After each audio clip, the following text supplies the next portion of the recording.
Chapter 19. It felt good to pretend to be a top student, but the monthly exam was like a crematorium. In order not to embarrass himself, Songyu took out a physics paper and began to study mechanics. Ma Xiaoding was a restless person. When he saw Songyu change to a compulsory physics exercise book, he was very excited. Brother Yu, have you finally given up on mathematics? Songyu opened the first chapter and felt that there was something wrong with his words. He pursed his lips and said, "Be more respectful. What do you mean by giving up?" Ma Xiaoding finally realized that Brother Yu was also a top student in a city. He immediately felt ashamed. "Oh, I'm stupid. Brother Yu is so awesome. You must have completely mastered it." Shi Bowen was excited. "Brother Yu, do you have any ways to learn mathematics?" Songyu raised his eyes. Although he wasn't a top student in his previous life, his grades weren't bad either. He used cliché but practical words to brush her off. Take more notes in class, learn how to summarize, and be good at generalizing. Ask if you don't understand. Anyway, don't leave any gaps in your knowledge. Otherwise, you'll suffer in the third year of high school. Ma Xiaoding was dissatisfied. "Brother Yu, what you said is the same as not saying anything." Songyu rolled his eyes. "That's because you're hopeless." Xie pin paused and she smiled. She thought that Songyu would come up with some incredible learning methods. After all, he was the person who challenged Lagrange after graduating from junior high school. She didn't expect him to be so conventional. Ma Xiaoding was still there. "If you ask me, mathematics is really anti-human, especially functions. It's the world's greatest evil to me. I bent down to pick up a pen in junior high school and never understood this class again." Shi Bowen was speechless. "Then how did you get into number 1 middle school?" Ma Xiaoding was a little proud. He puffed out his chest and said, "I'm good at literature. Haven't you seen a top student in a particular subject?" Shi Bowen, good at literature? You spent 10 years in life and death situations, leading the yellow on the left and capturing the blue on the right? Ma Xiaoding couldn't stop talking. "Although I usually look like a hooligan, I'm still an artistic youth in my bones. I especially like to recite poems. If I were in ancient times, I would be the kind of swordsman who would recite a poem every time I killed someone. Punishing evil and promoting good. Awesome and cool. Let me recite a few for you." Ma Xiaoding grabbed his deskmate and started his one-man show. Shi Bowen. He felt that if he continued to listen to him, his ancient poetry writing would be very dangerous. Ignoring them, Songyu began to study quietly. After spending an entire evening self-study session on a physics paper, he regained his confidence. "I think my talent might be in physics." After matching the answers, Songyu closed the pen cap and sighed. He handed the paper over and pointed his pen at the last question of the mechanics question on the unit paper. "Look, I can even answer the last question. Isn't that amazing?" Xie tilted his head and glanced at him. In fact, he didn't know what Songyu was doing. He was blindly answering questions without any pattern or plan. But when he met Songyu's eyes, which sparkled like the color of a river that had fallen from the sky, he swallowed back the words he wanted to say. He looked down at the paper. Songyu was doing a high school mechanics unit test paper. The last question was about the principle of leverage. Songyu asked, "Is it amazing?" Xie stared at him and said slowly, "Amazing." Songyu clicked his tongue and became more proud. "So my talent is in physics." Xie suddenly remembered the replies he saw when he tracked Songyu's IP address before school started. He smiled. "No, I think your talent is in arguing." Songyu. At this moment, the bell rang. Ilian rushed to finish explaining things and said, "Tomorrow is a holiday. There will be a freshman orientation ceremony at night. The class will gather at 7:00 in the evening and go to the auditorium.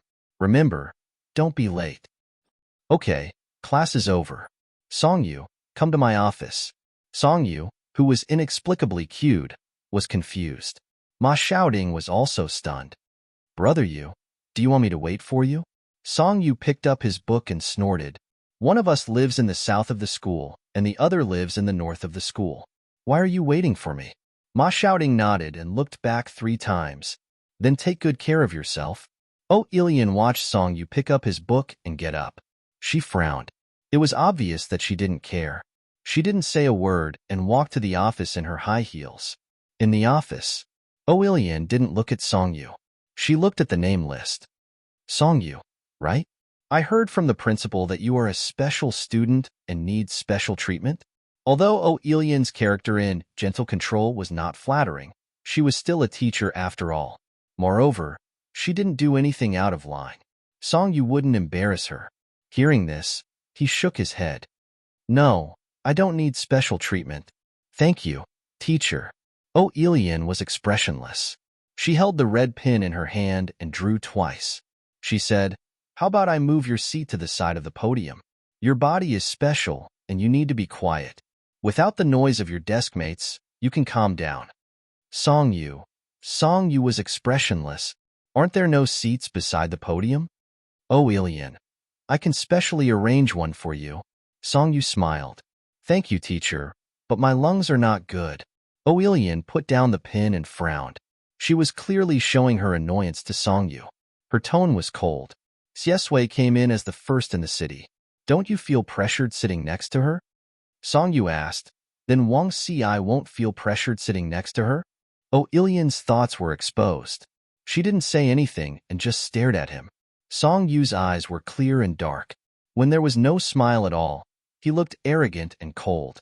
Teacher, you called me to the office just to ask me to give my seat to Wang Ci? Oilian avoided the topic and said with a cold face, Songyu, is this the attitude you told your teacher? Is this how a student should behave? Songyu was too lazy to pay attention to her. He took out his phone. Since you are Xiesui's deskmate, why don't you ask his opinion? Oilian was flustered and exasperated. It's my business to talk to him. It's none of your business. We are talking about your attitude now. I just want you to change your seat, and you are arguing with me. Since you are so powerful, why don't you change classes? I don't want to care about people like you. Anyway, you will be the scum of society. Songyu didn't want to negotiate with her. He just tapped a few numbers. Beep, the phone rang. Songyu handed the phone to her. You can talk to the principal about changing classes. Oilian's words were choked in her throat. She looked at Songyu and wanted to tear off a layer of skin. She laughed angrily. You are threatening me. Do you really think I can't do anything to you? Songyu smiled. The phone was connected. The principal said kindly, Yu, why did you suddenly call me? Oilian was stunned, and then her tone changed. She said with grievance, Principal, it's me, Teacher O, Songyu's class teacher. The principal said, Oh, Teacher O, what's wrong? Oilian sounded as if she had been wronged. Principal, I can't control this student. I just called him over and asked him about his seat, and he got angry at me and even called you to threaten me. I have taught for so many years, but I have never seen such an arrogant student. He is not in good health, and I don't dare to say anything harsh to him. I can't beat or scold him. How can I continue teaching him? It's better to find a more capable teacher. The principal was silent for a long time. Yu is not in good health. You have to bear with him. Teacher O complained, Principal, it's not that I don't want to bear with him, but he looks down on me and doesn't respect my work. Have you ever seen a student arguing with a teacher on the first day of school? The principal said, Give the phone to Yu. Songyu looked at her coldly, avoiding the important and dwelling on the trivial. She took the phone and said, Hello, Principal. Oilian stared at him with a sneer. Songyu lowered his eyes and looked very obedient. When he caught a glimpse of Oilian's expression, the corners of his lips curled up playfully. No, I think the first class is quite good. Teacher O is also quite good. I don't plan to change classes for the time being. She wanted me to sit at the podium, but I didn't want to. She started to scold me and said that I will be the scum of society in the future. Oilian's smile stiffened. The principal was obviously angry. Teacher O, is what you said true? Oilian was miserable. Principal, this child, this child took things out of context. I was worried about his health and wanted to take care of him, so I arranged for him to sit at the podium. I asked for his opinion, and he went against me. Am I not being harsh because I love him?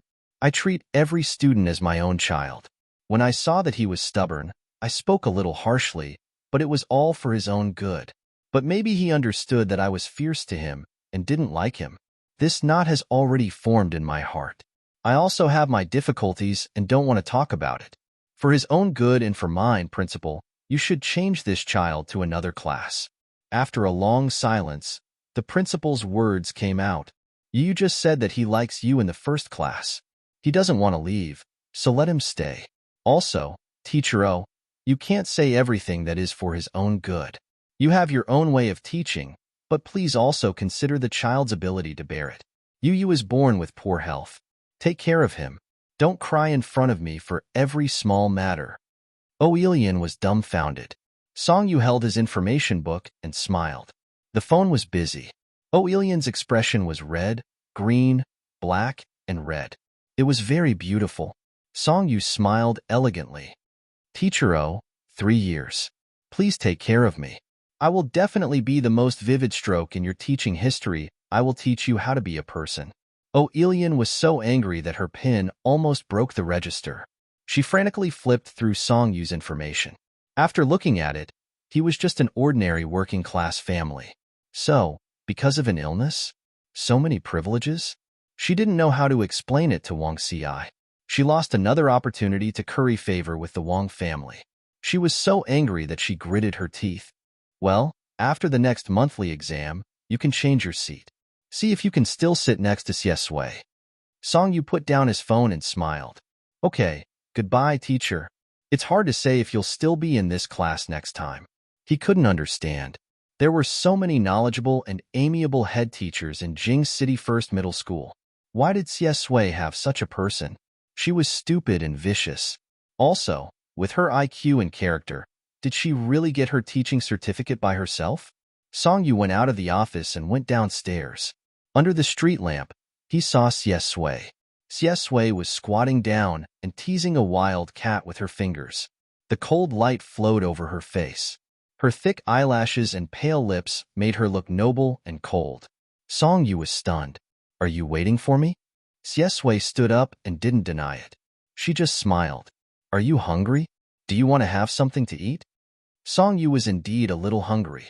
He nodded. He asked while walking. Don't you go back to the dormitory first? I live in the same apartment building as you. It's on the way. What the hell? Songyu opened his eyes wide. Why do you live in the same apartment? Xie Sui said lightly.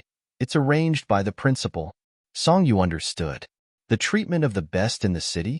Since the first year of high school, there was a special single room. Wait, was there such a setting in the original book? Fuck, he had such a bad memory. He had forgotten. Songyu didn't intend to tell Xie Sui about Oelian. Since he had decided to help him get rid of the nightmare of his last life, he didn't need to know about such a shady head teacher. The street behind the school was a snack street. At this time, many shops were closed, but the barbecue stalls were doing well. The squid sizzled and the aroma wafted through the street. Songyu was in high spirits. A skewer of grilled gluten, a portion of grilled rice cake, a portion of grilled leeks, and a pair of grilled wings. Xie Sui stopped him helplessly. That's enough. Don't eat too much tonight.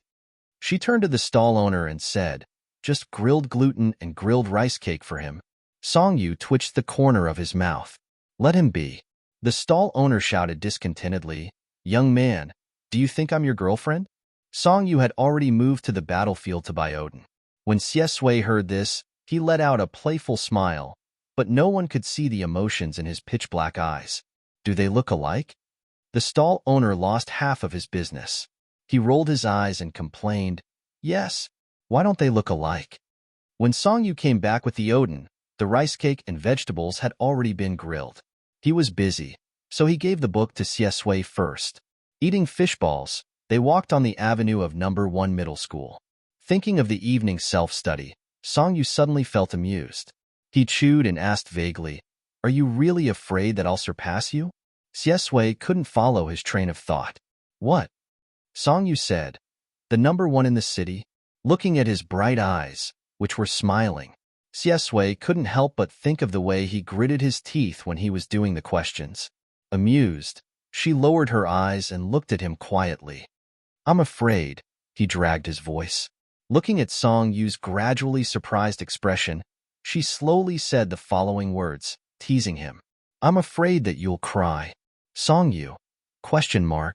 He threw the skewer into the trash can and said in disbelief, "Do you think I'm a man who cries for mathematics?" He was willing to add 10 points to his crying. The key was that mathematics, physics, and chemistry didn't believe in tears. Xiesui changed the topic. "Do you care about your studies a lot?" Song Yu was reminded of something sad. He looked at the sky and said, "It's not me who cares. It's my dad who cares. He threatened me that if I don't study hard, he'll go home and farm. He wants me to be in the top 100 in the monthly exam. I got 350 in the middle school examination. Isn't he thinking too highly of me?" Xiesui remembered that Song Yu had an older brother. The burden of the Song family would not fall on his shoulders. It could be said that the Song family doted on this sickly youngest son to the heavens. Perhaps only that kind of love could nurture such a pure, kind, and sincere soul. However, Xiesui lowered her eyes and smiled faintly. It was close to 800. Sure enough, it didn't reach 400. Song Yu continued to look at the sky. He never thought that one day he would be distressed about his studies. He bit the skewer and asked, "How many points do I need to be in the top 100? Xiesui really couldn't answer this question. The prodigy standing at the top of the pyramid couldn't understand the hardships of the ordinary top students below. "You can." The only thing he could give was a casual, understated encouragement. Song Yu sighed. "Forget it. Anyway, I have you as my desk mate. If I don't know, I'll ask you more. My grades will always improve." Xiesui looked at Song Yu in amusement. "Okay, but don't ask Lagrange." "Song Yu." "Why?" Xiesui said faintly, "It's useless. You can't use it, and you can't understand it." Song Yu. Now she's looking down on me. In the teacher's apartment, Song Yu lived on the 4th floor, and Xiesui lived on the 3rd floor. Coincidentally, they were both in the corner. They were the upper and lower tenants. Song Yu was shocked when he heard the news. Then he concluded, "Then if I don't jump off the balcony, I'll jump off your balcony?" Xiesui looked at him faintly. "Don't court death." Song Yu clicked his tongue. "I'll jump down to ask you questions. How can you call it courting death when it's related to my studies?" He pushed him into the door. Xiesui stood at the door. The light was half bright and half dark. His half-smile had a hint of ruthlessness. It was shockingly beautiful. Falling in love with mathematics is the biggest death you've ever courted. After saying that, he didn't wait for Song Yu to speak. He had already closed the door for him. Song Yu, who finally reacted, was furious at the door. Fuck. It was his first day of accommodation. Everyone in the family was particularly nervous. Mama Song called from a city to ask about his well-being. She asked about all aspects of his situation. After an hour of phone calls, Song Yu was almost tired of saying, "Pretty good."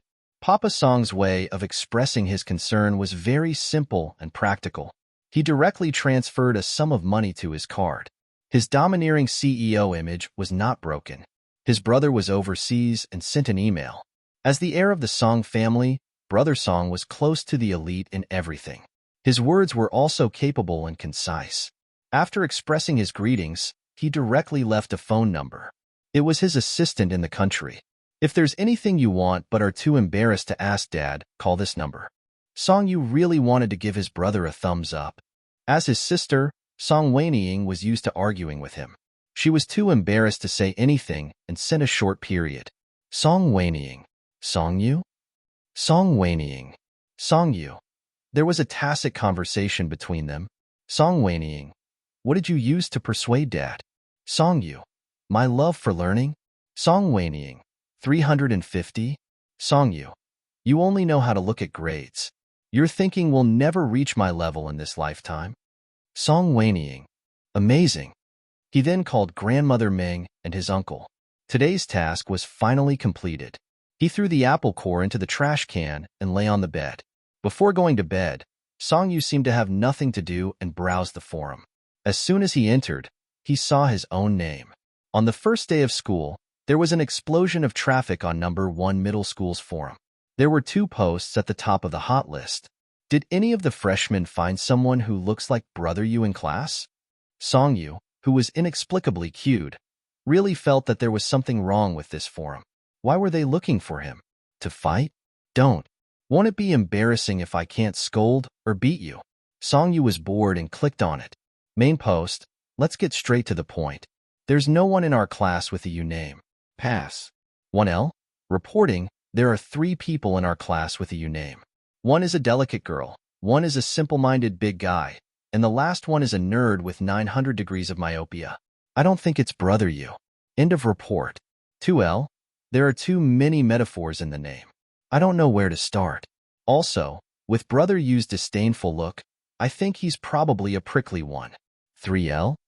Ha ha ha, what do you mean by prickly? Describe it. 4L. Fuck. Don't joke about my husband, okay? I hit someone. 5L. I think brother you should be very handsome, but the name might not necessarily have a metaphor. I used to name myself Dream Star Huanya. Ryu die, dog. 6L. Handsome my ass. He's just an internet troll. In real life, he's probably a short and fat 1L. I really admire the taste of the girls in our school. They like all kinds of idiots. 7L. I don't like you, but I think I have good taste. 300 rounds of scolding each other x1. 123L. Brother, sister, stop scolding, stop scolding. Who exactly is my wonderful brother you? QWQ 124L. Don't bother. Since brother you dares to mess around on the internet, he definitely won't expose his real name. 125L. Exactly. If his real name is exposed, he'll be ganged up on. Songyu scrolled down and was surprised. He was surprised that so many people were speaking up for him, and why so many people were scolding him. TSK, this was ridiculous. So he posted his thoughts. 126L. Your husband brother you. 127L. 128L. 129L. Let's take a picture together. Hubby. Aw. 130L. Fuck. Fuck. Fuck. 131L. Even the ellipsis is so handsome. I'm so happy. 132L. Ah, this is the closest I've ever been to my husband. 133L. Let's check in if we're passing by. Songyu.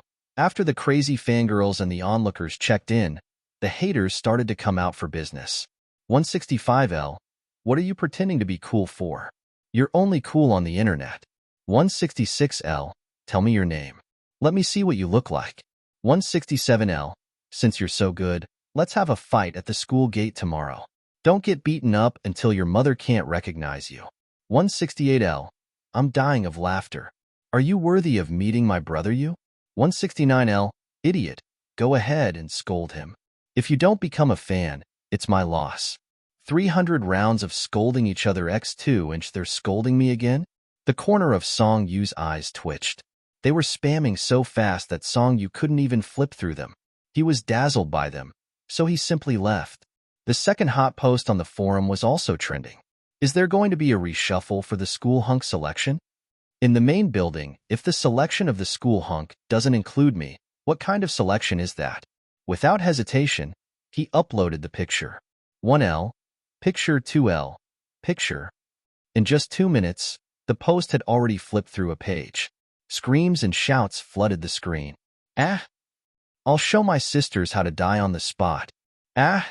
These eyelashes, these eyes, these temperaments are driving me crazy. Sob, sob, sob. What kind of godly appearance is this? I don't deserve to breathe the same air as him. Oh my God. My hands are still trembling. The moment I clicked in, I really felt like my heart stopped for a moment. There were crazy screams and cries, as well as all kinds of flattery. Songyu's finger stopped on the photo of Xiesui in the main building. It should be a candid shot. Xiesui was sitting in her seat with a few pieces of paper in her hand. The light shone in from outside the classroom. Her eyelashes cast a shadow, but her expression was cold and languid. Her shirt was white, cold, and abstinent. She looked like a campus Prince Charming in all the school novels. In the next photo, she must have discovered the candid shot. She pressed the paper and looked over. Her delicate facial features showed a breathtaking charm under the camera. Her eyes were dark and deep, but her gaze was sharp and cold. Her peach blossom eyes didn't smile, which made her look cold and distant, especially difficult to approach. The main character is still handsome. Songyu sighed. After teaching Zhu Zixing a lesson last time, those rumors didn't spread from junior high to senior high. In fact, he was quite happy to see this development. Xiesui should live a bright and outstanding life like this. Someone explained that she was the top scorer in the middle school examination. Instantly, the screams of the fangirls turned a few pages. Thank God, you're awesome and brother immortal were accompanied by all kinds of awe and woo-woo. Song you wanted to click in again. Were these girls so emotional? They had to repeat the same words so many times. Sisters, aren't you tired of typing? But when he was about to click in, he inexplicably saw his name again. 231L. It's normal to like good-looking people with good grades. I don't understand why you girls like that troll who doesn't dare to show his face. Are you crazy? Song you. 232L? 233L. Are you fucking referring to my brother you? 234L. There's no contradiction in liking Godsia and brother you. Idiot, if you scold me again, I'll buy extra groceries tomorrow. 235L. I'm dying of laughter. The bootlickers above are here again. If you're so awesome, let your brother you get first place in the city and be the most handsome guy in school. 236L. It's enough for brother you to be your father. 300 rounds of scolding each other x3. The bystanders who came later sighed silently. 512L. Your brother you is really a man who brings with him a storm of blood melon eating.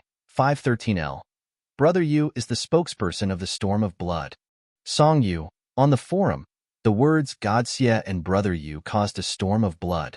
Originally, with Song Yu's looks, his photo should have been posted on the forum by now.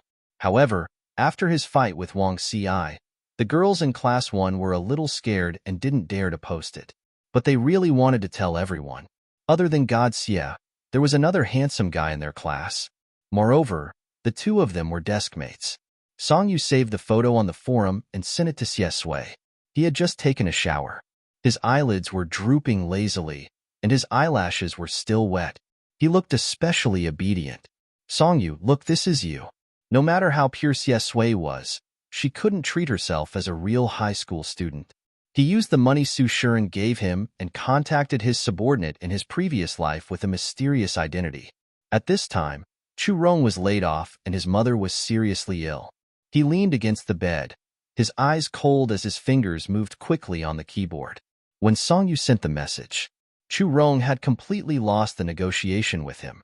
At the most desperate moment of his life, the man who had fallen from the clouds could only tightly grasp his only chance. Okay, give me 300,000 yuan now. I'll go back to the Xie family even if I have to shed all pretense of cordiality. Xiesui glanced at his phone. It was a message from Song Yu. He lowered his eyes, curled his lips, and typed on the computer. Happy working with you. Then, he ignored Chu Rong and took the phone. He opened it and saw 2 photos of himself. Song Yu was still sending messages. Song Yu, Godsia, do you know that you have countless fangirls on the forum now? Song Yu, many people like you. He said all this because he was really happy for Xiesui. Look, you don't need those scumbags' hypocrisy to light up the world. Many people are crazy about you. You're even the light in their eyes. Xiesui's fingers paused. She didn't know why, but she remembered the minty hug that night. Deep in the alley and high walls, the obedient and delicate young man holding a math book. Sweet and slightly spicy. One couldn't help but wonder what such a kiss would be like. Xiesui smiled. However, he replied with a simple word. Xiesui, yes. Song Yu, what yes? You're too cold. I'll send you the forum address and let you see how your fangirls confess. Xiesui, what about you? Song Yu, what about me? Xiesui's eyelashes fluttered slightly, and there was a hint of a smile in her dark eyes. Xiesui, many people like me. What about you? Do you like me? However, Song Yu was a straight man who said, if you think that way, I can't help it on the forum. His understanding was completely different. Song Yu? What do you mean? Are you starting to show off? Song Yu. There must be many people who like me. Go and see. My name causes a storm of blood wherever I go. Song Yu. There are no fewer fangirls than you. Xiesui. Xiesui. Oh. Song Yu widened his eyes and became anxious. He was like a bullshit machine. Song Yu. Why would I lie to you? Wait, I'll give you the address. Song Yu. Share link. Song Yu. Go and see. Siesue clicked on it. Why does God Sia have a special page, but Brother You doesn't? Brother You's wife fans, come and check in. 1-1. Check in. 2-1. Check in. For 1. Check in. 5-1. I'm not convinced. They say that Brother You is a troll. 6-1. Not convinced +1. 71-1. I don't know why, but I always feel that a reckless young man like Brother You must be very cute in real life. Hee hee. Her gaze fell on this comment. Siesue's lips curved into a smile. He is very cute. The next morning, when Songyu woke up, Aunt Bai was already pouring milk. The table was full of sandwiches, eggs, porridge, and fried dough sticks. Songyu was shocked. This is too sumptuous. I can't finish it. Aunt Bai wiped her hands and smiled. This is the first time I'm making breakfast for you. I don't know what you like to eat, so I prepared some of everything. Songyu. Thank you, Aunt Bai, but milk and bread will be enough in the future. It was the freshman ceremony at night. Songyu didn't have any plans during the day. On this day, most of the students would go out to buy daily necessities. However, Grandmother Ming had arranged everything in advance. He didn't lack anything and seemed to have nothing to do. Biting the bread, he scrolled through his phone. Songyu added very few people on QQ. Ma Xiaoting's gloomy profile picture of Sadako was particularly obvious when there was a message. It was at the forefront. Sadako doesn't forget the well-digger. Brother You, an old rival from before high school, started challenged me to a fight on the first day. I'm going to the entrance of number 1 middle school. Don't miss me. Songyu, what kind of trash is this? Fighting on the first day of high school? Why the hell are you going to school? Go home and farm. Songyu, who was self-aware of his identity as a top student, sent 6 points to Ma Xiaoting. Although he didn't need to prepare, Siesue should. Siesue was used to being alone. He didn't have many friends since he was young. There was definitely no one to accompany him. TSK. How pitiful. Thus, the considerate Songyu sent a message to Siesue. Do you want to go to the supermarket together? After a while, Siesue replied. Okay. When Songyu went out, Siesue was already waiting for him. The young man was standing leisurely in front of the avenue below the apartment building, playing with his phone. When he heard movement, he looked up. His expression was natural, and his eyes were like the morning fog, faint and distant. So fast? Songyu ran downstairs after sending the message, but looking at Siesue's posture, it seemed that he had been waiting for a long time. Siesue said, I went out for breakfast and received your message on the way back. Oh. However, after taking 2 steps, Songyu immediately realized the problem. He stopped and turned around. You came back after breakfast. You didn't plan to go out today? Siesue said lightly, Yes, I didn't plan to. I'll accompany you. Songyu. So in the end, he was moved and thought that he was being considerate. The two of them didn't have anything to buy, so shopping was very boring. Songyu didn't want to come here for nothing, so he simply bought a lot of things in the snack section. There were many girls gathered here. They were wearing number 1 middle school's uniforms, and their eyes were crazily glancing at them. Their gazes were so hot that it was difficult for Songyu not to notice. From time to time, he would look behind him. However, as soon as he turned around, they would immediately pretend to chat and play with their phones. He couldn't catch them at all.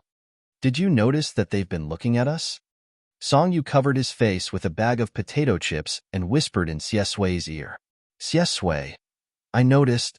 Songyu, their gazes gave me goosebumps. Fuck, did you see that? They seemed to be even more excited. Songyu was good-looking and had received a lot of stunned and admiring gazes since he was a child. However, he had never experienced such a strange gaze. It was strange and hot, and the excitement in it made his scalp tingle. Siesue glanced in that direction indifferently. He was tall and had long legs. His aura was so strong that it scared the girls and made them turn around silently. As they were leaving, the girls deliberately lowered their voices but couldn't hide their excitement. How can they be so loving? They're simply a match made in heaven. Werwa, none of the couples I've been with are as compatible as them. What's so romantic about going to the supermarket together? Songyu, who heard it clearly, was speechless. He held the bag of potato chips and turned his head in disbelief. His eyes widened in disbelief. Did you hear that? Xiesui nodded. Songyu, you're not angry? Xiesui lowered his eyes and looked indifferent. Do you want this bag of potato chips? Songyu felt that he was making a mountain out of a molehill because of his attitude. Who cares what others say? He scratched his head and looked down at the shopping cart. There was no such flavor yet. He nodded. Yes, yes, yes. He walked to the other side. Songyu saw the mint candy on the shelf and his eyes lit up. Gee, this. I especially liked to eat it when I was a child. Xiesui smiled. For Xiesui, going to the supermarket with someone was a very novel experience. It was novel and boring. He began to remember something in his heart. From some of Songyu's subtle expressions and movements, he could guess his favorite colors, things, and flavors. It was boring, but not boring. For Xiesui, it was too easy to please someone. The depressing and gloomy childhood and the terrible and disgusting school days had affected him neither too much nor too little. He used to be sensitive and had an inferiority complex, and his emotions were easily manipulated by others. In the end, he became someone who could control other people's emotions. He looked at the time. 40 minutes. He walked out of the supermarket. Songyu asked, Do you want to go to my place for lunch? Xiesui smiled. Thank you, but no. Songyu was carrying a particularly large bag full of snacks. The summer heat in September had not yet dissipated. After walking a few steps to the bus stop, his face was a little red and hot. When had the young master of a city, who never left his house, ever suffered like this? But he did not want to call for a taxi. Songyu was very busy. He had to check the bus routes with his mobile phone and look at the bus stop signs. He was also carrying a particularly heavy bag in his hand. He was annoyed by the chirping of the cicadas on the tree and frowned. Xiesui rolled up his sleeves, revealing his white and strong arms. He took the bag of snacks from his hand. You check it. I'll take it first. Songyu felt that it was not heavy, so he simply gave it to him. Bus 7, Bus 258. In the eyes of the people waiting for the bus next to them, it had a different meaning. The two girls, who were wearing skirts and carrying backpacks, looked at each other and read the deep annoyance in each other's eyes. That's too considerate. When did my boyfriend have such good eyesight? It'll probably take a long time. I think you'd better change to another one. It'll be faster. Hey, you're so annoying. You're starting to persuade him? After the two laughed for a while, Bus 7 arrived. The girl in the yellow skirt was about to get on, but she was stopped by the girl behind her. Don't. Bus 7 is the main entrance. There's a fight. We'll take Bus 305. The girl in the yellow skirt was stunned. A fight? Who? The girl behind pursed her lips. I don't know. Someone in the dormitory group told me. They're in the alley opposite the main entrance. They're holding knives and bricks. They seem very fierce. It's better to avoid them. Songyu, who had taken a step forward, stopped in his tracks. The corners of his mouth twitched, and his expression was a little ugly. Were high school students so serious when fighting nowadays? Songyu said. Wait a minute. Songyu directly called Ma Shouting. The call was immediately connected. The environment on Ma Shouting's side was a little noisy. Songyu said coldly, You've been fighting all morning and you're still not done? Ma Shouting roared in a very aggrieved manner. No, brother you. We were fighting at the school gate and were caught by the security guards. I don't know which nosy passerby complained. Now we've moved to an internet cafe. Songyu was stunned for a second. You guys fought at an internet cafe? Ma Shouting. Yes. We put down our knives and guns and decided to have an esports match between men. Songyu. He was just about to hang up the phone. Suddenly, Ma Shouting lowered his voice by a few degrees. Brother you. Come quickly. Come quickly. When I arrived at the internet cafe, I found Zhu Zhixing there too. Let's teach him a lesson together. Songyu thought for a long time before he remembered who Zhu Zhixing was. He bared his teeth and laughed angrily. I remember I said, I want you to remember Wang Hoxiang and not Zhu Zhixing. Before he could finish speaking, Ma Shouting had already added with righteous indignation, Damn it, this idiot is now following behind that second-year school bully like a bootlicker. Chun Jijia's goddess is interested in Xiesui. They're now planning to beat Xiesui up in front of that woman. Zhu Zhixing said that he knew that Xie Sui only had an elderly person in her family. She didn't have a father or a mother. They could do whatever they wanted to Xie Sui as long as she didn't die. If Xie Sui dared to call the police, she would threaten him with his grandmother. Fuck. What are you talking about? After I finish this set of best of 5 matches with Dog Tang, I'll teach him a lesson. Brother Yu, do you want to come with me? Song Yu swallowed the rest of his words. He gritted his teeth. There was a cold light in his eyes and his voice was cold. Come, give me the address. He hung up the phone and turned to look at Xie Sui. He thought for a moment and said, I'm going to beat someone up later. Do you want to come with me? Xie Sui, he felt that Song Yu really came to Jing City First High School to be a school bully. Xie Sui suddenly felt very interested. She quietly stared at him with her dark eyes. After a long time, she smiled and said, yes.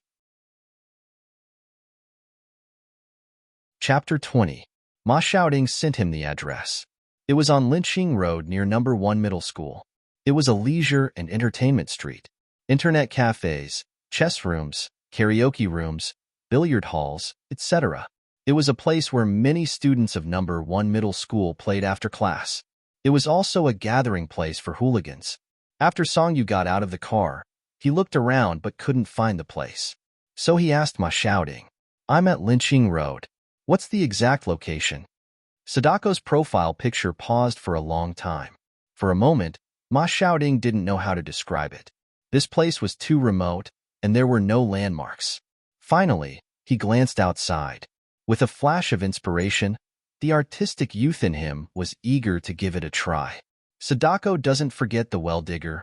Brother Yu, look up at the sky. Song Yu held his phone in a daze for a few seconds. For some reason, he listened to him and looked up at the sky. Some birds were perched on the telephone poles. The blue sky was endless, and there were a few clouds floating. There was nothing special. When he looked carefully, he didn't see the window of the building poking its head out to wave at him. Song Yu didn't know what was going on and typed.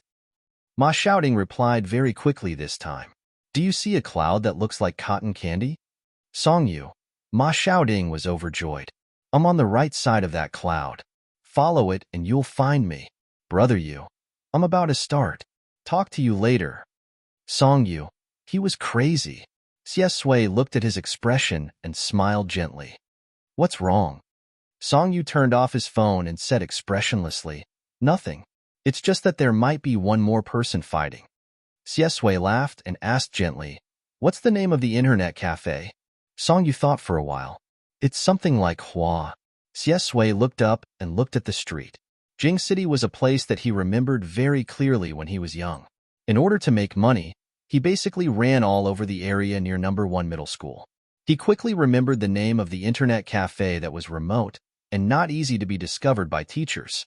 His eyes narrowed slightly. Carrying the plastic bag, he took a step forward with his long legs. Follow me. As a newcomer, Song Yu was naturally obedient. After crossing the road, he turned into an alley between two buildings. After a few more steps, there was a staircase. Xie Sui said, on the second floor. Song Yu opened his mouth wide in surprise. This internet cafe is so remote. How did you know? Xie Sui smiled. I used to work part-time here. Song Yu was stunned for a second. Then you have quite a variety of part-time jobs. Xie Sui didn't answer the question. She narrowed her eyes and said, you didn't even know where to beat someone up? Song Yu waved his hand. Don't mention the place. I don't even know what the person looks like. Xie Sui. It was also Song Yu's style. On the second floor, in the internet cafe. When Song Yu walked in, Ma Xiaoding had already lost. He slammed the table loudly, took off his headphones in exasperation, and punched the little fatty next to him. I told you not to play in the last round. I told you not to play in the last round. You just had to play. I'm so angry. You'll take the blame if you lose this round. The little fatty held his head in pain. I was wrong. I was wrong. Brother Ding, I was wrong. Tiske, sitting far away from them, a tall and thin young man in a white t-shirt sneered, come on, Ma Xiaoding. You'd better take the blame for this. You're the breakthrough of your team. You're a 19-year-old shooter. You're amazing. Ma Xiaoding refused to accept it A web page suddenly popped up on my computer. It doesn't count. Again. The young man in the white t-shirt curled his lips. TSK. You can't afford to lose. Why do you have so many excuses? Ma shouting said, fuck. You're going crazy just because you won a game. Tonight at 9 o'clock, at the door of the dormitory, I'll fight you. If you don't come, you'll be son. He swallowed back the vicious words he was about to say and swallowed back the last word. He stared at the person who walked in with his eyes wide open. He was dumbfounded. When Songyu went upstairs, he kept calling Ma shouting. In the end, Ma shouting was so engrossed in the game that he didn't even care about the vibration of his phone. He didn't answer it at all. Now, he saw him in person. Songyu hung up the phone with a cold expression. Ma shouting looked at him, dumbfounded. How did brother you get here so quickly? However, before he could explain, Songyu had already strode over with a gloomy expression. He wanted to chop him up. Ma shouting raised his hands in surrender. Brother you, I can explain. I really didn't hear my phone ring just now. Songyu sneered and opened their chat page. Don't worry. Explain to me first. Where is that cotton candy-like cloud? Ma shouting. Don't people have any romantic feelings these days? Isn't it very poetic to follow a cloud? Ma shouting covered his forehead and walked in front. When I went out to use the toilet, I heard them talking about those dirty things as they walked. It's so infuriating. Let's go, brother you. Let's go and challenge the restaurant. Third floor, third floor. I saw them go up to the third floor with my own eyes. Songyu, who was planning to wash his hands of the gold basin, twitched the corner of his mouth. He didn't want to talk to this delinquent at all. He deliberately slowed down and waited for Xiesui. Ma shouting's underlings looked at this young man with fear. Even their big brother was bowing to him. He looked delicate, but his movements weren't ambiguous at all. He was ruthless and perverse. At first glance, they knew he wasn't someone to be trifled with. And the point was the person following behind him Xiesui? These people and Xiesui were all junior high school classmates. Their impression of him was that he was quiet, gloomy, and antisocial. But now, Xiesui was a little different from how they remembered him. There were still similarities. The cold aura that kept people 1,000 miles away from him hadn't changed. But the feeling he gave off was very different. In the past, Xiesui was like a tenacious vine that grew in the darkness. Wrapped in thorns, he lived in depression and numbness. At first glance, one could feel the gloominess. But now, it was different.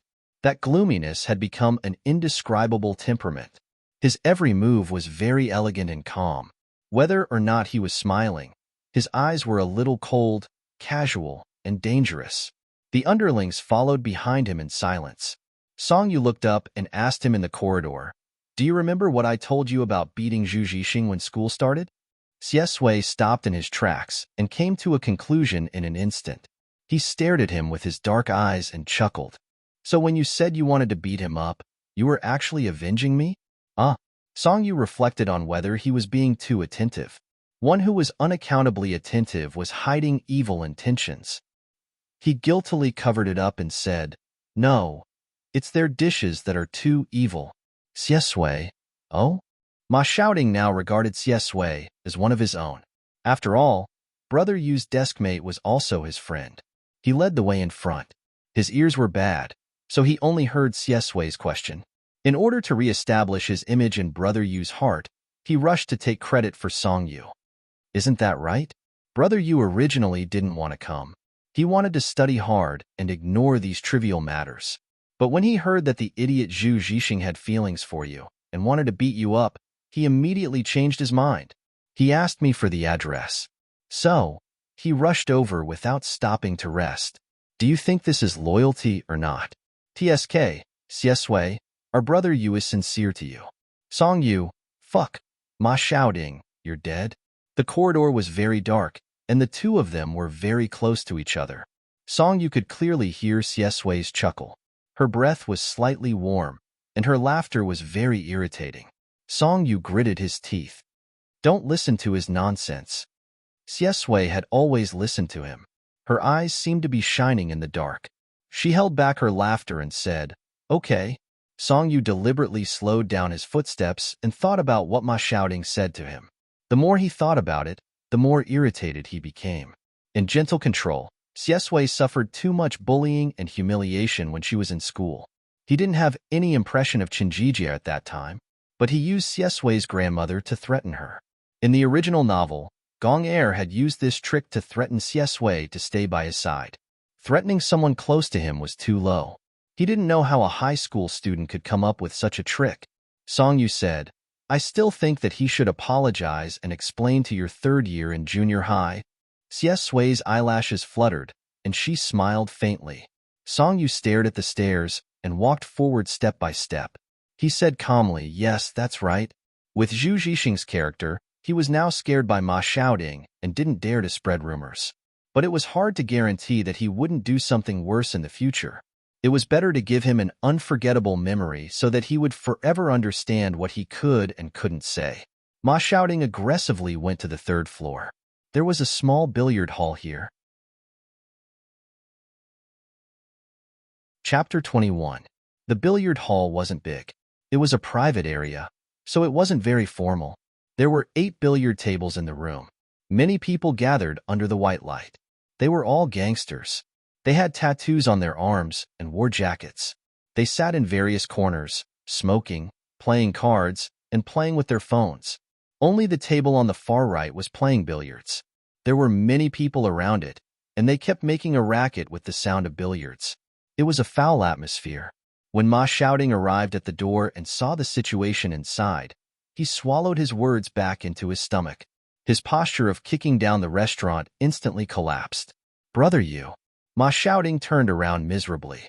His face was wrinkled like a bitter gourd. There are so many people. Why don't we wait until the next time we catch him alone? You've already opened the door. How can you leave? Why don't you look at how many people there are?" The corner of Song Yu's mouth twitched. He kicked him directly in the butt from behind. "You're a junior high school bully?" He was really the lowest school bully he had ever seen. Ma Xiaoding didn't even grab the door tightly. He staggered forward and stood in front of everyone. His sudden appearance naturally attracted a lot of attention. The gangsters held cigarettes in their hands and looked over with raised eyebrows. Their gazes weren't very friendly. There was a small bar inside the billiard hall. Soft and slow songs were playing. The cool color light shone on everyone's faces. Ma Xiaoding was about to cry. He was just a high school student. Where did he get the guts to pretend to be a big boss in front of this group of adult gangsters? He subconsciously looked back and swallowed his saliva. His legs were trembling. Could he escape now? A young man with a dirty braid put out his cigarette. Looking at his panicked appearance, he whistled and mocked, "Kid, you've come to the wrong place. The internet cafe is on the second floor. This is not a place for good students." Ma Xiaoding didn't dare to answer him. He looked at Song Yu for help. Song Yu glanced at him and said lightly, "Good for you." He took a step forward and replaced Ma Xiaoding as the center of attention. The young man was tall and straight, wearing a white shirt and black pants. His hair and pupils were light brown. His eyelashes were long and curly, and his skin was delicate. At first glance, he looked gentle and harmless, but when his eyelids swept over, that kind of hostility and perverse air would unconsciously flow out, and his aura was very imposing. "Child, are you looking for your mother?" However, the man with the dirty braid did not take them seriously at all. He smirked and mocked them. Song Yu was too lazy to pay attention to him. He tilted his head and asked Ma Xiaoding, "Who is Zhu Zhixing?" Ma Xiaoding was still confused. Song Yu repeated, "Who is Zhu Zhixing?" Ma Xiaoding could hear the coldness in his voice. Trembling, he began to stand on his tiptoes to look around. However, there were too many people gathered here, and it was very noisy. He stuck his head out and looked around for a long time, but did not see Zhu Zhixing. The man with the dirty braid clicked his tongue, a little dissatisfied with being ignored. He stood up and put on a fake smile. "If you're not looking for your mother, then it's easy.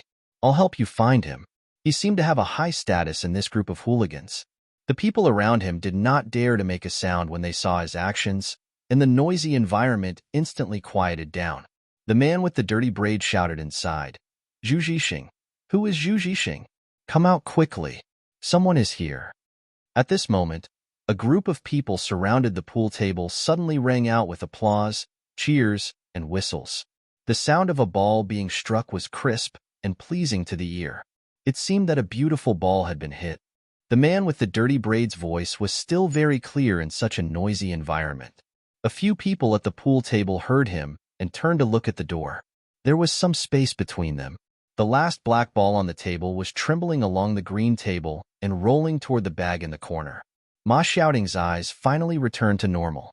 Through the gap, he pointed at a short and thin boy standing in the corner and shouted, "Brother you! That brat Zhu Zhixing is over there." Zhu Zhixing, who was called out, suddenly widened his eyes and looked in their direction. When he saw that it was Ma Xiaoting, his face instantly turned ugly. Dong! The black ball fell into the bag. One round ended.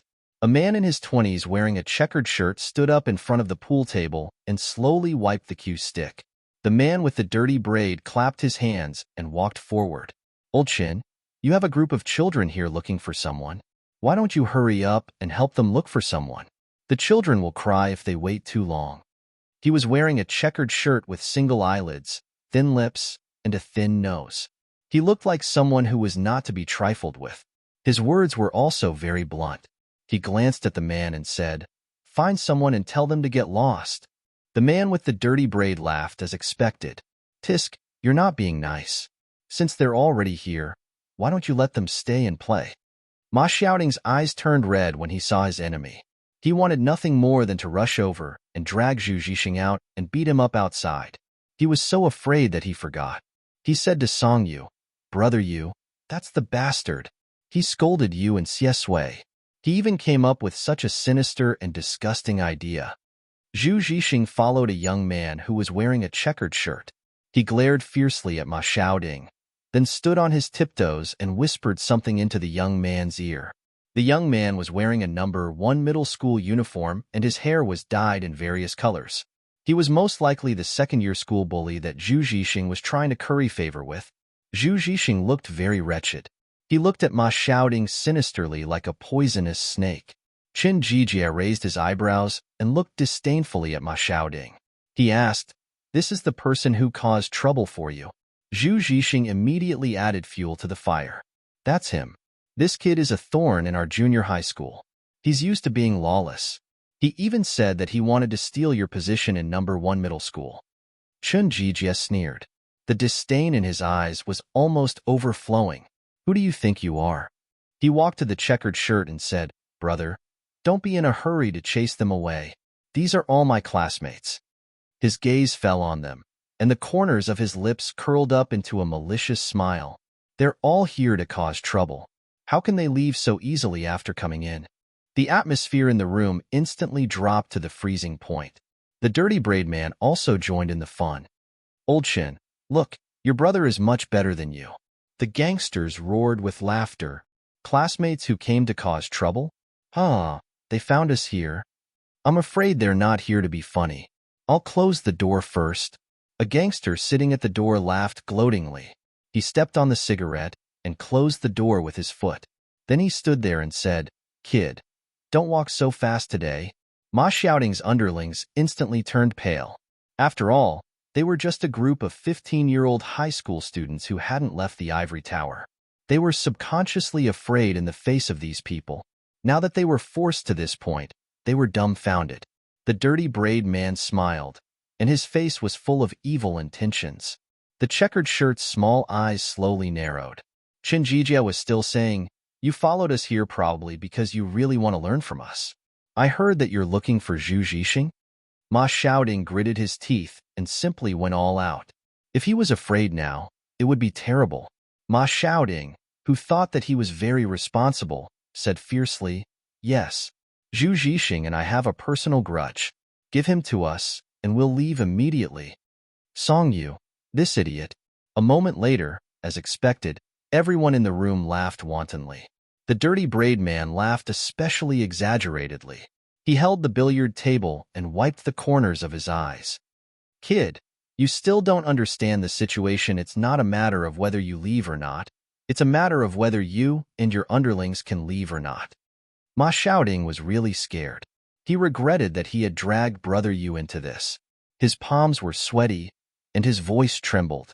Chen Jijia also laughed, but his laughter was not as exaggerated. He said, "How about this?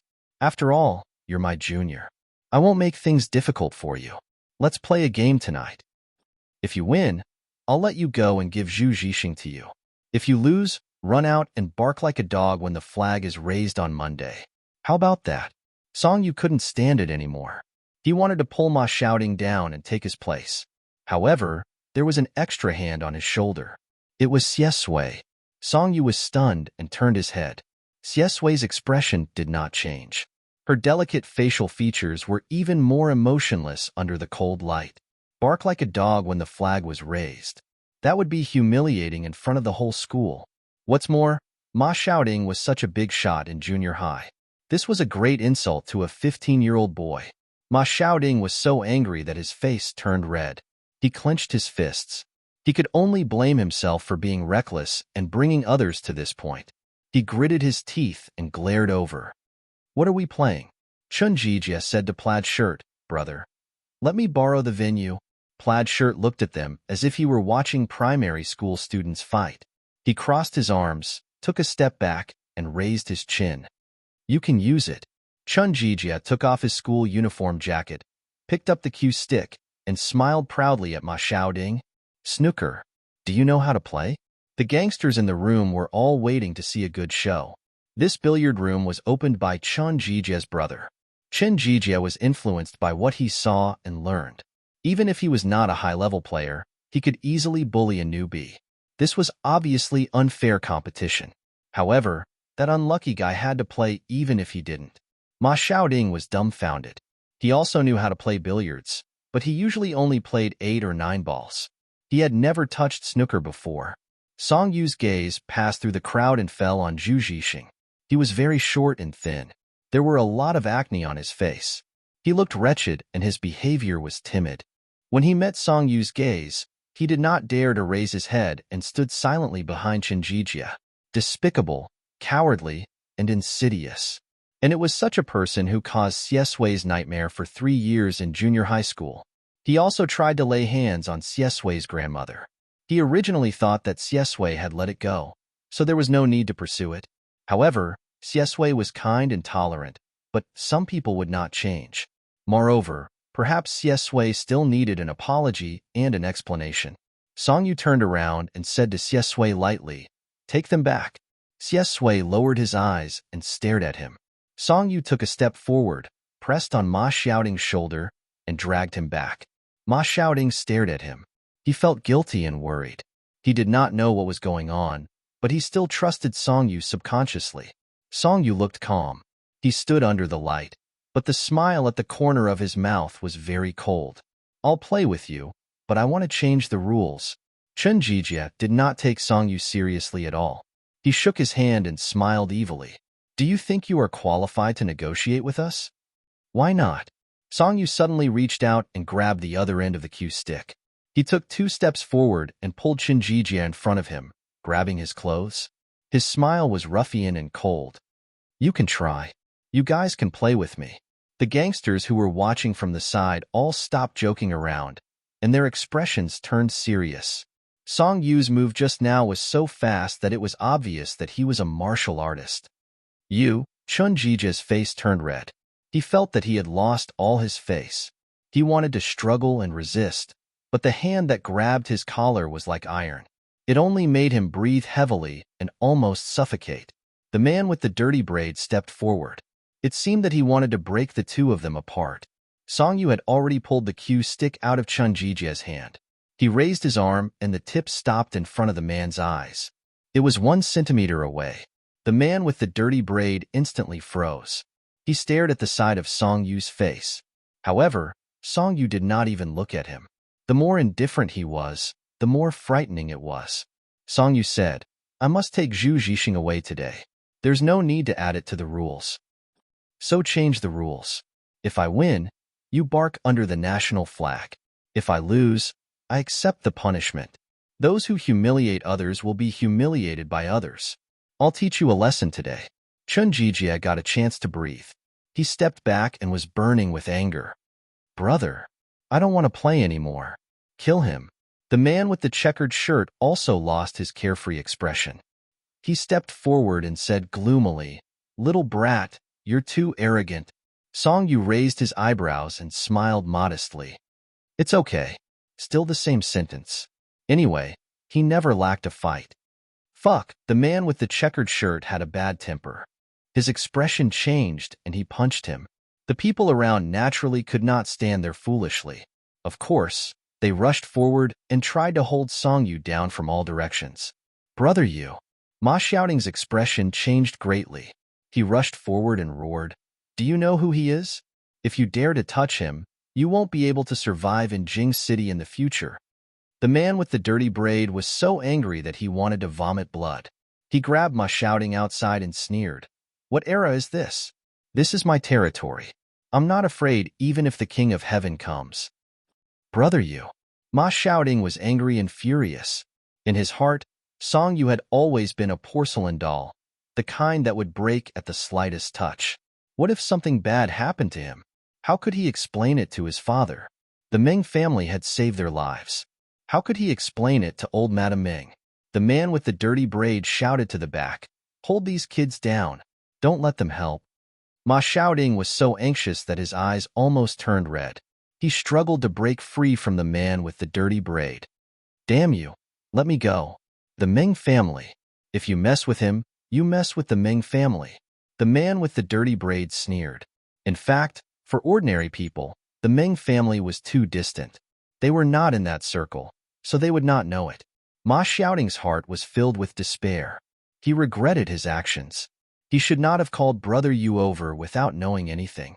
This time, he had kicked an iron plate. Xie Sui was not very anxious. He stood aside.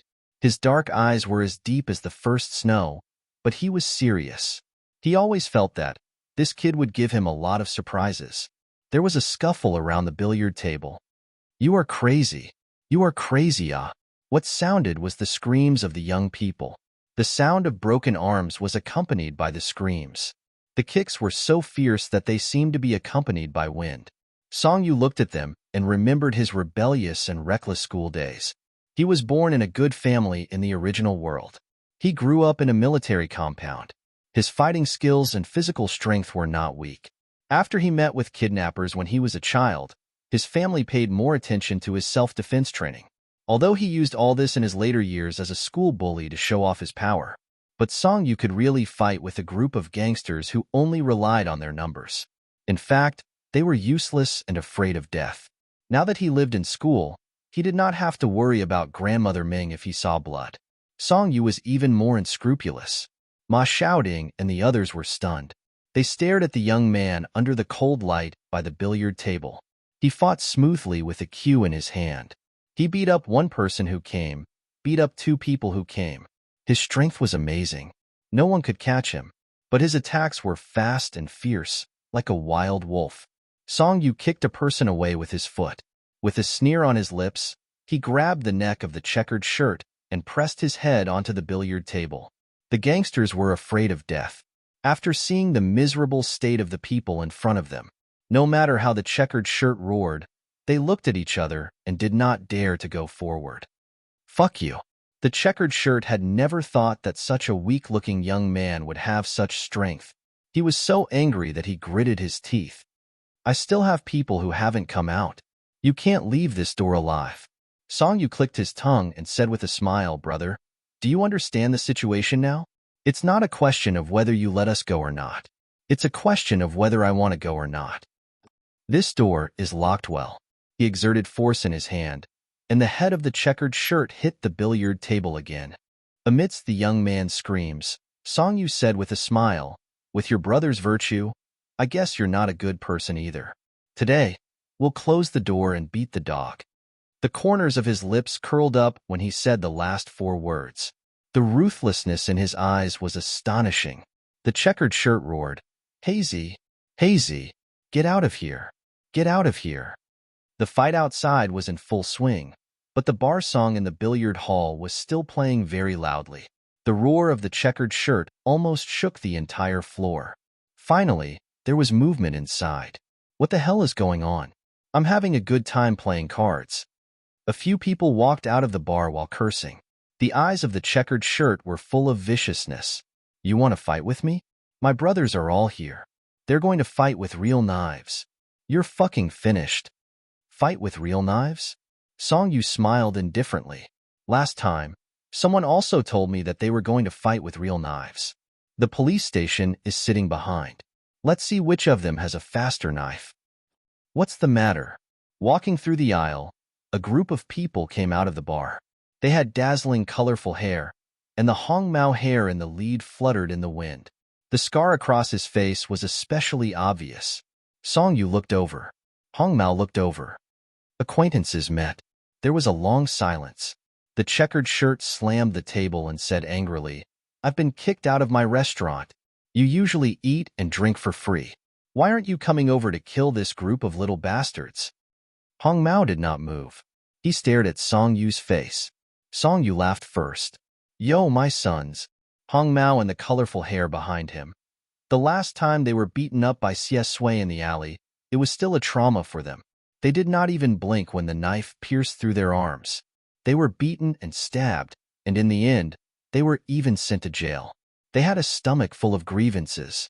And looking at Songyu's current posture, as well as the group of panic-stricken trash next to him, they knew that this was not simple either.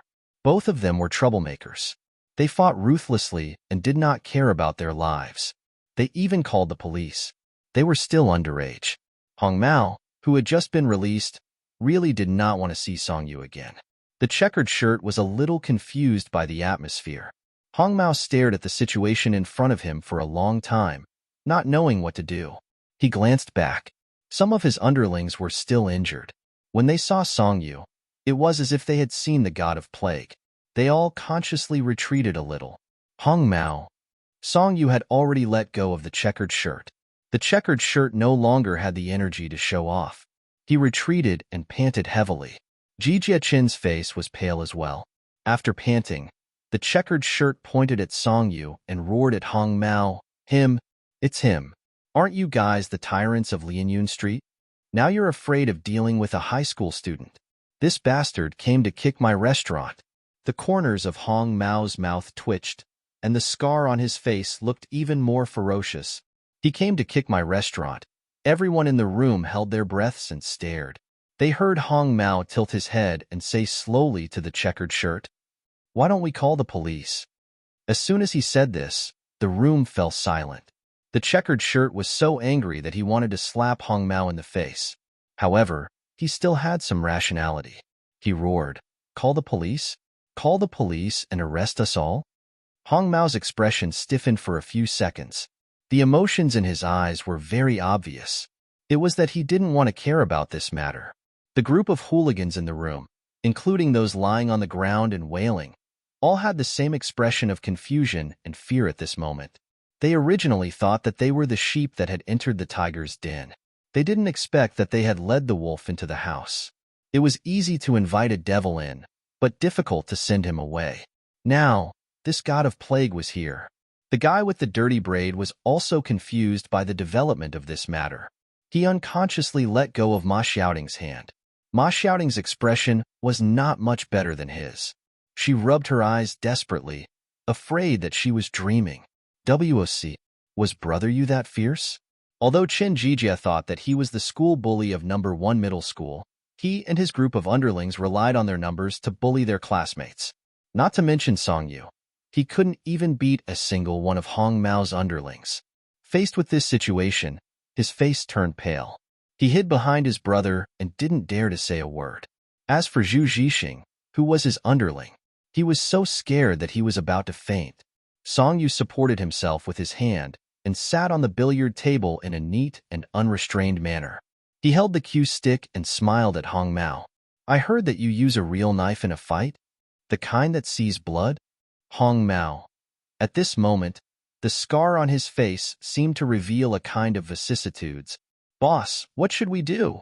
Green Hair took a trembling step forward and asked with a trembling voice. Hong Mao turned around and looked at him with a dead heart. He didn't want to say anything. He wanted to light a cigarette. The checkered shirt widened his eyes in disbelief. You're still afraid of him? He's just a high school kid. Hong Mao glared at him viciously. After all, he used to be a street bully, so he still had a vicious aura. The checkered shirt's throat tightened under his glare. He choked back his words and didn't say anything else. He only stared at Song Yu with a red face. Hong Mao had met Song Yu twice. Both times, they were the ones who rushed to find trouble. In the end, they brought trouble to themselves. Now that Song Yu came to challenge them, the despair in his heart overflowed like a river. He gritted his teeth and tried to squeeze out a smile that was comparable to facing the enemy who killed his father. He said, "This little friend." Song Yu smiled and touched the cue stick. He said politely, "Don't, little brother. I'm not looking for a fight with you today. Don't give me the whole act of being close to you." Hong Mao, everyone. Really? Damn. Crazy. In Ma Xiaoting's heart, Song Yu's image was broken and rebuilt. He went from a clay bodhisattva to a living king of hell. Brother Yu was awesome. Look at his sitting posture, look at his tone, and look at his cold and ruffian smile. Ma Xiaoting felt that he was just playing house when he was a school bully in his 3rd year of junior high. Song Yu raised his chin, and his gaze fell on Chen Jijia. The corners of his lips curled up, and his tone was slow and mocking. "Snooker, are you coming? Do I have the right to decide the punishment for winning or losing? Do I have the right to decide?"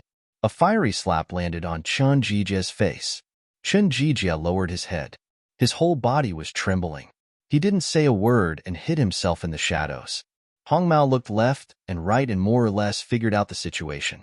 He coughed and tried to soften his voice. In his mind, he hypnotized himself that he was a caring brother. "Hey, I thought it was a big deal. Isn't it just a conflict between classmates? How did it get to this point?" It was just that he looked fierce and evil. When he pretended to be amiable, he looked twisted and ferocious. The group of people who looked at him felt their hair stand on end. Hong Mao patted Chen Jijia on the shoulder, making Chen Jijia tremble. He pursed his lips and smiled. "Little Chen, it's not that your brother He is scolding you. We're from the same school. When we enter society in the future, we'll have to support each other. Let's go. If there's a misunderstanding, apologize. If there's no misunderstanding, explain it clearly. Go shake hands with your classmates. Let's take it that this is settled. Everyone can also sit down and play basketball and drink to their heart's content." Chen Jijia, checkered shirt, the group of people, "You're a fucking street bully. Instead of teasing little girls and robbing middle school students, you're here trying to smooth things over like an old mother." This was the first time Hong Mao had done such a thing. The more the people around him looked at him, the more guilty he felt. In the end, he flew into a rage out of humiliation and gave up. He kicked the table and revealed his true nature. "Then what the fuck do you want me to do? I was sent to the police station by him last time. Don't you know how to run when you can't beat him? Damn it, I don't care anymore. Lucy, let's go." Checkered shirt was about to die of anger. "You." Chun Jijia's face turned pale. He lowered his head, and his shoulders withered a little. Hong Mao's gaze was straight ahead. He didn't even look at Song Yu. He walked to the door without any regard for his family. He pushed aside the hooligans blocking the door and walked out while cursing. His underlings swallowed their saliva. They ignored checkered shirt's scolding and quickly followed him. They didn't want to be in the same room as this god of plague at all. However, they still walked very arrogantly. In any case, they looked down on him. After closing the door. Whoa! Bang, bang, bang. The sound of someone running down the stairs could be heard outside. Every step exuded liberation and joy. Inside the room, Ma Xiaoting's admiration for Song Yu rose another level. There were almost stars in her eyes. Xie Sui stood in the dark and looked at Song Yu silently. Her dark and calm eyes were deep in thought. At this point, the situation had reached a stalemate. Now, everything was in Song Yu's hands. No one could interfere with whether he pushed forward or took a step back. Ma Xiaoting finally felt proud. He had just been humiliated and ridiculed by this group of people. Now, he spoke a little louder. "Brother Yu, are we going to make a big deal now? Are we going to leave a legend on this street from now on?" Ma Xiaoting, who was in his 2nd year of middle school, rubbed his palms together. In the end, he saw his brother Yu jump down from the table and throw the cue stick in his hand behind him. He was confident and neat. He ignored checkered shirt Chinjijia and forced himself to the corner. His gaze was fixed on Zhu Zhixing, who was about to stick himself into the crack of the wall. Today was definitely a nightmare for Zhu Zhixing. It was the most terrifying and desperate day since he was young. The feeling of being targeted by evil spirits was not as terrifying as it was now. Songyu, are you Zhu Zhixing? Zhu Zhixing's legs went soft, and he was so scared that he fell to the ground. His eyes were wide open, and there was only one word in his mind. It's over. Checkered Shirt was also stunned. Just now, he was racking his brains to think of a way to send this god of plague away. But he did not expect that the other party did not take them seriously at all. Ma Xiaoding also went up to him. Song Yu glanced indifferently at Zhu Zhixing on the ground and ordered, "Take him out." Ma Xiaoding no longer defined himself as a knight. He was just a lackey. When he heard Song Yu's words, he was amused like a drama queen. Okay. When Song Yu passed by Chinjijia, he stopped in his tracks. His slender fingers rested on the billiard table. He turned his head expressionlessly. The young man's light-colored eyes were cold and sharp. He smiled. Chinjijia? School bully? Is it only by trampling on others that you can support your vanity? Chinjijia did not even dare to breathe loudly. Song Yu tapped the table and smiled. Don't provoke me, idiot. Let me see you again, and I'll hit your head like a billiard ball.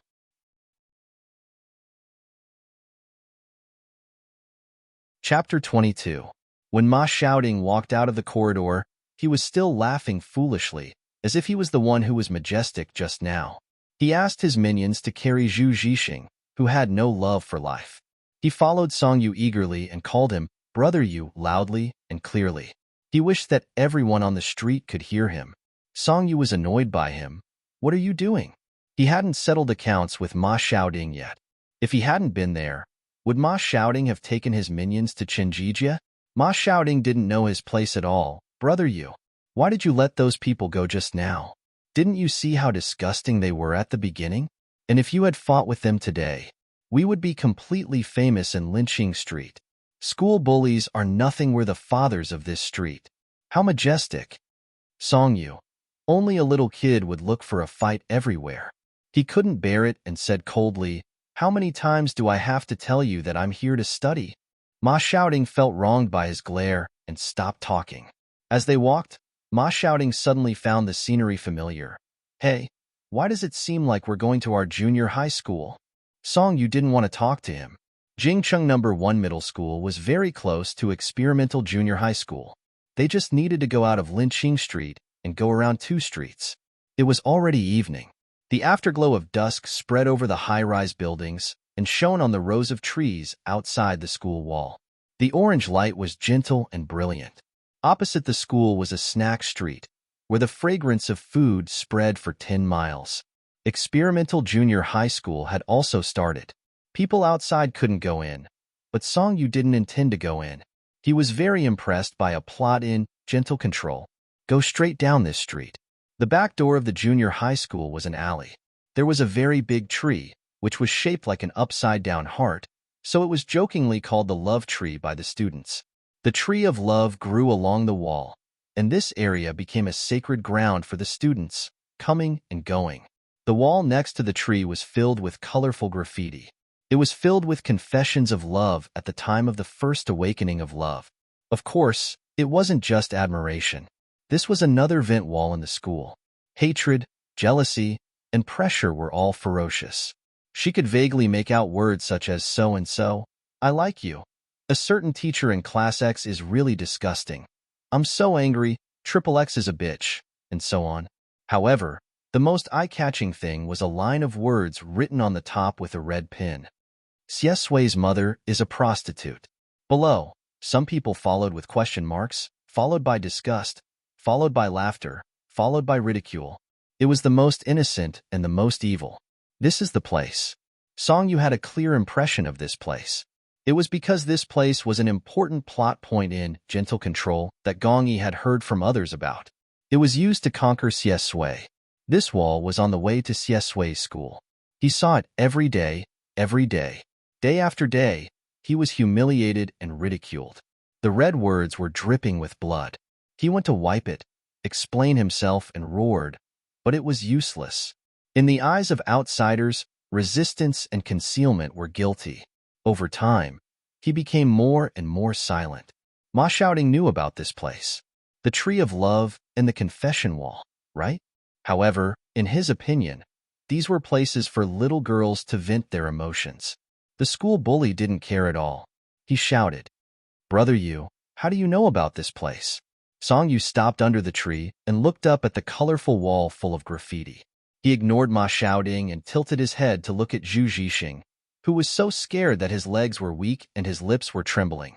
He was expressionless and asked lightly, "Is it familiar?" For Zhu Zhixing, who had been intimidated all the way, this sentence was the last straw that broke the camel's back. He completely broke down. He knelt on the ground and cried loudly, "I was wrong. Big brother, I was wrong. I'm not the only one who wrote these words. Big brother, I'll tell you their names too. Please let me go." His small eyes were red, and he was so scared that tears were coming out of his eyes. He was really afraid that Song Yu would kill him here. When he tilted his head and saw Xie Sui, it was as if he saw hope. He dragged his knees and crawled over. He reached out to pull Xie Sui's pants. "Xie Sui, we grew up in the same neighborhood. I have a big mouth and I like to talk nonsense. However, I ask myself honestly, I really didn't do anything to you. Please help me beg for mercy. Xie Sui, your grandmother knows me too. We're neighbors. Please save me." Not only Song Yu, but Ma Xiaoding, who was thick-skinned, was also angered to death by his shamelessness. She kicked Zhu Zhixing's butt. "You fucking did those stupid things in junior high. Xie Sui, you should be lucky that I didn't kill you." Zhu Zhixing was in tears and snot. He spoke incoherently. "I was wrong. I won't dare to do it again. I was wrong. Big brother, let me go. I want to go home. Xie Sui, help me say something." Song Yu ignored him and tilted his head to look at Xie Sui. Xie Sui stood in the shadow of the leaves. She raised her head and looked at the words on the wall. Her peach blossom eyes were cold and deep. Her expression was unclear in the half-light and half-darkness. After a long time, Xie Sui's lips twitched and she smiled. However, everyone present felt an indescribable sense of danger. Song Yu was also stunned. He felt that Xie Sui's smile was strangely similar to the man in the trench coat with a gun in his dream. They were both bored and bored. Zhu Zhixing did not speak. His face was wet. He knelt on the cement floor and stared blankly at the young man walking towards him. Xie Sui took 2 steps forward and leaned forward slightly. Her black eyes under her short hair were narrow and cold. The smile on her lips faded, and no one could tell whether she was happy or angry. Zhu Zhixing trembled and was dumbfounded. Ma Shouting seemed like he wanted to say something, but Song Yu stepped on his shoe. He sucked in a breath of cold air and swallowed his words. Zhu Zhixing thought that he would be punched to the ground or kicked over. However, the bloody and violent scene in his mind did not appear. The young man's cold order came from above. "Wipe it." Zhu Zhixing was stunned for a moment. He was overjoyed and did not even have time to stop his tears and snot. Yes, I'll definitely wipe this wall clean. Xie Sui, I won't find trouble with you anymore. I'll keep my mouth shut in the future." He stood up too quickly and twisted his ankle. He frowned in pain, but the joy on his face did not change at all. He limped to the side of the wall in high spirits and began to wipe his saliva with his clothes. Halfway through, he felt that it was too slow. He used his hands and clenched them so hard that he did not care even if his nails broke. Ma Xiaoding was dumbfounded. He let this kid go just like that. He was exasperated. "Xie Sui, if you don't dare to do anything to this tramp who treated you like this, I can help you beat him up." Song Yu felt that Ma Xiaoding's thoughts were really useless. "Is there nothing else in your mind other than fighting?" Ma Xiaoding felt aggrieved. "Brother Yu, you actually have the nerve to talk about me?" Xie Sui looked at the wall. He did not know what she was thinking about after traveling through time. Song Yu pretended to ask casually, "Is that it?" Xie Sui's gaze fell on his fair face. Song Yu's eyes melted the hostility and coldness in his heart. After a long time, he smiled. Yes, let bygones be bygones. However, cold words flowed in his heart. How is that possible? Song Yu wanted to make Zhu Zixing completely shut up. In the end, he wanted Xie Sui to completely untie the knot in his heart. In the original novel, Gong Yi brought Xie Sui here and asked his subordinates to erase that line of words in front of him. Now, Song Yu simply brought Zhu Zixing here. Whoever wrote it would erase it. Gratitude and resentment, karma, all had an end. Do you have a class group? Junior high school. Song Yu tilted his head and asked Ma Xiaoding.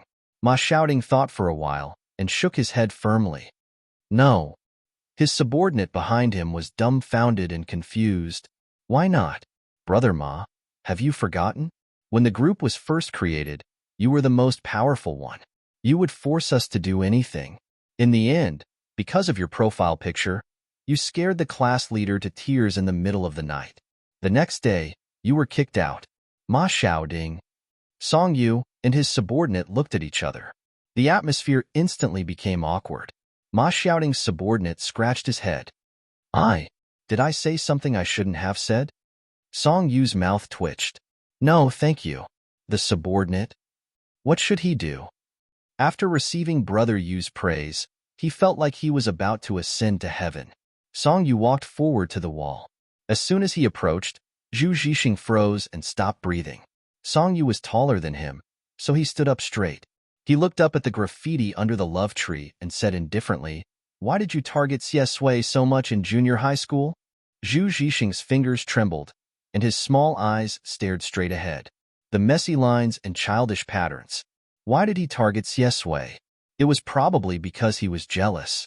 She was good-looking and had good grades. The people he tried his best to please only had Xie Sui in their eyes. She had to listen to endless curses every day, as well as strange discussions about Xie Sui's mother. Malice arose and rumors spread. After a long time, he got used to it. But it was too late to say all this now. Zhu Zixing's mind was blank. He was scared silly by Song Yu's imposing manner in the billiard hall.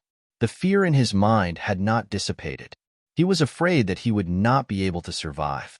Tears fell again, and he begged in a hoarse voice. I was wrong, brother. I was wrong. I won't say anything else in the future. Really. Song Yu. Give him an explanation. Zhu Zixing's nose was red. He looked at him with tears in his eyes, not understanding what was going on. Song Yu said, Junior high school class group. Maybe he really doesn't care, but this is what you guys owe him. It's a long overdue apology. For Zhu Zixing, this night was really a nightmare that he could not wake up from. His mind was tense, and his limbs were stiff.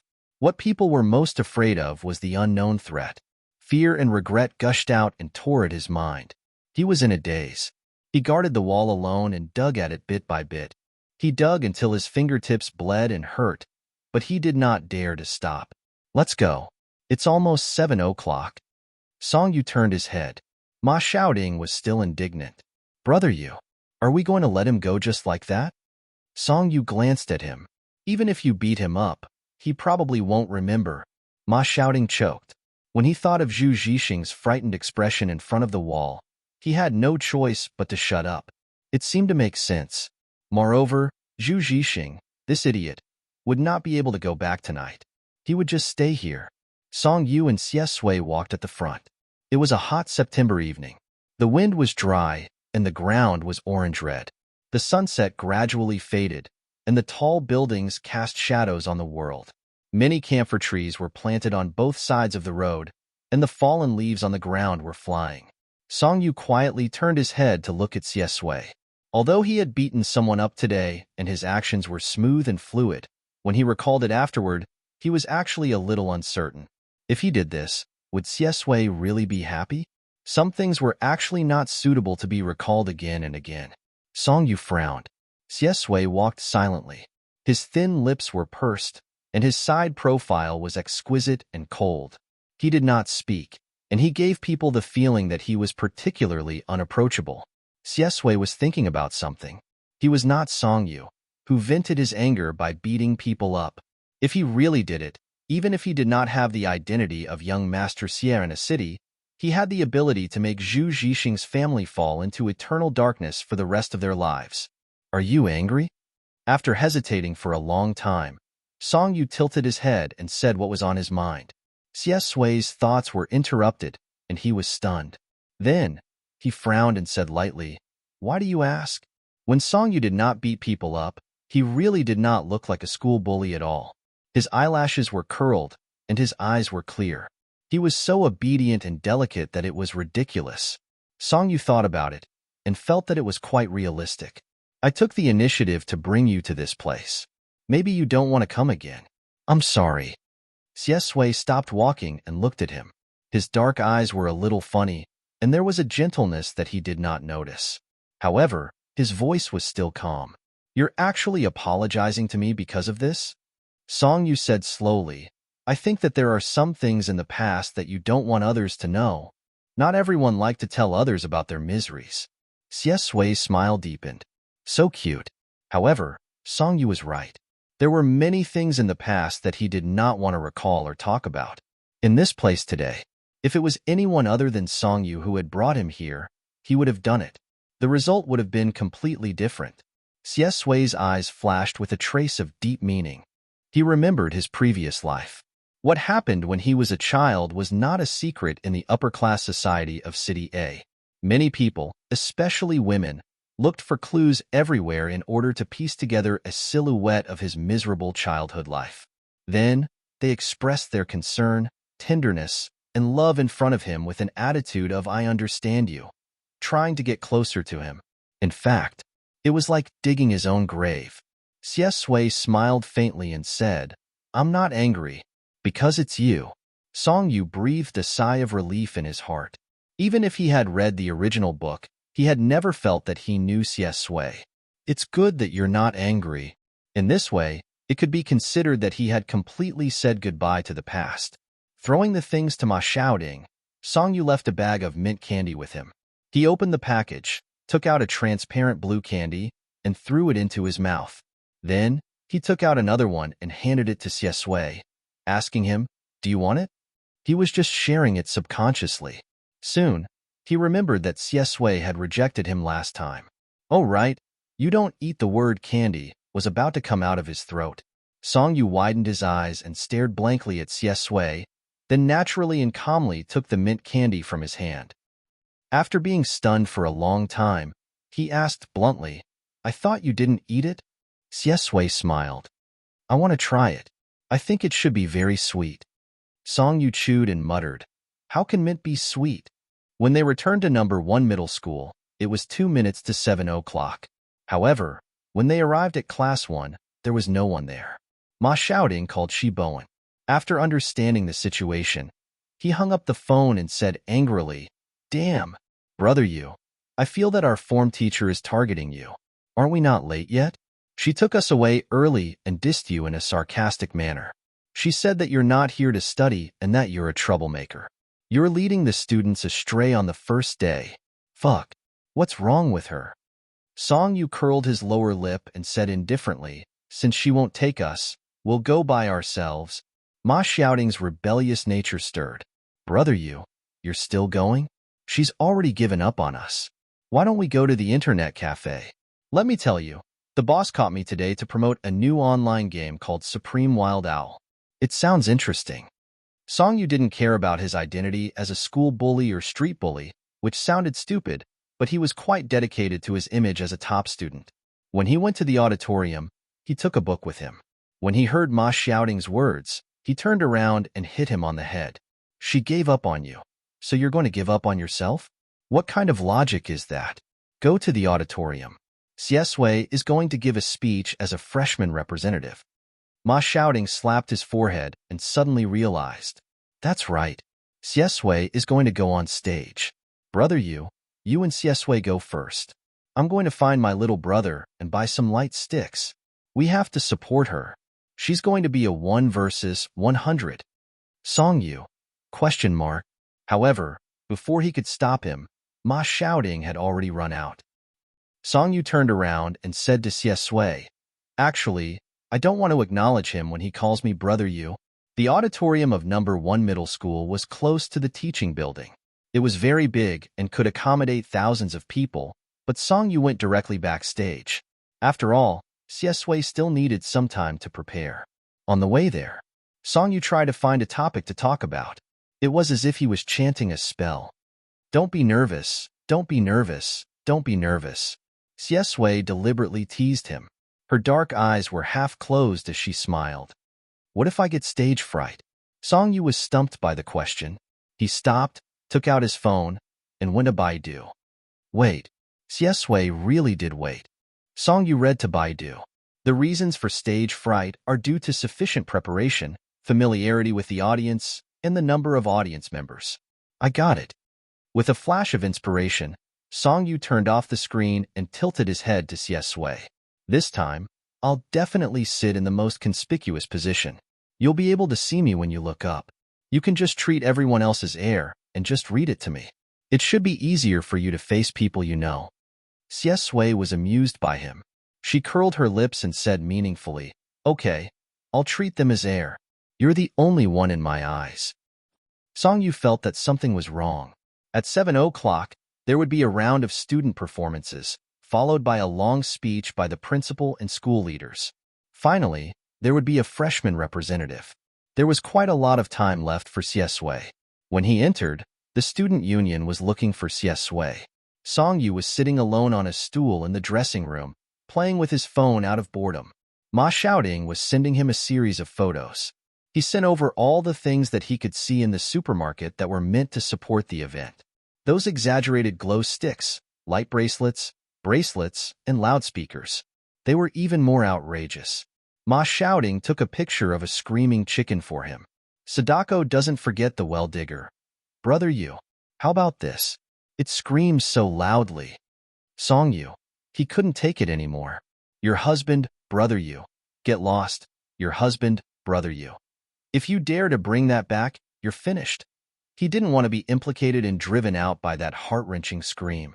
Sadako doesn't forget the well digger. Biting hand, sad face. Sadako does not forget the well digger.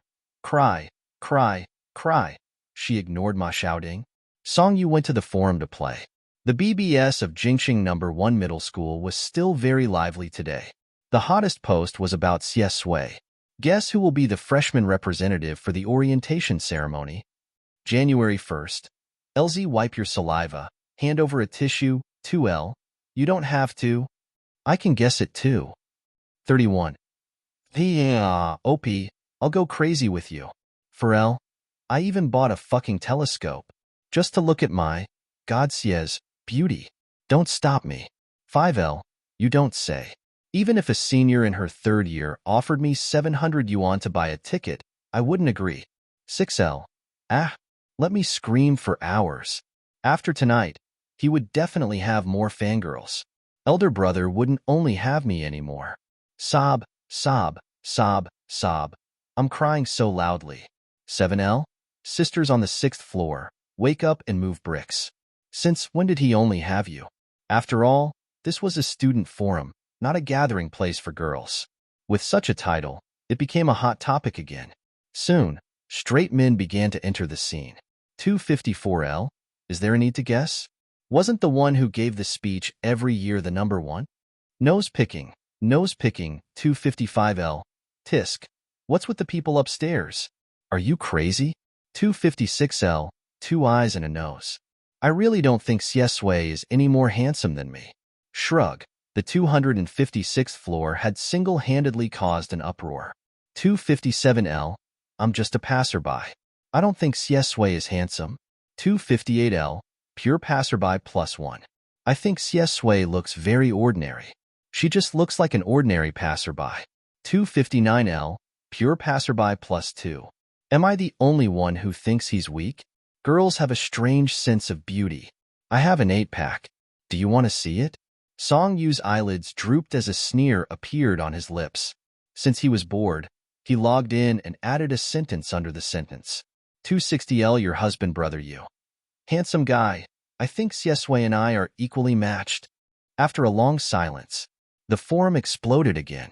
1261L, 1262L. What the fuck? Am I blind? I actually saw Brother Yu's reply in Godsia's post. 1261L. Ha ha ha ha. Handsome guy is equally matched. 1261L. Brother you. What good will it do you if I laugh to death? 1261L. Get to the point. What are you guys doing? Brother you said that he is equally matched with Godsia. Hubby, I knew you wouldn't disappoint me. 1261L. Brother you has already revealed his identity as a handsome guy to praise Godsia. Haters, take a break. Godsia. Godyin doesn't explain. 1261L. XSWL. It's okay to reveal your identity as a handsome guy. Song you couldn't be bothered to look at the back and typed out. Do you want to look at other posts? Based on his identity as a bloodthirsty person, there would definitely be more idiots jumping out later. He was just bored and casually spoke up for Siesue. He didn't want to bother with those haters. It was probably because he appeared once in Siesue's post. Many new posts appeared on the forum in an instant. They named him and asked about his relationship with Siesue. Some asked him to post photos, confess, or insult him. Song Yu replied according to his mood. Naming a certain you idiot? Idiot. Don't think that you're very awesome and impressive. Actually, in the eyes of others, you're nothing. 3L. Your husband, brother you? Don't talk nonsense. Am I not a bar spirit in the eyes of others? 4L. Ha-ha. 5L. Ha-ha. I almost dropped my phone and hit the head of the form teacher just now. Most of the people who shouted were girls. Brother you. You're especially annoying today. Do you know that? You're so likable that I can't get tired of looking at you. Handsome guy is here? Look at the photo. Hubby. I want to confess to you. Regarding this, Song you know. No. It confirmed the title of First High School's Cold-Hearted Scumbag. Song Yu scrolled up and clicked on the most popular post. He ignored the bloody storm centered around him and looked down. Suddenly, his gaze froze. It landed on a very inconspicuous floor. Drowned in the flood of replies, the name of the floor owner caught his attention. Long live Brother CI. A bunch of idiots. It's still uncertain who the freshman representative will be. Song Yu's eyes turned cold. Not long after, Siesue came out with a script in his hand. There was a teacher standing next to him who was earnestly advising him about something. Siesue leaned against the wall, lowered her eyes, and listened quietly without saying a word. Next to Song Yu was a member of the student union who was in charge of organizing the venue. She was a girl with 2 ponytails. She was so angry that she almost burst the balloon in her hand. What the hell? Isn't the rule that the top student of the senior high school entrance exam should give a speech? What's the meaning of this sudden change? Song Yu turned off his phone and stuffed it into his pocket. Wang Ci. At this moment, a sharp and noisy sound suddenly came from the door. It was the kind of whistle that primary school students like to buy. It was a whistle that cost 50 cents at the snack bar. Ma Xiaoding and his lackeys each held a whistle in their mouths. They whistled as they walked, holding a bunch of glowing toys in their hands. They attracted everyone's attention along the way. The sharp-eyed Ma Xiaoding saw Song Yu and whistled happily twice. Do, then he took it down, waved and shouted, Brother you, look at me. We're going back with a full load. Song Yu, fuck, I don't know you. He walked forward in the direction of Siesue. The teacher was explaining the reason to Siesue when he suddenly saw Song Yu coming over. He choked on his prepared speech and his brain froze for a second.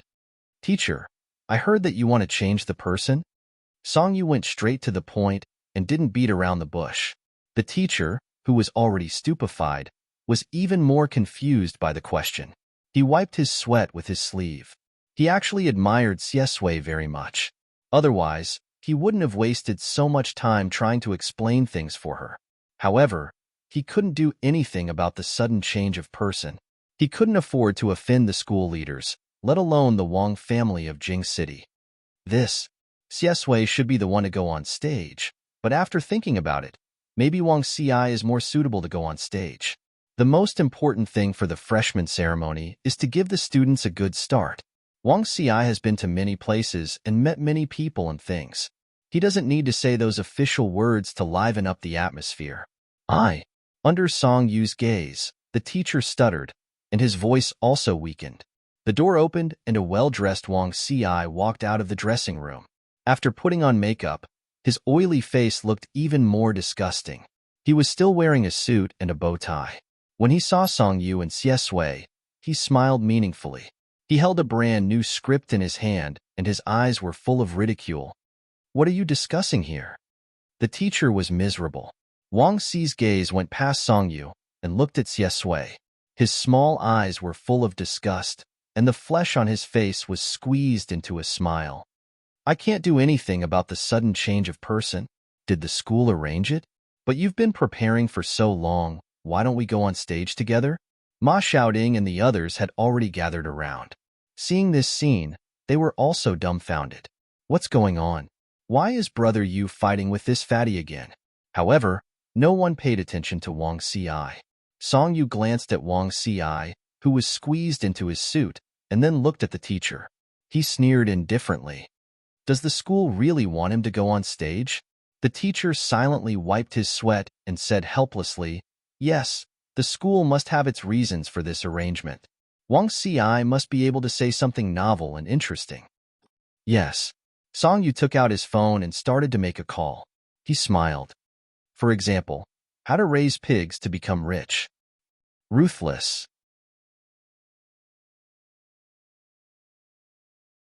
Chapter 23. Raise pigs to get rich. The sarcasm in these words was so obvious that many people present held their breath. The atmosphere was solemn. They looked at Song Yu as if he was a warrior. Did he know who he was provoking? The teacher was also stunned. His face was red and he stammered to Song Yu, "Hey, how can you talk like this? Hurry up and apologize. It's just a speech." His eyes were full of anxiety. He winked at Song Yu and tried his best to persuade him, but Song Yu didn't appreciate it at all.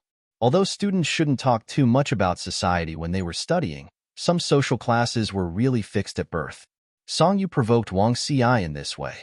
With the power of the Wang family in Jing City, it was easy for them to make trouble for him.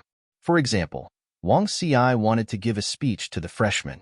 The Wang family mentioned it, and the school directly approved it. Although it was not under the rules, everyone was well aware of it. They had to accept it even if they didn't want to. "Little student, hurry up and apologize. Let's forget about it." The teacher wiped his sweat with his hand. He was so worried. The expression on Wang Xi's face became cold after Song Yu said, "Raise pigs to get rich." Hearing the teacher's words, he put on a fake smile and said, "Why should I apologize? You've already said it. How can I pretend that I didn't hear it?" He tilted his head and looked at Xie Sui with deep meaning in his eyes. "If you knew what's good for you, you wouldn't have made things so embarrassing. I really appreciated you." Xie Sui smiled and didn't speak. The young man was tall and straight with a cold temperament. His dark eyes were as cold as snow. Wang Xi narrowed his eyes. For some reason, he was a little scared, but he was more excited. His tone was more ambiguous. "Do you regret it?" Xie Sui smiled. "No." Before he could say more, Song Yu had already opened his mouth. His light-colored eyes were full of impatience. "Why are you still here? Don't you know that you are an eyesore? Why don't you go and prepare the Rich Heart Sutra?" "Everyone, the teacher," he advised himself, "this student is hopeless. I can't pull her back. Just give up." Wang Xi's chubby face twitched as he walked forward with the script in hand. When he passed by Song Yu, his eyes were filled with mockery and viciousness. He whispered in a voice that only the two of them could hear, "You're just a poor distant relative of the Meng family. Do you really think you're something? He could only hang out with Ma Xiaoding, the son of a chauffeur. Do you really think you're something?" The call was finally connected. Meng Fei's voice came from the phone. "Hey, Yu, what's the matter?" Before Song Yu replied, he held his phone and smiled at Wang Xi. "What era is it now? You're still using your family background to oppress others? Don't you know that we're on the path of socialism now? Idiot." Song Yu ignored Wang Xi's expression, which looked like he had eaten shit, and walked towards a place with no one around. Lowering his eyes, he said, "Cousin, are you interested in getting rich? Our school student, Wang Xi, will be the representative of the new students on stage today. He's prepared to give a speech on how to raise pigs to become rich." "You can't get along with raising pigs to get rich, can you?" Wang Xi, who had punched cotton, was so angry that his entire body trembled. In the end, he was coaxed by the sweaty teacher to go to the front to prepare. Don't be angry, don't be angry. It's your turn to go on stage later. Song-yu walked further and further away with his phone in hand. His lackeys were left confused. Brother Ma? Who is brother you calling?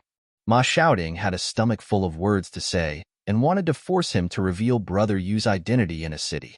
However, his rationality held him back. Brother Yu hid his identity because he wanted to be a top student. He couldn't court death. Moreover, Song-yu's words just now had scared him.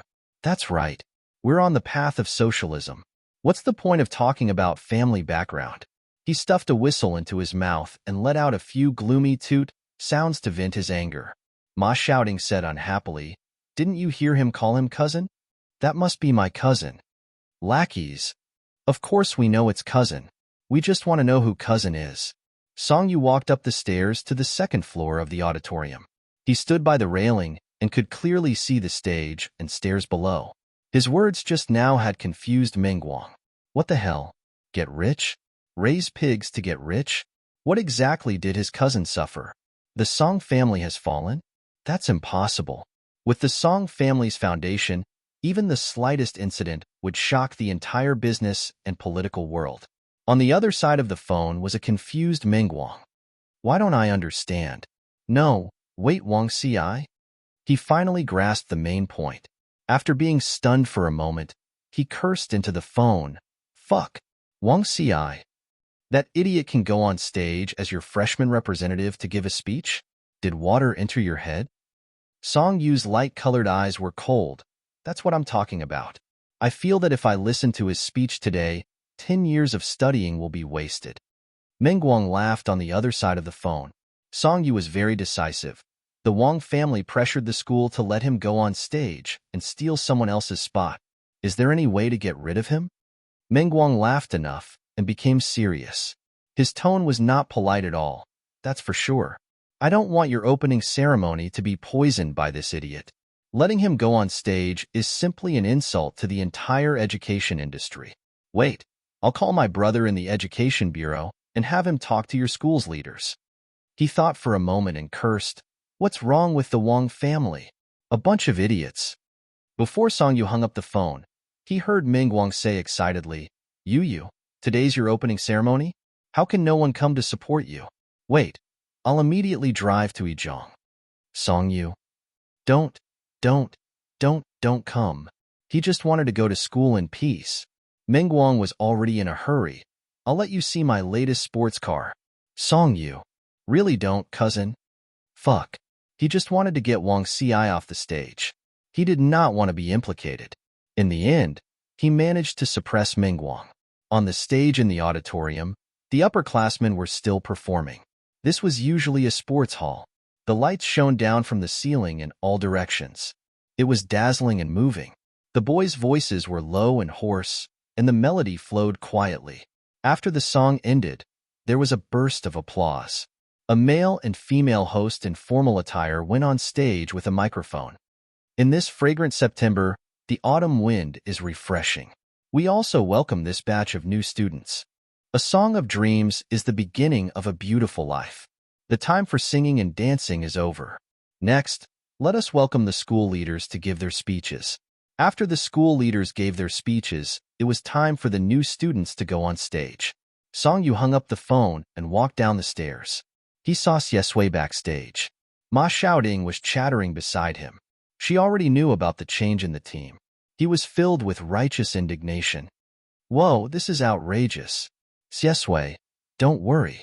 Let that idiot Wang Ci dance first. Brother Yu will definitely kill him. Brother Yu? Oh, Brother Yu is here. Song-yu ignored Ma Shouting and asked Xiesui quietly, Are you ready? The young man's hair and pupils were very light, and his skin was bright white.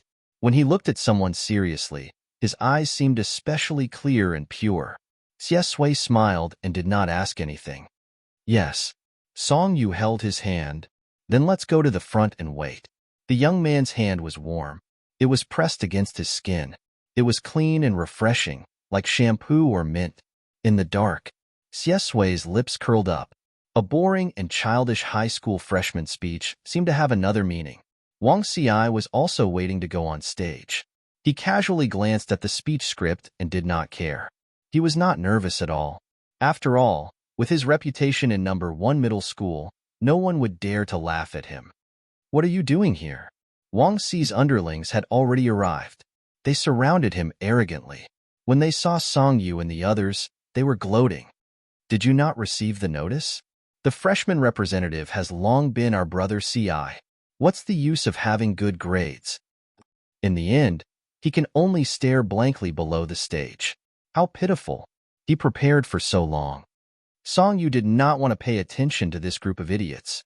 He just tilted his head and secretly stuffed a mint candy into Xie Sui's notebook. I like mint so much because of my childhood influence. When I'm afraid, sad, nervous, or sad, a candy in my mouth will make me feel much more relaxed. It has become a habit. Xie Sui held the paper in one hand and the candy in the other. She did not understand why Song Yu was so obsessed with this matter. She looked up with her dark eyes. Do you want to see me go on stage? Song Yu was stunned. Didn't you start preparing yesterday? He was holding the speech script in the first evening self-study session. After preparing for so long, suddenly the representative was changed. Xie Sui was only 15 years old. At such a sensitive time, she would be very sad. Speaking of which, there was no such plot in the original novel. Wang Xiai was probably dissatisfied with the seat and wanted to show Xie Sui his power. Started preparing yesterday? Xie Sui smiled. In fact, he did not read a single word on these papers. Although the Wang family was lawless in Jing City, it was not worth mentioning compared to the aristocratic families in a city. They could not even provoke the Su family. He just did not want to talk to Wang Xiai. It was easy to kill the Wang family. However, he was more willing to prepare a gift for his uncles in the Xie family in a city. Yes, I've been preparing for today, Xie Sui said. He tore open the wrapper of the mint candy and put it in his mouth. The young man's peach blossom eyes were exquisite and gorgeous, and his smile was dangerous but meaningful. He looked at Song Yu quietly. Thank you, it's very sweet. Song Yu was stunned. On the other side, Wang Xiai was listening to his subordinates bragging about him and mocking him. However, Song Yu was not willing to look at him. He was so angry that he clenched the speech script. His mind was full of hatred and mockery. Why was Song Yu so arrogant? What right did he have to be arrogant? There was a wave of applause at the front desk. After the drowsy speeches of the school leaders ended, all the female students were energized as if they had been injected with chicken blood. Thank God, I love you. All kinds of voices rose one after another, and the atmosphere was suddenly stirred up.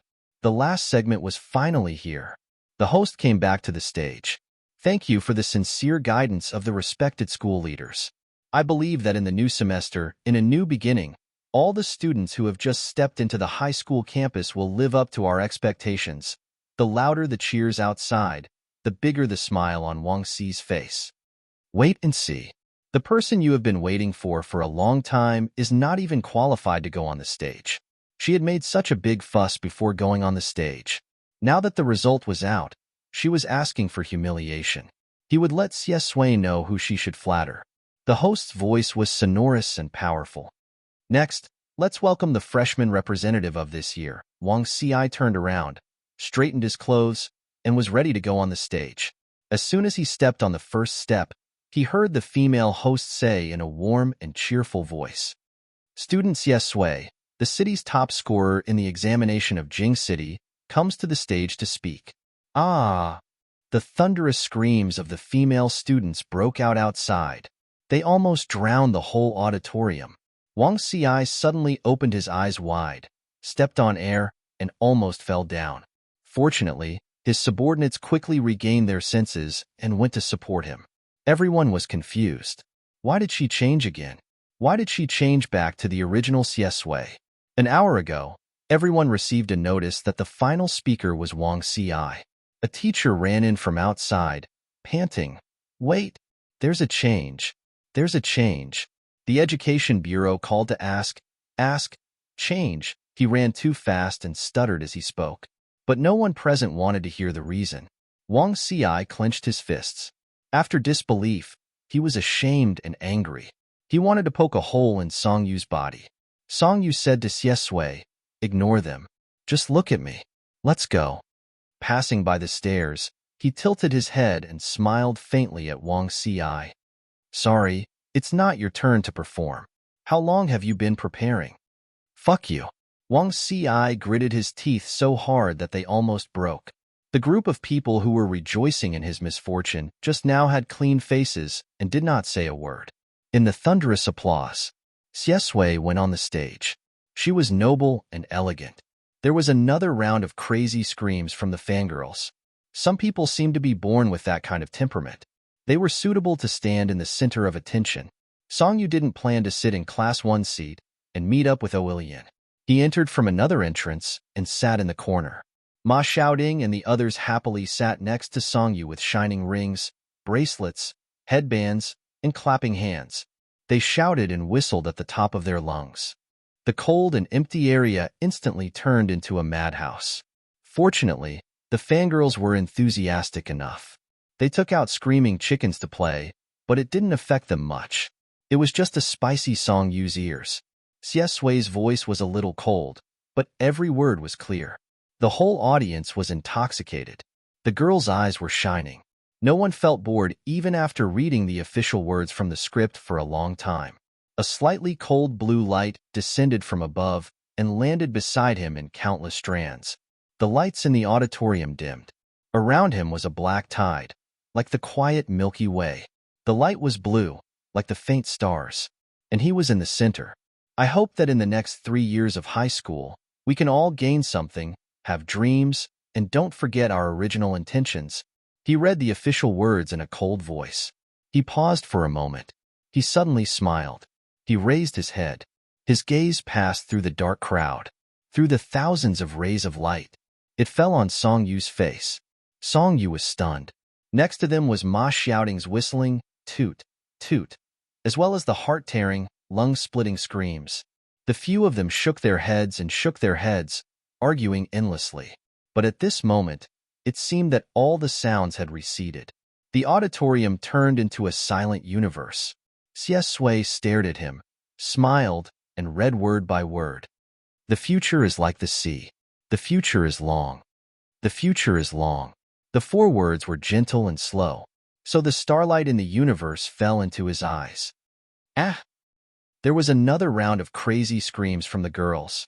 Ma Xiaoding's underlings were a little confused. Xie Sui, are the last 4 words you read to us? No, you said it to brother you? You've been looking here. Ma Xiaoding took off his whistle and began to show off. Oh, do you know the meaning of his last 8 words? You don't know, right? That young man from Zhongguopan who doesn't study much usually speaks about China. Song Yu was speechless. Her initial stupor was all gone by the half-baked Ma Xiaoding. Liang Qichao, the young man speaks about China. After saying this, Song Yu got up and left, ignoring the screams in the auditorium. Jingcheng First High School's forum was completely blown up. Posts about God Xie were crazily refreshed. Oh, I'm Feng Chong, brother. My name is Feng Chong. I say, no, say, God Xie's face. Oh my God, I'm suffocating. Of course, it was this title that was pushed to the hot topic. Sisters, let's show brother you some green tonight. Main post, cheating by.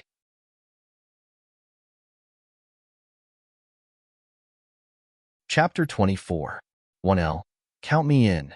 I'm God Xie's woman today. 2L. Right? Today, I'll show brother you. This cold and heartless scumbag, a little green. Do you think I can't do without you, stinky man? 3L. Ha Haxel 4L. Do you think brother you will be afraid? 5L. Brother you. Bye then. The next one will be more obedient. 6L. Ha ha ha. No. Brother you. Sister. What are you thinking? 7L. H. Ha ha ha. Why are you all so talented? 35L. Werwu. God Xie is really a god, a school beau, and a study god. Fuck. How can there be such a perfect man like God Xie in this world? It's not fair. 36L. Right? It's not fair. So let me be his girlfriend. Let him be blind and fall in love with me. That's fair. 37L. Werwu.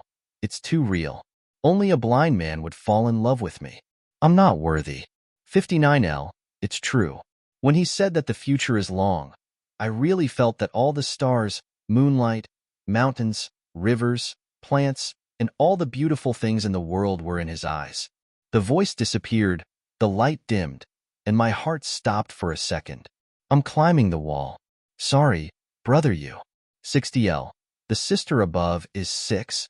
This is such a good bootlicker. 121L. OP. I'll make him a cuckold with you. 122L. Ah, I love gods, yeah. 251L. TSK. Brother you can change your name. From now on, you'll call your husband, Brother Green. 252L. Ha ha ha ha ha. Your husband, Brother Green? Song Yu. He was waiting for Xiesui outside the auditorium. He browsed the forum out of boredom and saw the most popular post. He clicked on it and found that he was forced to change his name. Your husband, Brother Green. What the hell? You all like Xiesui. What does it have to do with me? Green above my head? Can you afford it, sister? Nonsense. Song Yu, who had been promoted to the nation's husband, didn't have the self-awareness of being a husband. He pursed his lips and logged in. Just as he was about to reply, Papa Song suddenly called him. Song Yu, who was squatting on the stairs, almost dropped his phone when he saw the caller ID. What good news could it be for the busy President Song to call him? Song Yu's hand trembled slightly as he answered the call. Hello, Dad. School starts today? Over the phone, President Song's voice was deep and full of authority. Song Yu was scared when he mentioned the school. He held the phone and said softly, School has started, and the welcoming ceremony is over. Classes will officially begin tomorrow. President Song was silent for a long time. Then, he sighed and said sourly, Forget it. Anyway, you colluded with your mother and sister and hid it from me from the beginning. As your father, what can I say? Song Yu could only laugh dryly. Haha, you're using the script of a domineering CEO, so don't play the role of a bitter old father. Director Song seemed to have quickly remembered his character's setting and snorted. Don't think that I can't do anything to you just because you started school. Since you like studying so much, you'd better study well in Jing City. Don't make trouble, and don't make your mother worry. In fact, with the status of the Song family, even if Song Yu got the last place in the grade, no one would give him any pressure. President Song just wanted to find something for him to do in Jing City. The school was a relatively gentle and simple environment. If Song Yu studied peacefully, they would feel more at ease in a city. Song Yu glanced at the practice questions he brought to the auditorium without any psychological burden. After pretending to be a straight-A student for so long, he really felt that he was a straight-A student. He said frankly, Dad, you don't have to worry about this. I can guarantee that no one in the whole school loves studying more than me. President Song sneered. 350? Shit. Song Yu couldn't stand it. Why are you all talking about the results of the senior high school entrance examination? Can't you let people work hard in high school? Don't you know that a prodigal son is more precious than gold? President Song knew his temper well. He sneered. Do you know how much your sister scored in the college entrance examination this year? 735, second in the province of a city. We have the same parents, but why is the gap so big? Song Yu.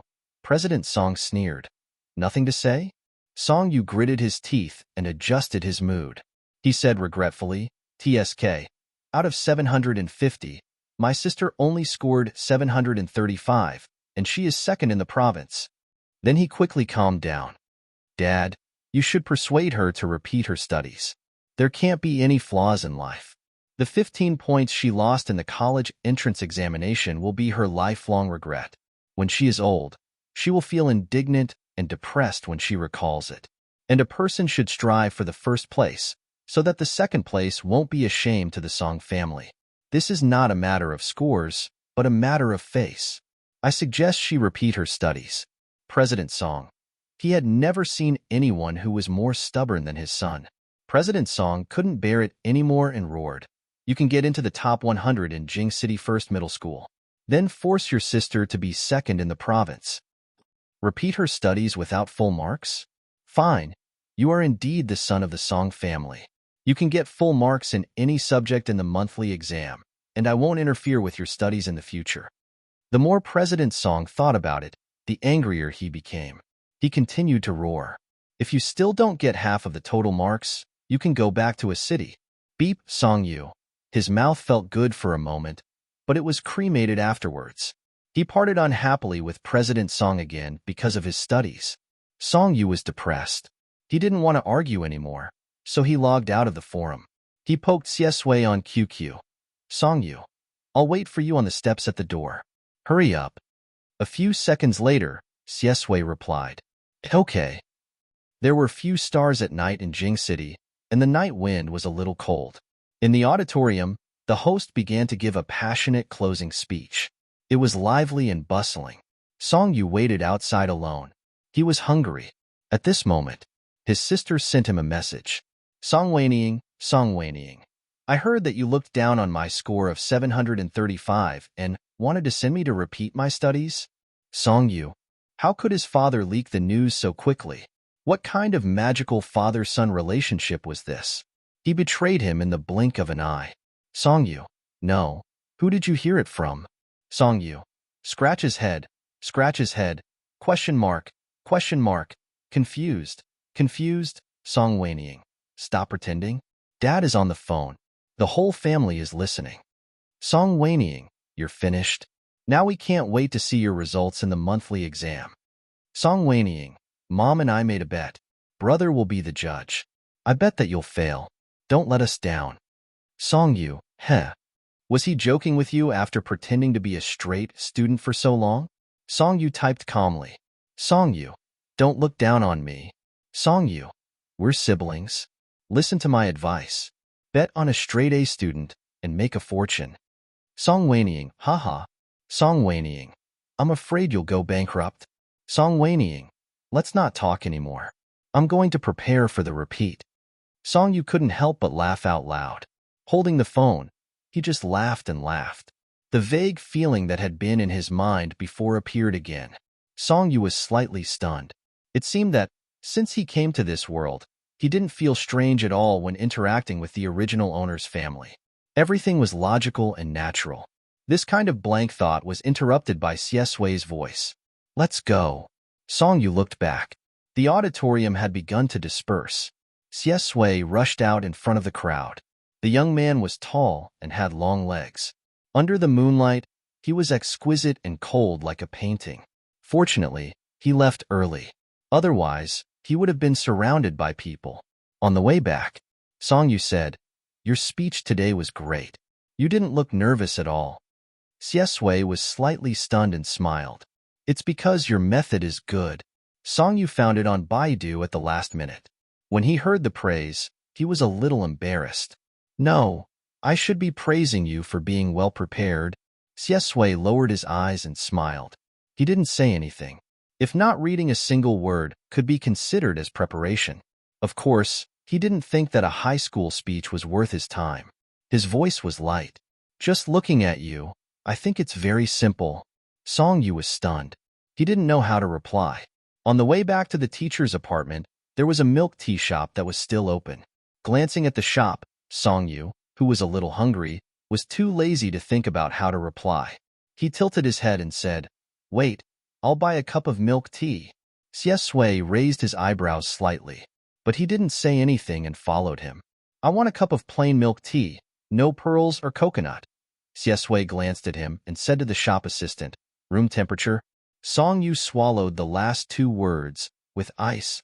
While Song Yu was waiting for the milk tea, his phone rang. He lowered his head and opened it. It was Ma Xiaoting's message bombardment. Sadako doesn't forget the well digger. Brother Yu, you and Godxia left first? Sadako doesn't forget the well digger. You missed Wang Xi's expression? I feel like he's going to die of anger. When I whistled past him, he was still calling home. He yelled for a long time, but there was no word to comfort him. Ha ha ha ha, I'm so happy. His underlings were also angry and didn't say anything. Their faces are swollen. Those idiots. Sadako doesn't forget the well digger. Oh, he even glared at me. I'm not afraid of him. Sadako doesn't forget the well digger. Brother Yu, I feel like this idiot won't let it go. I heard from his phone call that he still thinks you're a poor relative of the Meng family. This time, the Education Bureau is targeting him. He's stupid and hopeless, but it doesn't matter. We socialist people don't lack these things. Ha ha ha ha. Sadako doesn't forget the well-digger. Also, brother you, have you seen the forum? Someone actually wants to make you a cuckold. I'm so angry. What do they know? God Xie's words were clearly directed at you. The brotherhood between you two can't be broken because of these fickle women. Sadako doesn't forget the well-digger. I'll continue to help you scold them. Song Yu. He faintly had an ominous premonition. He flipped the page on his phone, went to the forum, and clicked on the hot post again. While a group of people were laughing and screaming to confess to the Green Man, Sadako Jinjin, who was extremely Ma Xiaoting's unique ID, changed the style of the entire post. 1315 Sadako Jinjin. What cuckold? Haven't you thought that Xie and brother you are good brothers? Blindly provoking others' feelings. 1316 Sadako Jinjin. Let me tell you, I'm brother Yu's underling. I was sitting next to brother Yu just now. Xie Sui's last 8 words were directed at brother Yu. Understand? 1317L? 1318L. Oh my god. I have a bold idea. 1319L. I understand. I think I understand. 1320L. Brother Sadako, you seem to have opened a new door for me.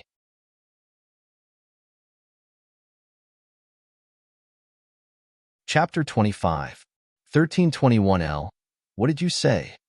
Say that again? Who did God Xie say that to? 1322L. I'm going to draw my sword. Fuck. I'm going to shout at the front row. Get lost, Fujoshi. 1323L. Ha ha ha. The door to a new world has been opened. The back door is locked. No one can leave. 1324L. Sister above, don't be angry. Dating alone is so torturous. Why don't you couple up with us? Happy. Little Panda lifts windmill. 1325L. The future is like the sea. There's still a long way to go. 1326L. Do you still remember Brother Yu's speech in God Xie's Lick Face Forum? I can't imagine that Brother Yu is such a low-key person. He's actually willing to reveal his identity as a handsome guy for someone. What kind of brotherhood is this? Woo-woo. I don't believe that they have nothing to do with each other. Heart. Rose. 1327L. Upstairs. We know a Brother Yu? 1328L. Ha ha ha. Sure. Low-key Brother Yu. 1329L. Are you guys crazy? Can't you get a class representative to highlight the main points? Brother Sadako is Brother Yu's underling. God Xie is looking at Brother Yu's direction. I want to see my husband's face. 1330L. Upstairs. I'm shaking hands with you. Ah, is there anyone recording? Is there a replay? Let me find my husband. Brother Sadako. Brother. Look at me. 1331L. Brother Sadako. Look at me. Want to be friends? It doesn't matter if it's Brother Yu or not. The main point is that I like the way you look when you climb out of the TV. 1332L. Are you there? Do you want to make a deal? Give me a photo and I'll let you climb on my TV. 1333L. Sadako's father, brother, uncle, brother. What does your family lack?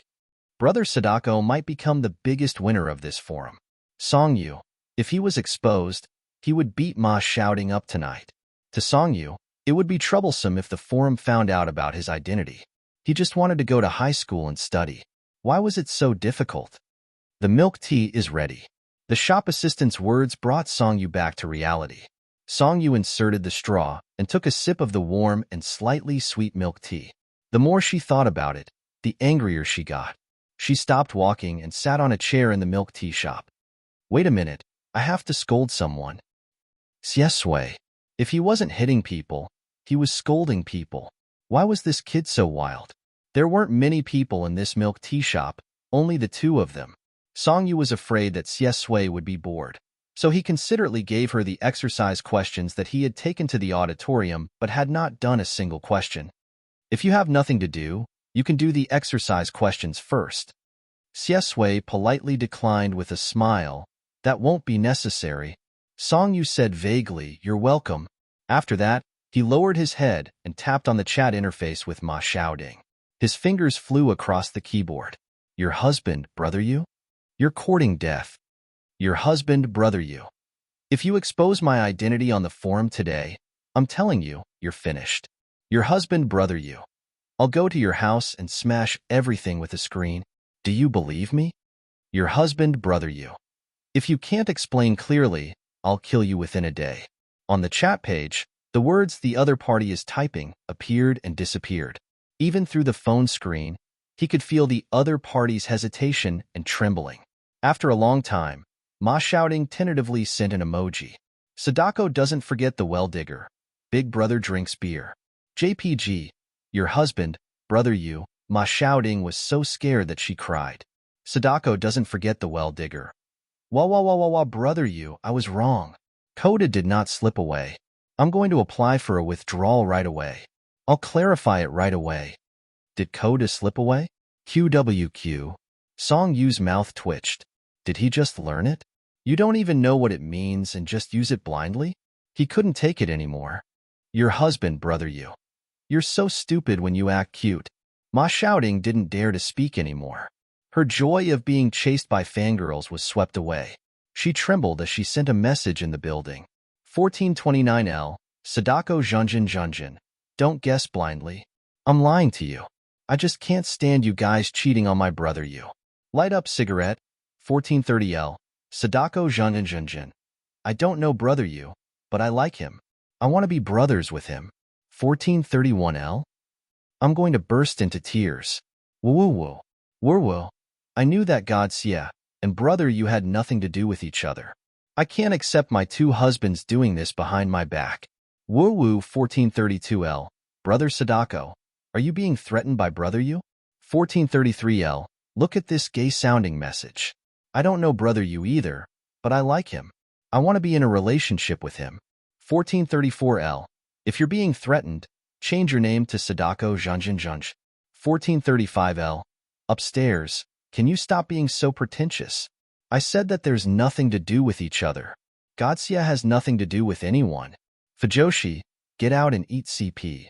Okay? 1436L. Yes. I recorded the video and watched the replay. I feel that he said the last 8 words to me. 1437L. 1436 Dream on. I can see my own reflection in his eyes. 1438L. Woo, brother Sadako, I love you. I knew it.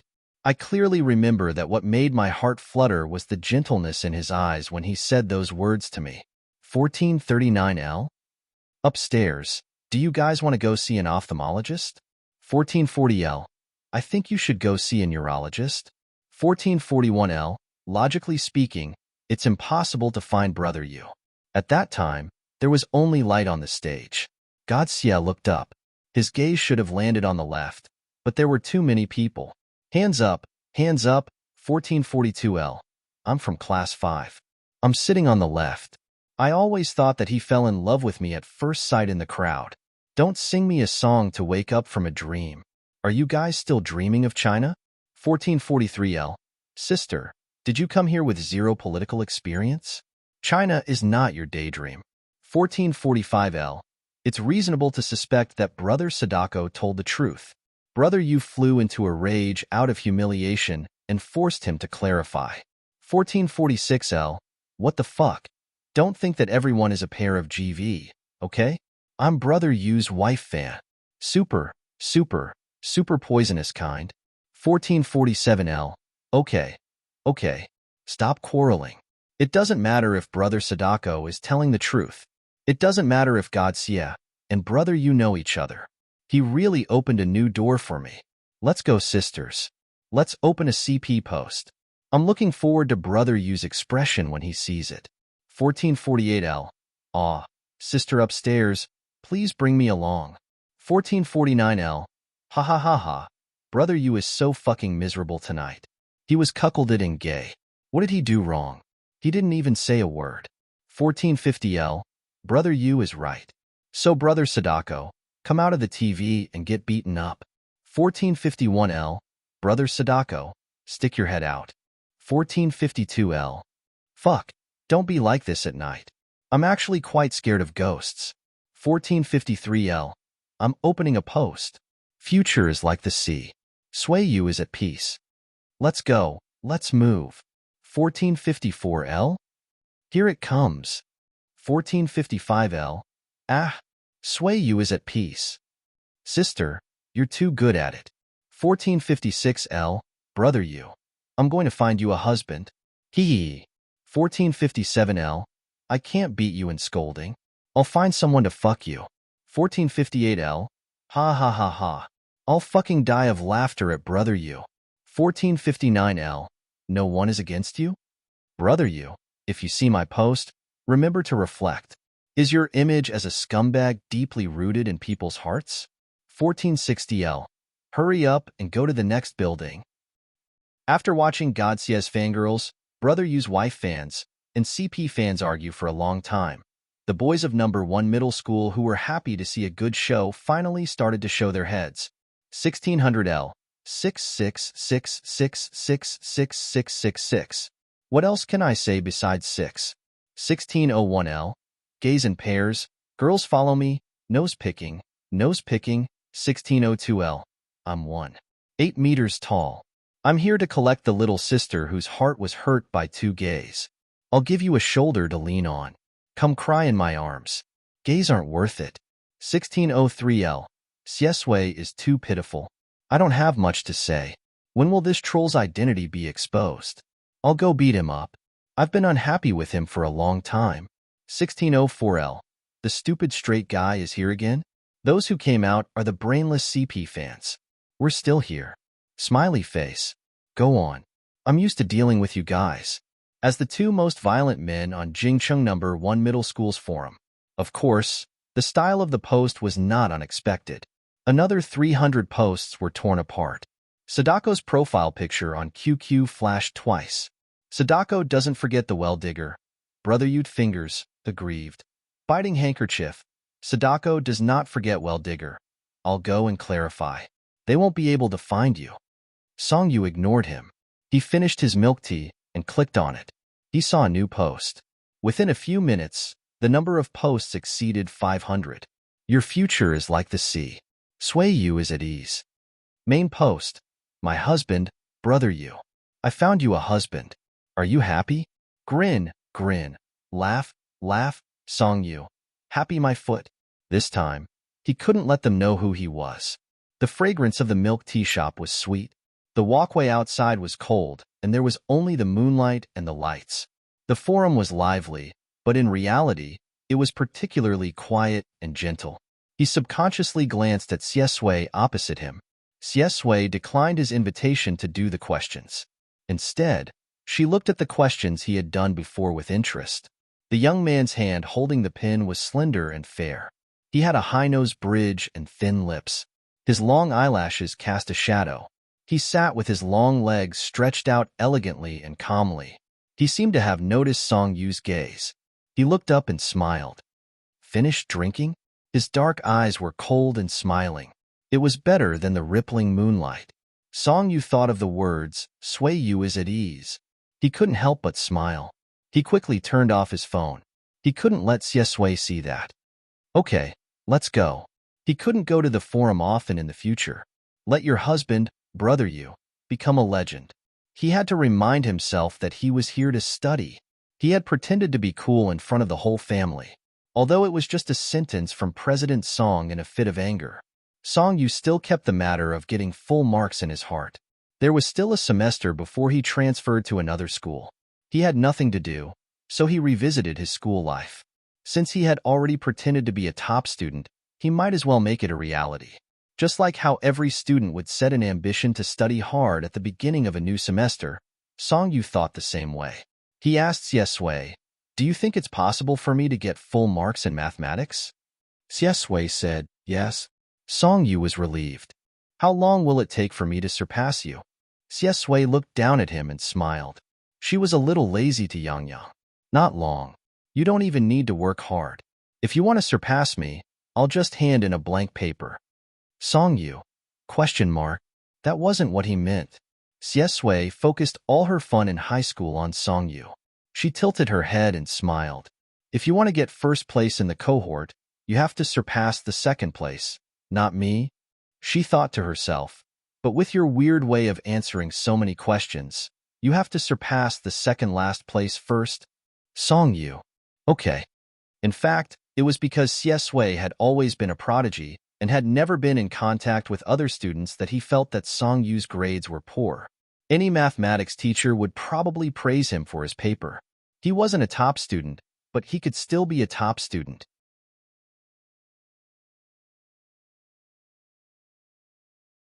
Chapter 26. The first lesson of the first semester was mathematics. Ma Xiaoding was more excited than anyone else. He slammed the table behind him and said, Brother Yu, do you want to run for the mathematics class representative later? I'm planning to run for the Chinese class representative. Why don't the two of us blossom together? Song Yu was flipping through the compulsory high school textbook with his eyes drooping lazily. When he heard Ma Xiaoding's words, he sneered and said, Go ahead and blossom on your own. Shi Bowen was scared out of his wits and tried to persuade him. Brother Ma, you can't do that. The Chinese class representative has to go up and receive the readings. Ma Xiaoding had no self-awareness. Yang said proudly, Of course I know. That's why I'm going up. I memorized so many poems. How can I not show off? Shi Bowen said weakly, Don't do it. Classmate Bowen, who loved learning, was about to cry. Let me go. I don't want to get a 0 in archaeology. The bell rang, and the mathematics teacher walked in with a lesson plan. He was in his 50s, thin, bald, and wore glasses. He held a thermos flask in his hand and stood on the podium.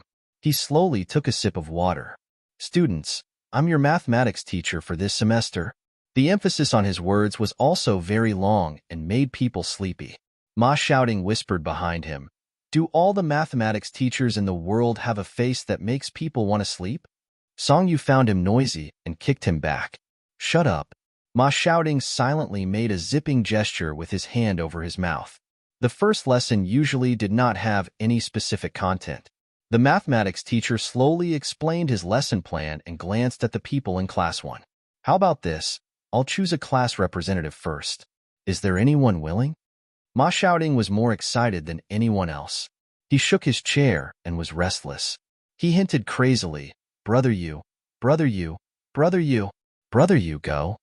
In his heart, Brother Yu was a strange man who held on to the test papers and struggled with trigonometric functions on the first day of school. How could he not have a position in the mathematics class? The mathematics class representative was so prestigious. More importantly, he was going to run for the Chinese class representative. Both literary and scientific talents sounded so damn cool. Song Yu held the pen and wished he could turn around and give him a good beating. Ma Xiaoding was too high. Her entire face was radiating joy. Compared to the group of sleepy students, it was a stark contrast. The math teacher's gaze fell on his face, and his eyes lit up.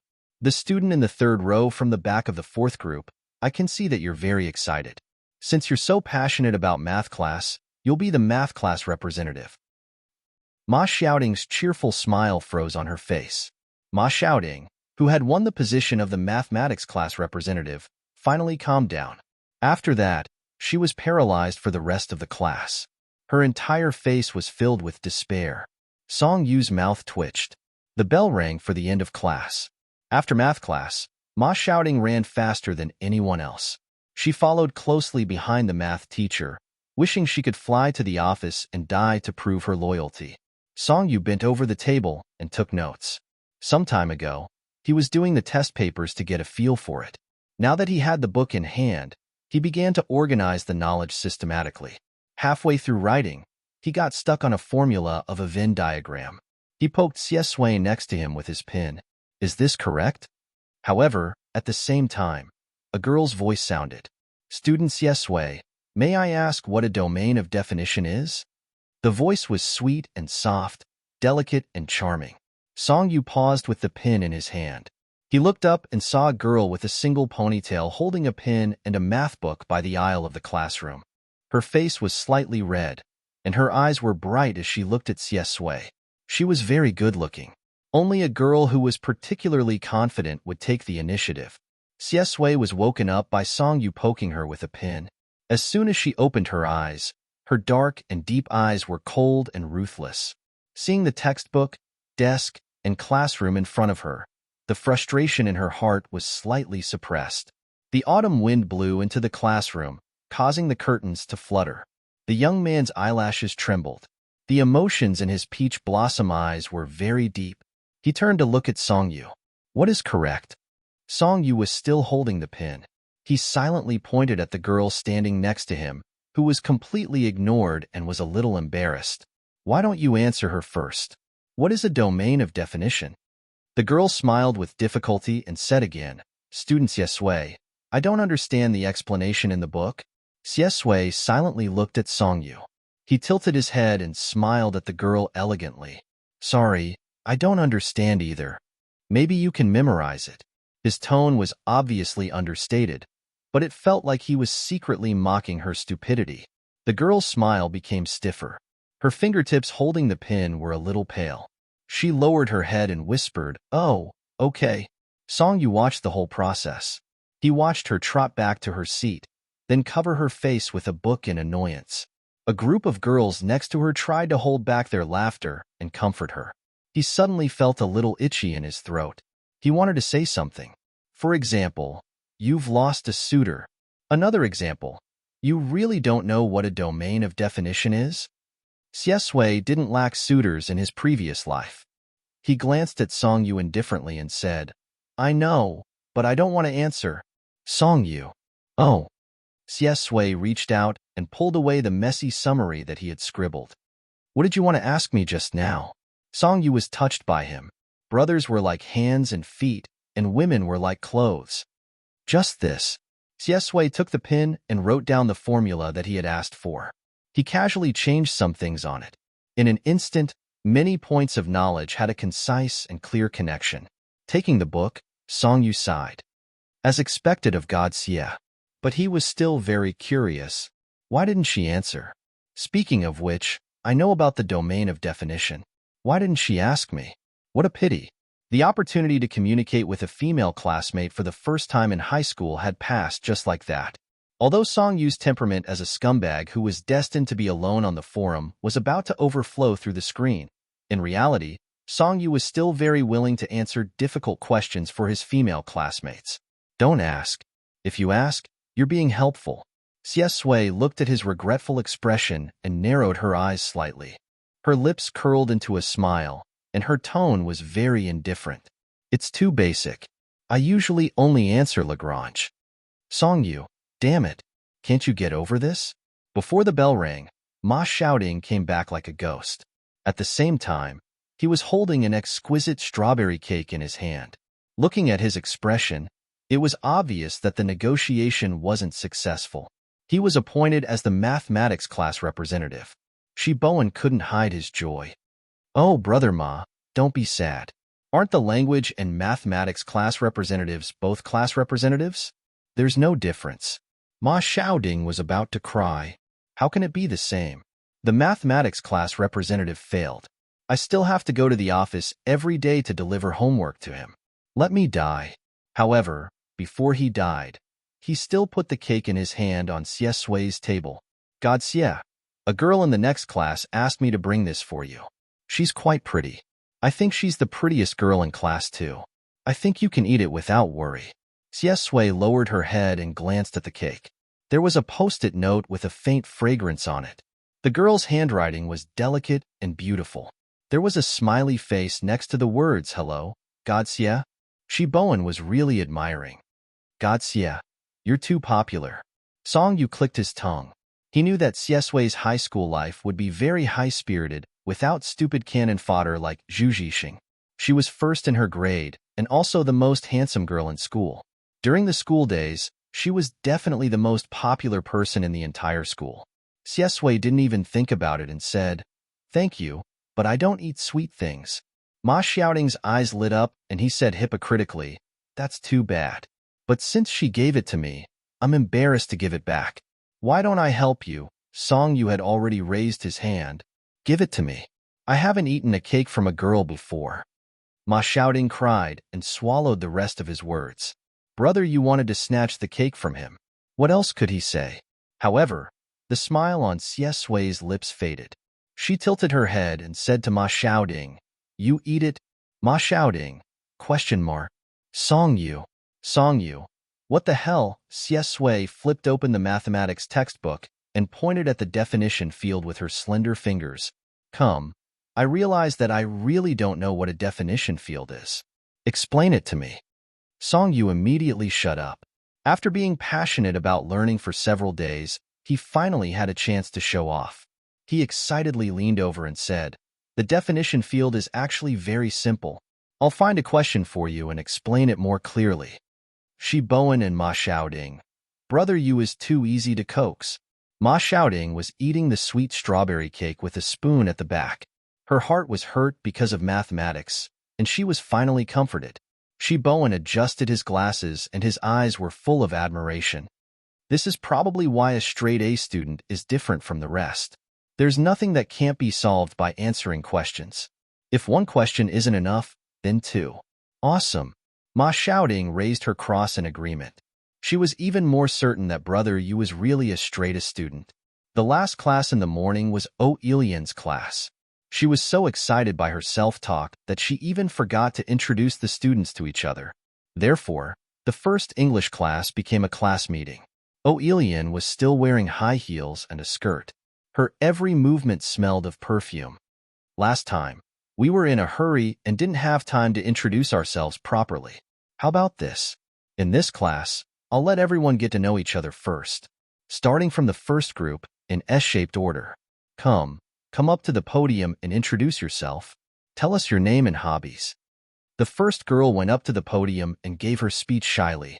She spoke very quickly and said hello to everyone. Then, she went down with a red face. Wang Ci didn't come to school today. He led his underlings to an empty row of seats.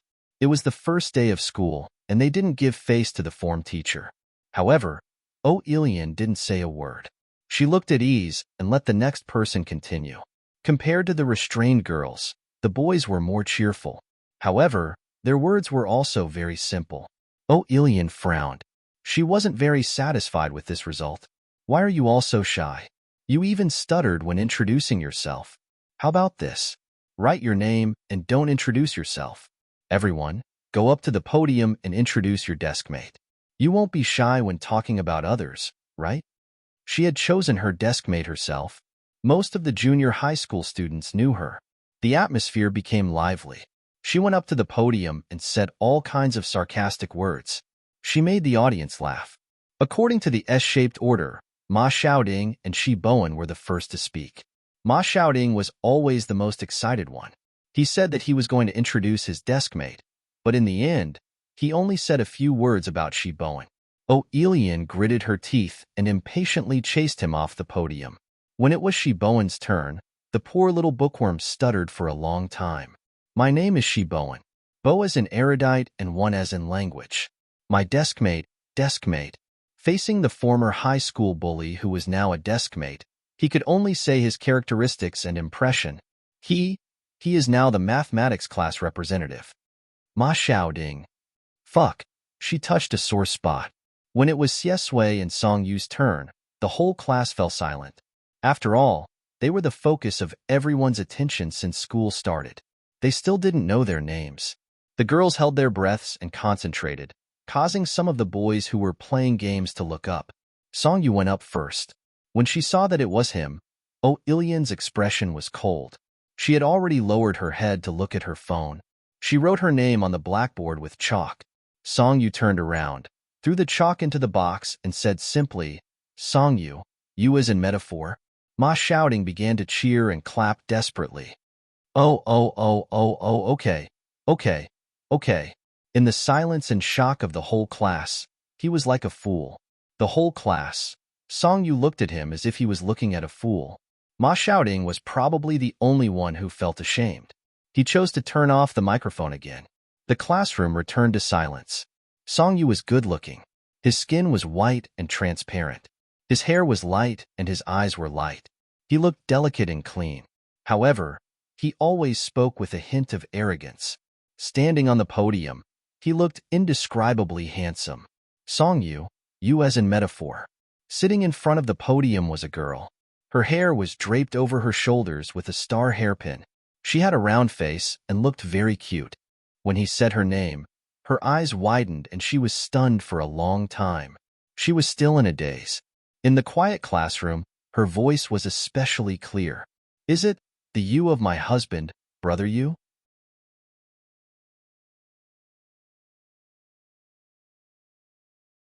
Chapter 27. The whole class was silent. Song Yu's mouth twitched. What my husband brother you? It was obviously your husband brother you. Don't be so fake, little sister. He didn't want to expose his identity because he was afraid of trouble. In reality, it was not fake at all. He lowered his eyes and looked at her. His light-colored eyes were full of indifference, and his tone was also annoying. What do you think? The girl was stared at by him for a long time. She blushed and lowered her head in embarrassment. The stars in her black hair were shining like the light in her eyes. What do you think? Such an arrogant tone I think you are, ah? Oelian was also stunned. What husband brother you? Female students nowadays don't want to study hard every day. What are they thinking about? Sure enough, Songyu was a rat shit, don't let her find out, or she will definitely persuade him to drop out of school. The class was shrouded in a very restless atmosphere. Many people began to whisper. Oelian was furious. Quiet. She looked up and stared coldly at Songyu. Class is almost over. Don't waste time. Songyu wanted to do the opposite. He smiled brightly. Don't, teacher. I'm afraid I can't finish praising my deskmate in one class. Songyu's deskmate was Xie Sui. Hiss. The sound of a group of girls sucking in cold breaths could be heard clearly in class 1. Thus, the atmosphere became even more restless. Oelian was so angry that her face was almost distorted. Songyu, I'll only give you 1 minute. 1 minute? Then let's make it short. Songyu smiled and stood on the podium. He thought for a while and said, my deskmate is called Xie Sui. She is the first in the grade. She is very good at studying, has a very good personality, and is very good-looking. She is very good at everything. The last 3 words, very good, seemed to be accompanied by a smile, gentle and clear. In class 1, the girls, wah, ma shouting was bewildered by the cheering. What's going on? What's going on, sister? You all looked at me like I was an idiot when I was cheering, but now you're cheering for me? Xie Sui sat in her seat and looked at him with her dark eyes. Her personality is very good. It's really a rare compliment in 2 lifetimes. Songyu walked off the stage with everyone's attention. He had attracted countless fangirls in the first evening self-study class.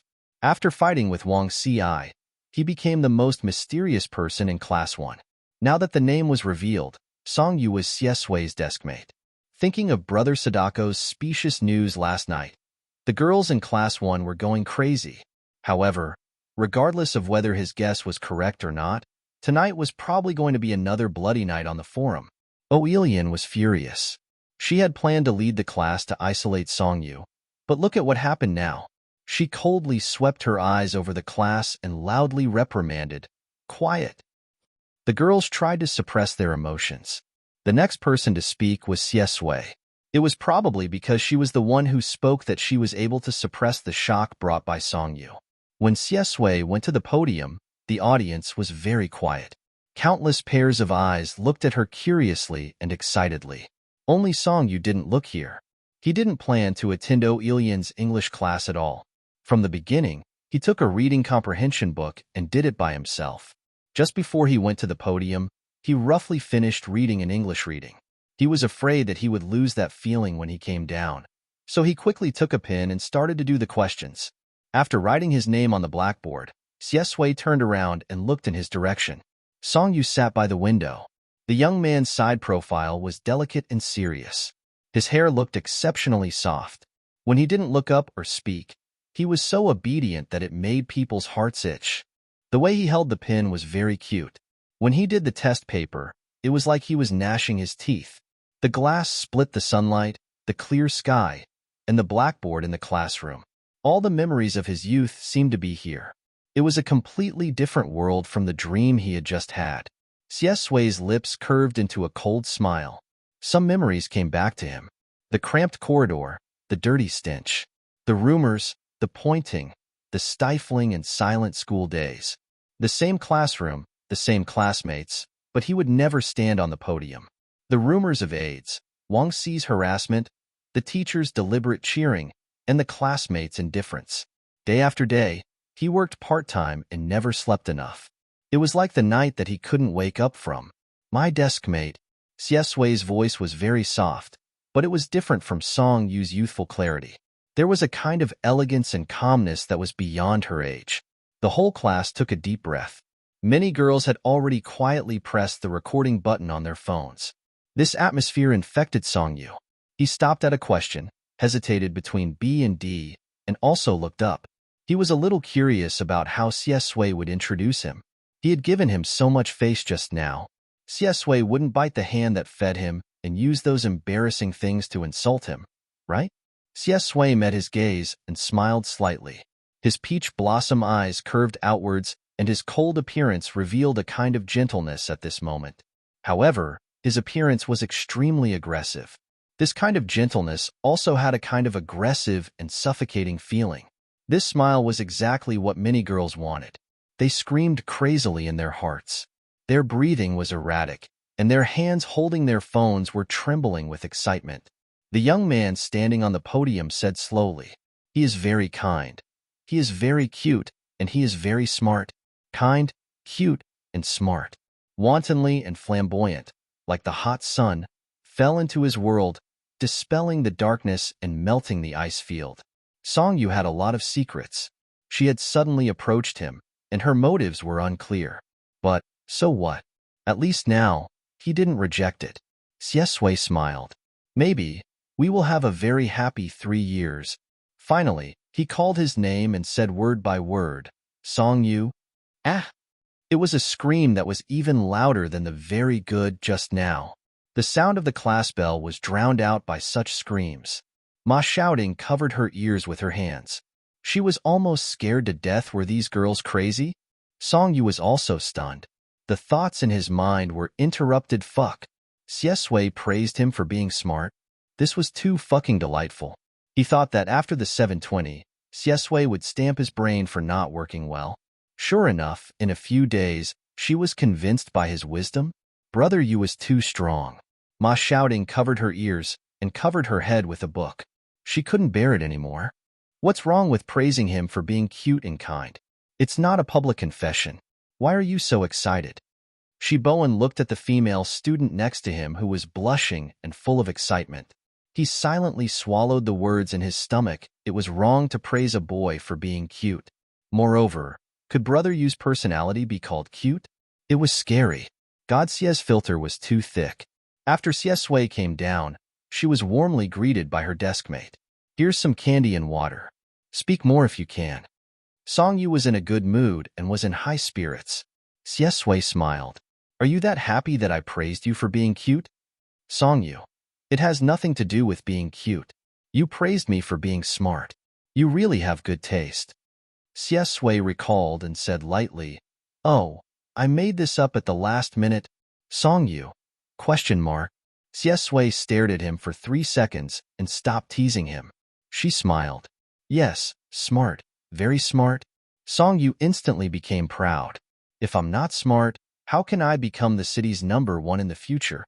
Ma shouting revealed his ears that had been ravaged by the girl's screams. In the end, he heard Song Yu's shameless reply. He tilted his head and said sincerely to Shi Bowen, "I finally understand one of Brother Yu's characteristics. He's brilliant when he gets a little sunshine, and he's going to open a dye house when he gets a little color." Shi Bowen didn't have time to respond. Ma shouting said fearlessly, "But didn't he get a bunch of green yesterday? I guess he's going to open a dye house on the green grassland." Shi Bowen. Ha ha ha. He glanced in front of him. After talking to Xie Sui, Song Yu re-immersed himself in the sea of English learning and didn't pay attention to what was going on outside. Fortunately, this was the case. Otherwise, Ma shouting might not be able to walk out of the classroom today. Shi Bowen covered his face with a book and leaned over the table. He lowered his voice and asked, "Is Brother Yu really the person on the forum?" Ma shouting didn't want to recall what happened yesterday. He looked to the side. The class had already ended, but a group of people were still sitting in their seats, motionless, adjusting the angle of their phones to take pictures. Desolate said, "Guess, but today, the forum will go crazy again." This was the last class in the morning. After that, it was lunchtime. Grandmother Ming took care of Song Yu's health in every way. She wouldn't let him eat in the cafeteria. He could only walk back to the apartment every day to eat. "Do you want to come upstairs and eat at my place? Aunt Bai's cooking is good." He walked out of the classroom without noticing. Song Yu sent an invitation on the avenue with a book in his hand. Xie Sui shook her head and said with a smile, "No, see you in the afternoon." He still had some things to deal with. It was about Zhu Zhixing. Okay. Song Yu went back to the apartment. After lunch, he casually checked his phone and didn't bother to look at the forum. However, Ma Xiaoding was more anxious than him. In the time it took to have a meal, there were a few more messages. It was almost as if they were following the trend of his live broadcast forum. Actually, Song Yu didn't need to say it. He could guess it. Thinking of those gave him a headache. The corner of Song Yu's mouth twitched. While he was writing English, he logged on to the forum. The forum had its own private space. Clicking on the profile picture would usually show the name and personal announcement. In the past, Song Yu's personal announcement was blank. Now, he decided to add a sentence. "Your husband, Brother Yu. Stop guessing, brother. Anyway, in reality, I'm someone you can't afford to offend. Why bother?" The entire forum. Really? Damn. You are always crazy. What was covered up was the Sui Yuan building, as well as a new hot post. "I fucking found Brother Yu." Song Yu didn't even bother to click on it. He scrolled through and saw a title. What does a personal announcement mean? "You still don't understand?" Song Yu replied. 5L your husband, Brother Yu. Don't disturb me when I'm studying." A group of fangirls screamed. The post owner said with difficulty. 34L the post owner? What the hell?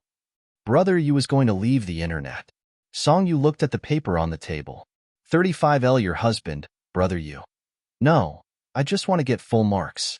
Friends of the forum, please remove the forum and let me be alone for a while. 36L, 37L, why is there such a shameless request in this world?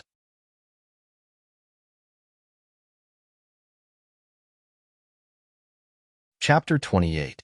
After arguing with people on the forum, Song Yu simply turned off her phone and no longer paid attention to the gossip. Once the matter was done, he would leave without a trace. He was still stuck on the reading comprehension question in class. He didn't know whether to choose B or D. After thinking for a while, he put down his pen. Why was he so conflicted? Wasn't there a straight student living downstairs? Thinking of this, Song Yu put away his pen and paper and ran downstairs. In the room, Xie Sui was answering a phone call.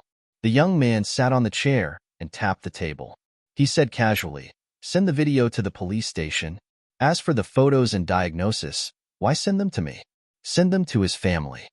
The person on the other side of the phone said something.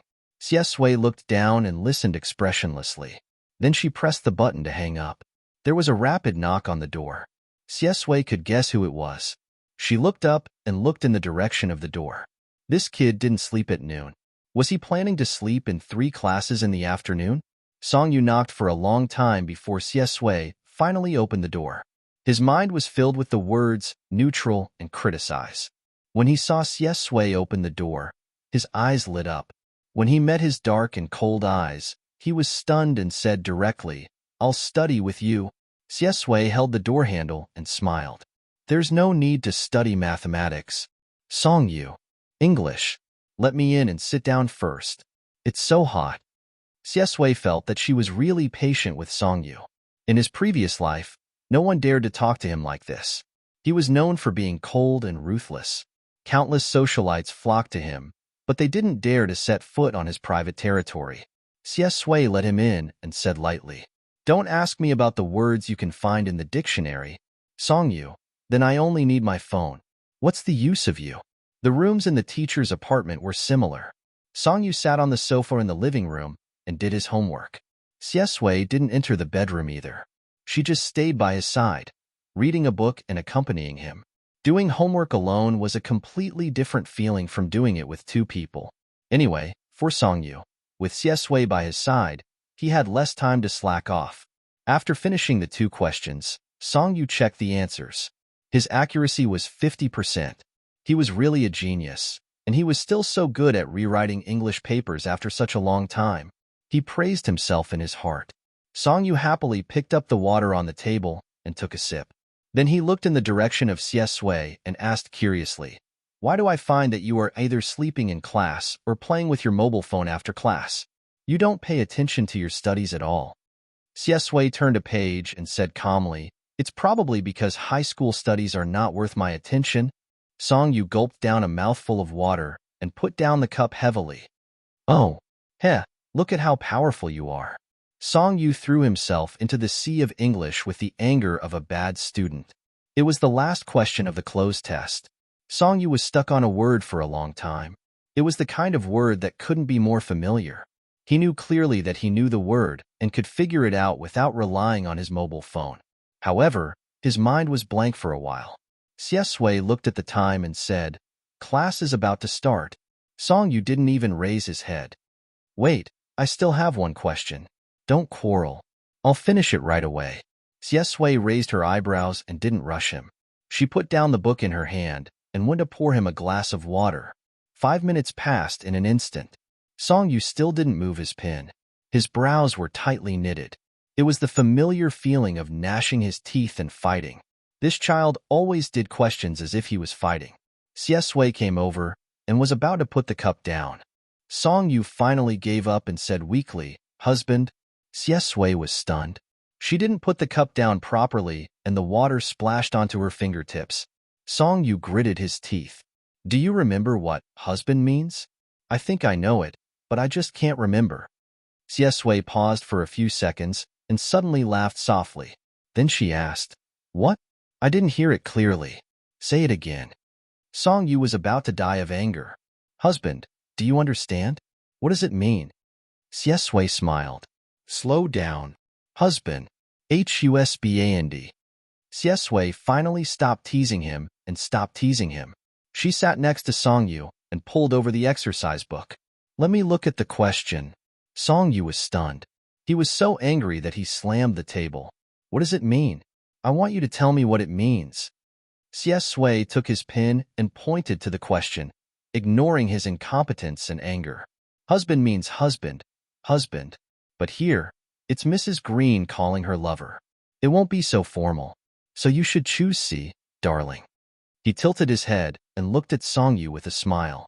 His voice was low and pleasant. "Darling, darling." Xiesui's voice was cold, but there was a smile and gentleness in those 3 words. It made one's scalp tingle. However, Songyu was too straightforward. He only had one reaction. He was confused and angry. "So I wasted so much time thinking about the meaning of husband. It's still not the correct answer?" Xiesui looked at him deeply and put down the pen. Her tone was cold. "Yes." He should have asked him to look up the dictionary just now. As Xiesui expected, Songyu slept through a language class in the afternoon. It was already sleepy in September. When the language teacher started to read the text aloud, Songyu felt that his eyelids were fighting. The language teacher was a middle-aged man who was full of emotions. When he recited the poem, he was full of emotions. His hands were waving along with the poem. Traveling with 100 companions, reminiscing about the past, the years are thick. Coincidentally, you are young and in your prime. However, his tone was too slow. Towards the end, Songyu's head was about to hit the table. Bang! A slight pain woke him up for a moment. He had set himself up as a top student. The burden of being an idol was too heavy for Songyu. He shook his head and pulled Xiesui's sleeve. "Pinch me. Don't let me sleep. I want to listen to the class." After saying that, he stretched out his arm. He was wearing a short-sleeved shirt. His exposed hand was white and tender. It was obvious that he had lived like a prince for a long time. She didn't know where his strength came from when he hit someone. Xiesui looked down and said lightly, "Pinch yourself." Songyu was dumbfounded and gave a genius suggestion. "I can't hit myself too hard. Why don't you stretch out your hand and let me pinch it?" Xiesui was so angry that she laughed. He pinched someone else's hand to wake himself up. He was really smart. "In your dreams." They got along more and more casually. Songyu didn't notice anything wrong. Knowing that he was in the wrong, he could only find another way out. He turned around and said to Ma Xiaoding, who was especially active in the language class, "Hurry up and pinch me. I want to sleep." Ma Xiaoding was immersed in the sea of poetry. When she heard him, she didn't understand. "Brother Yu, what do you want me to do?" Xiesui had already grabbed Songyu's hand and pulled him back. "Sleep. I'll call you when I get to the point." Songyu's eyes were wide open. He was so sleepy that he cried. His eyes looked especially clear and confused. "Don't. This isn't appropriate. I want a man who gets full marks in his studies." His tone was still so annoying. "Xiesui, the next lesson is physics. If you don't sleep now, do you want to sleep later?" Physics and language. If he didn't listen to the former, he would probably be stupid for 3 years. In contrast, Songyu obediently shut up and fell asleep on the table. Their place was simply a VIP area for underachievers. They leaned against the window, had the wind as a hypnotic, and also had the teacher's voice as a lullaby. Not long after, Songyu fell into a deep sleep. In fact, this place had been receiving a lot of attention. On the forum, there were posts about Brother Yu's real identity for a long time. However, the person involved didn't say anything, so it didn't blow up. The trolls all agreed that Yu Mao was an ugly, short, and pretentious loser in real life. It was impossible for her to match up with Songyu. Those Fujoshis must have had a screw loose in their heads. They were blindly matching her. The girls were divided into 2 groups. On the forum, Xiesui's girlfriend fans still made up the majority. When they heard that they were desk mates, they were so angry that they vomited blood. They insisted that they didn't believe it. These 2 people couldn't be related. The rest of the shippers were as happy as immortals. The comments flew as if it was the new year. Their attitude on the forum was as hateful as beating drums and gongs in front of someone's funeral. For example, the analysis of an immortal post owner. "Fuck. I'm so happy. Songyu, SY, Xiesui, XS. Both of their names have an S in it. What does it mean? It means that it's true. As for the remaining XY, are you familiar with it? It's the XY axis that is interspersed in the mathematics textbook and never separates. What does it mean? It means that no matter how long the future lasts, the origin will always be the same. They're a match made in heaven. Don't you understand?" Others. "Amazing. 66666666666. Damn. You guys can really translate everything into flowers. Don't you understand?" "Ha ha ha, I understand." Of course, their actions on the forum were only on the internet. In real life, even if the girls in the class believed that Songyu was Brother Yu, they didn't dare to say much. After all, Songyu's scumbag temperament on the forum was too obvious. At first glance, they could tell that he was arrogant and domineering. They were afraid. Before the truth came out, they chose to observe in secret. But the more they observed, the more they felt that it was God's arrangement for these 2 to be desk mates. The first physics class in high school, Songyu brought out 120% of her spirit. Her back was straight, and she looked refreshed. Xiesui opened her physics textbook, tilted her head, and said, "I'll take a nap first. Knock on my desk and wake me up in the next PE class." "Songyu, you're sleeping in physics class." Xiesui nodded. Songyu was shocked. "Did you sleep very late last night?" Xiesui smiled and said, "It's okay." The matter of Zhu Zhixing's family wasn't enough to waste his energy. He paid more attention to the Wang family. Songyu showed no signs of remorse for sleeping in the language class. When he lectured the others, he said, "This won't do. Let me tell you, if you sleep in the first physics class, you won't be able to understand the rest. Do you know how many people fail in physics every year?" "Hey." Xiesui ignored him. He leaned on the desk and closed his eyes. His thick and long eyelashes covered his face. When Xiesui closed his eyes, he lost his mysterious aura and looked tired and weak. Songyu looked at his sleeping face and was stunned. He stopped talking and muttered softly, "How can he sleep so much?" Xiesui, who hadn't slept yet, heard his words. His eyelashes fluttered slightly and he found it funny. He wasn't a sleepy person. In fact, it was the opposite. In his previous life, he was used to insomnia. For a long time, he only closed his eyes for 2 to 3 hours a day. Moreover, he was a light sleeper. He could wake up at the slightest sound. When he was 15 years old, he realized that he could always fall asleep with Songyu by his side. It was amazing. Wang Xiai didn't come to class for the whole day. This was a good thing for Songyu. The stupid things Wang Xiai did to Xie in the original novel were enough to disgust him. The last class was physical education. Songyu tidied up his things, took out his phone, and planned to go to class. Beep. A message from a stranger popped up on his phone. The words were full of malice. Do you think that if Xie mother's affairs were exposed, so many people would still chase after him and call him Godxie? A son of a bitch. If I want something, I won't give it to others even if it's destroyed. Fight with me? I'll destroy everything he has and drag him to hell. See who he'll beg then. Songyu's eyes were cold when he saw this. His smile was also cold. He was wrong. Idiots were everywhere. Songyu replied to him, "You do it. Let's see who destroys who in the end."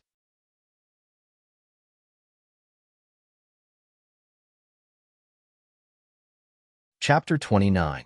Other than his family members, only Xie and Ma Shouting knew his phone number. His homeroom teacher also had a record of it.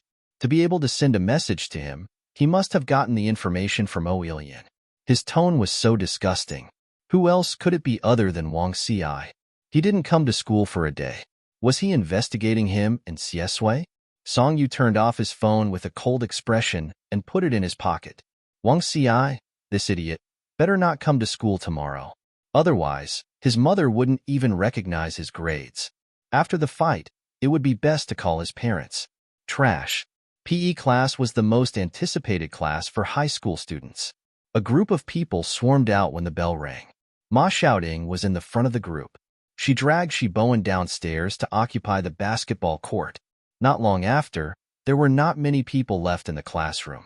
The first class was empty. Now, only the two of them were left. Songyu tilted his head and found that Xie was still asleep. He knocked on the table with his hand and leaned over to whisper, "Hey, it's time for class." Almost at the moment he leaned over, Xie opened her eyes. Her black eyes were abnormally awake, without a trace of sleepiness. Songyu was stunned. "You woke up? You didn't sleep at all, did you?" Xie didn't explain. Her voice was slightly hoarse. "It's just the two of us left?" Songyu proudly took credit.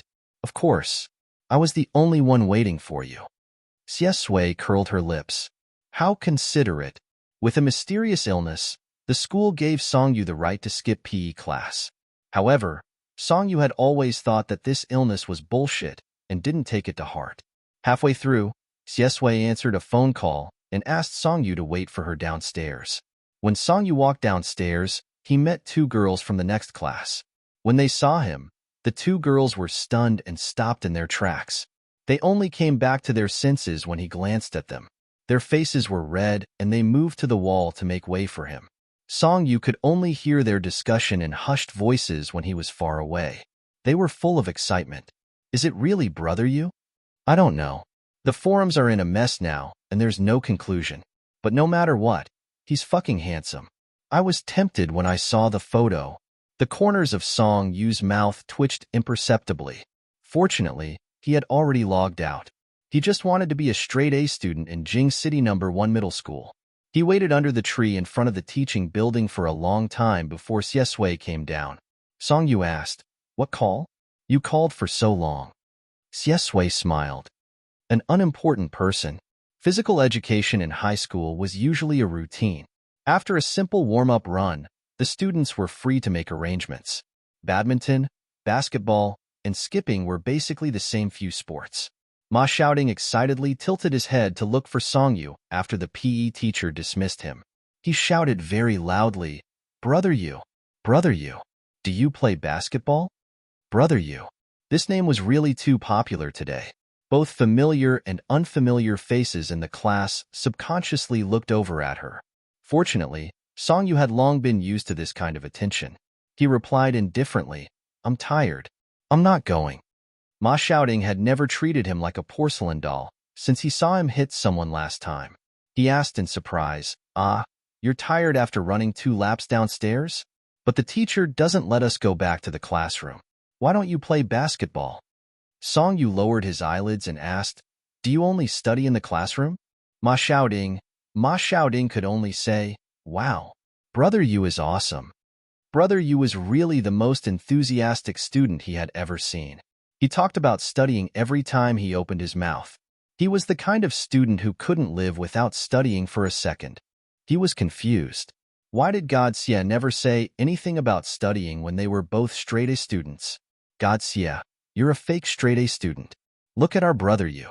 Song Yu tilted his head and pulled Xie Sui's sleeve. Let's go and study. Xie Sui looked at him in amusement. How do we study? Find a shady place to sit down. I'll test you on Spring Changsha. Xie Sui retracted his hand and smiled faintly. Then forget it. He couldn't afford to lose face. Song Yu was about to criticize him righteously. Suddenly, Shi Bowen ran over from the other side. The little bookworm was so angry that his face turned red. He said to Ma, shouting from afar, "Brother Ma, the court that we've already occupied has been snatched away." Although Shi Bowen looked like a child who was obsessed with studying, he was surprisingly attentive and fond of basketball. When he was young, he didn't know who said that playing basketball could make him grow taller, so he played basketball all the way until high school. He and Ma Shouting fought their way out of the crowd to get the court after class, but it was snatched away just like that. It made him feel wronged. Taking off his glasses, Shi Bowen was furious. That group of people from class 25, they're simply robbers.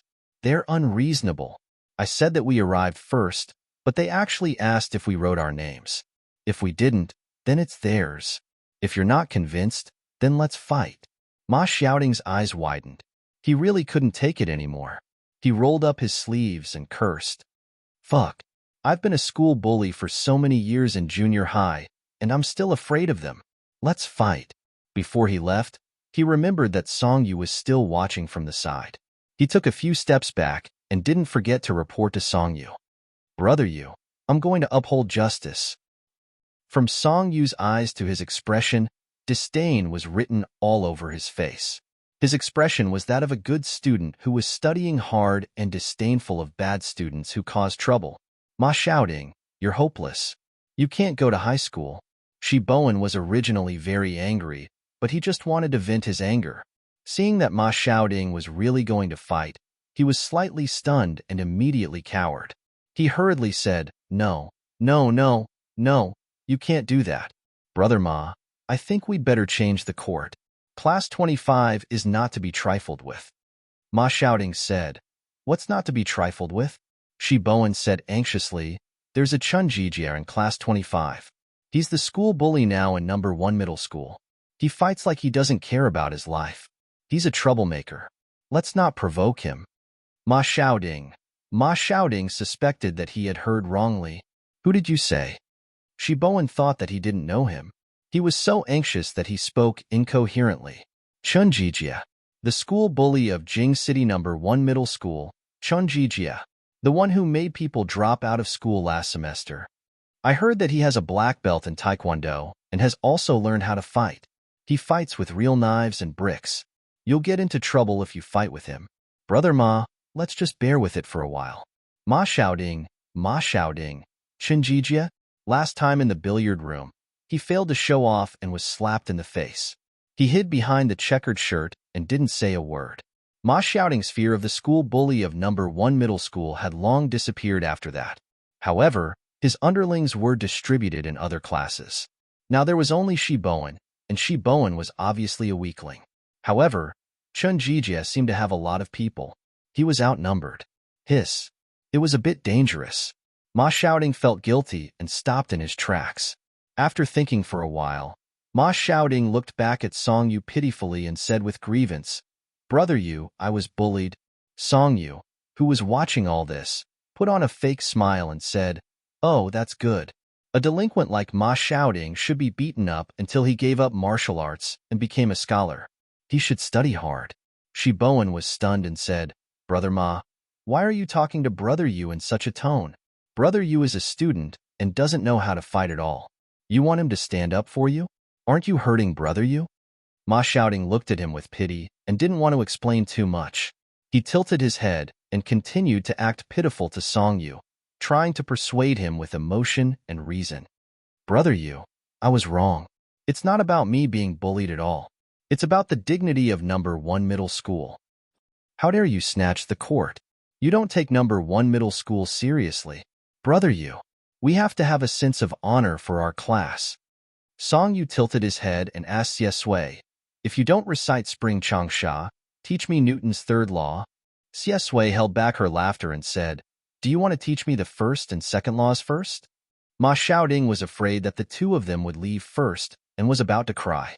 She didn't care about her dignity anymore and sobbed, Brother Yu, I want to play basketball. Song Yu was speechless. Shi Bowen was confused. What do you mean?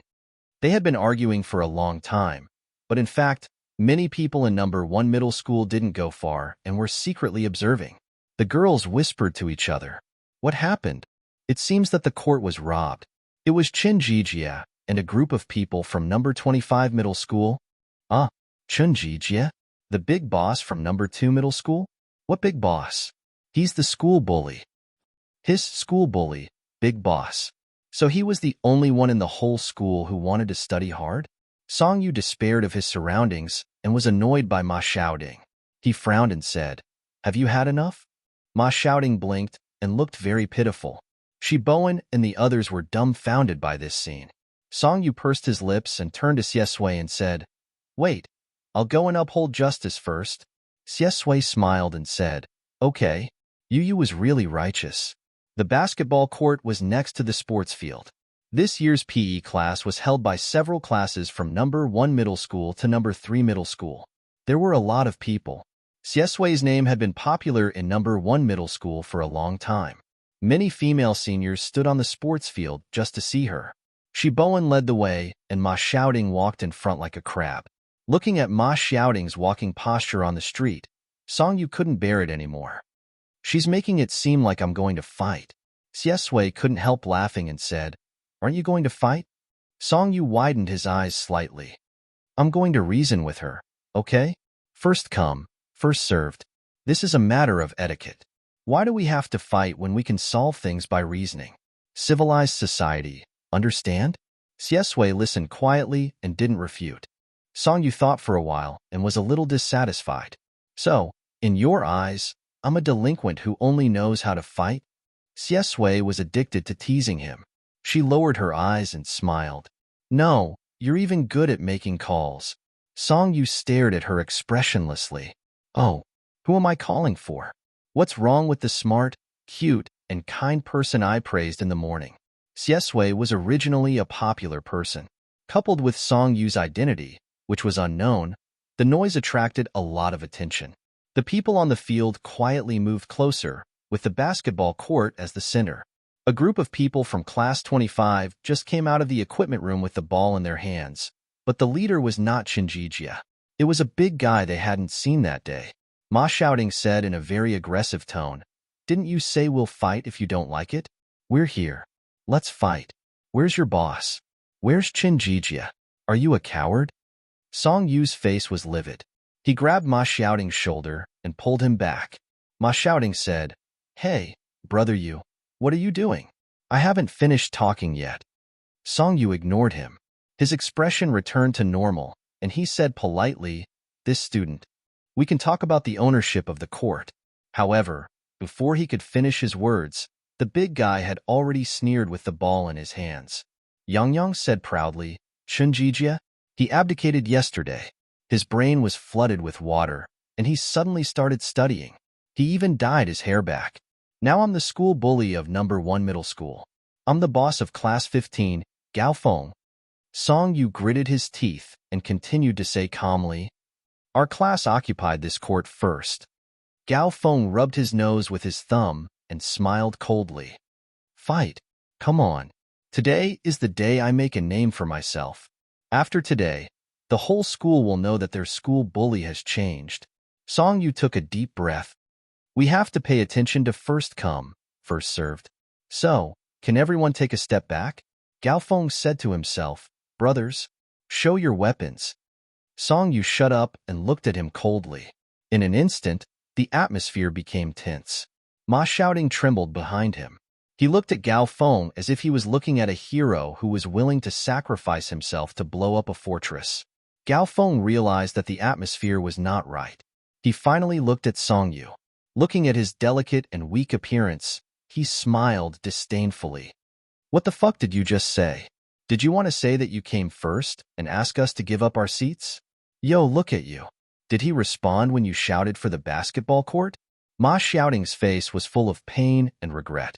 Brother, you're playing with fire. Oh no, you're playing with your life. Shi Bowen couldn't stand it anymore. He didn't understand why Brother Ma wanted to bring Brother Yu, who was quiet and only wanted to study. Song Yu calmed down. Fuck. He couldn't reason with him anymore. He exhaled, looked at Gao Feng, and smiled. I don't know if it will respond, but I know that when I call you son later, you have to respond even if you don't want to. Gao Feng's eyes widened. Song Yu moved his wrist and said coldly, if you don't respond, I'll hit you until you do.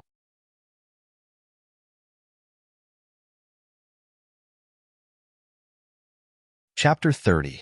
Hiss. The group of people who had quietly followed him all sucked in a breath of cold air. Looking at Song Yu's ruffian and cold smile and his arrogant words, they strangely found a trace of familiarity. Gao Feng stared blankly for a few seconds before his face darkened. He felt that he had been insulted by this weak-looking person who was the school bully on his first day. How could he tolerate this? His expression was ferocious.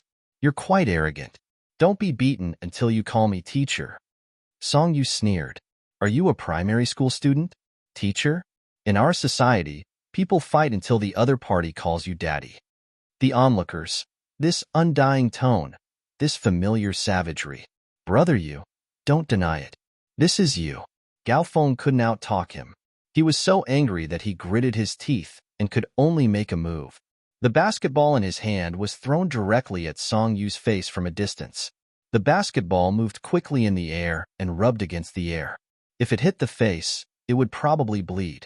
The girls watching from the sidelines were all worried. Fuck, don't hit the face. What if it disfigures his face? Song Yu hadn't reacted yet. Xiesui had already reached out to catch the ball for him. The young man's action of catching the ball was elegant and handsome, causing another wave of fangirls to scream beside him. Gao Feng narrowed his eyes and recognized Xiesui at a glance. He raised his eyebrows. You're the school hunk who was praised to the heavens in the first year of high school? Xiesui ignored him and tilted her head to ask Song Yu with a faint smile. Aren't you going to be reasonable? Song Yu. From now on, Xiesui's impression of him as an ignorant and incompetent person who only knew how to fight would be confirmed. I can't win against you. Sure enough, he was not suitable to reason with others. He was suitable to be a troll. Gao Feng looked at him and laughed. It's good that the school hunk is here. I was afraid that he wouldn't be famous. He pointed at himself, and then at Song Yu. This is between me and him. Don't get involved. Stay on the side. Otherwise, don't blame me if you get injured. Ma Xiaoting was unhappy when she heard this. She stuck her head out from behind Song Yu. Hammer, don't you know that Brother Yu and God Xie are good brothers? They study and fight together. Fight! The air was silent for a few seconds. Shi Bowen painfully covered his face. As an otaku, of course he knew what kind of creatures fujoshis were. Brother Yu's reputation was probably ruined by Ma Xiaoting. Song Yu focused on sizing up Gao Feng, ignoring the movements around him. He said in a disdainful tone, Do you want to come at me together, or one by one? He then tilted his head and asked Xiesui, How long do we have before class ends? Xiesui habitually raised his wrist to look at his watch, but quickly realized that he had been reborn. He calmly put down his hand and smiled. About 20 minutes. Song Yu frowned. 20 minutes? He still had to study. He thought for a while and said to Gao Feng, Forget it. Don't waste time. You guys come together. Hurry up. I have to study Spring Changsha and Qing Garden. Gao Feng was amused by his arrogance. He snapped his fingers and turned his head. Little brother, don't speak too early. Otherwise, you'll lose all your face. You won't be able to play in high school for the next 3 years. I alone am enough to deal with you. Song Yu sneered. Heh. His eyes were sharp. With a hint of mockery, he looked even more arrogant. Gao Feng was instantly angry. He took a step forward and was about to punch Song Yu in the head. In a flash, Song Yu grabbed his wrist. At the same time, he snatched the basketball from Xie Sui's hand and pressed it against his face. His movements were casual and neat. He was so handsome. Gao Feng let out a muffled groan. He was stunned. He wasn't the only one. The onlookers were also stunned. Song Yu's face was cold. It's not a good habit to hit people with a ball. Son, do you remember that? Gao Feng's eyes widened. Unbelievable. How could this weakling be so strong? Wah! There was a scream from the side. The girls' faces were red. They quietly took out their phones and started recording. Usually, they wouldn't watch such a fight. On the contrary, they would retreat 3 feet away. But they couldn't help it. Today's protagonist was too damn handsome. Not to mention Song Yu. Xie Sui alone was enough for them to hold up their phones for an entire class. Gao Feng's face was red. He slapped the basketball away with his other hand and roared, "I underestimated you just now. Come. Today, I'll fight with you." The atmosphere was tense. It was as if they were going to fight in the next second. But they didn't fight. After all, there were so many people on the field. There were still good students who couldn't bear to see a fight break out and went to call the teacher. Shoo! The PE teacher whistled and ran over angrily. "Over there. Which class are you from? You're not paying attention in class and want to fight in front of me?" Everyone who was watching the show excitedly, "Teacher, why did you come at such a bad time?" Gao Feng's expression changed when he saw the teacher. He abandoned the ball and wanted to run away with his underlings. However, the PE teacher took a big step forward and stopped him. He grabbed his collar and gritted his teeth. "If you like to cause trouble and fight, hit me." The PE teacher was a fierce man. He had an 8-pack and was tall and strong. One look, and you could tell that he wasn't someone to be trifled with. He had taught for 10 years and was the teacher that all the gangsters in number 1 middle school didn't want to meet the most. Gao Feng's face was sour, and he didn't say a word. The PE teacher was even angrier. "You're still giving me that look? Run 10 laps on the field for me, and then go to the office to write a reflection of 1,000 words. Gao Feng gritted his teeth. He wanted to say something but stopped. In the end, he pointed at Song Yu hatefully. "What about him?" The PE teacher turned around and saw Song Yu's delicate and obedient appearance. He was furious.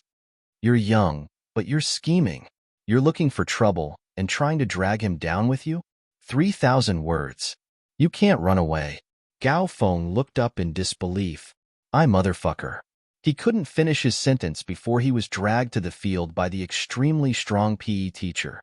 Shi Bowen heaved a long sigh of relief. Ma Xiaoting also sighed. Shi Bowen said, "Fortunately, they didn't fight."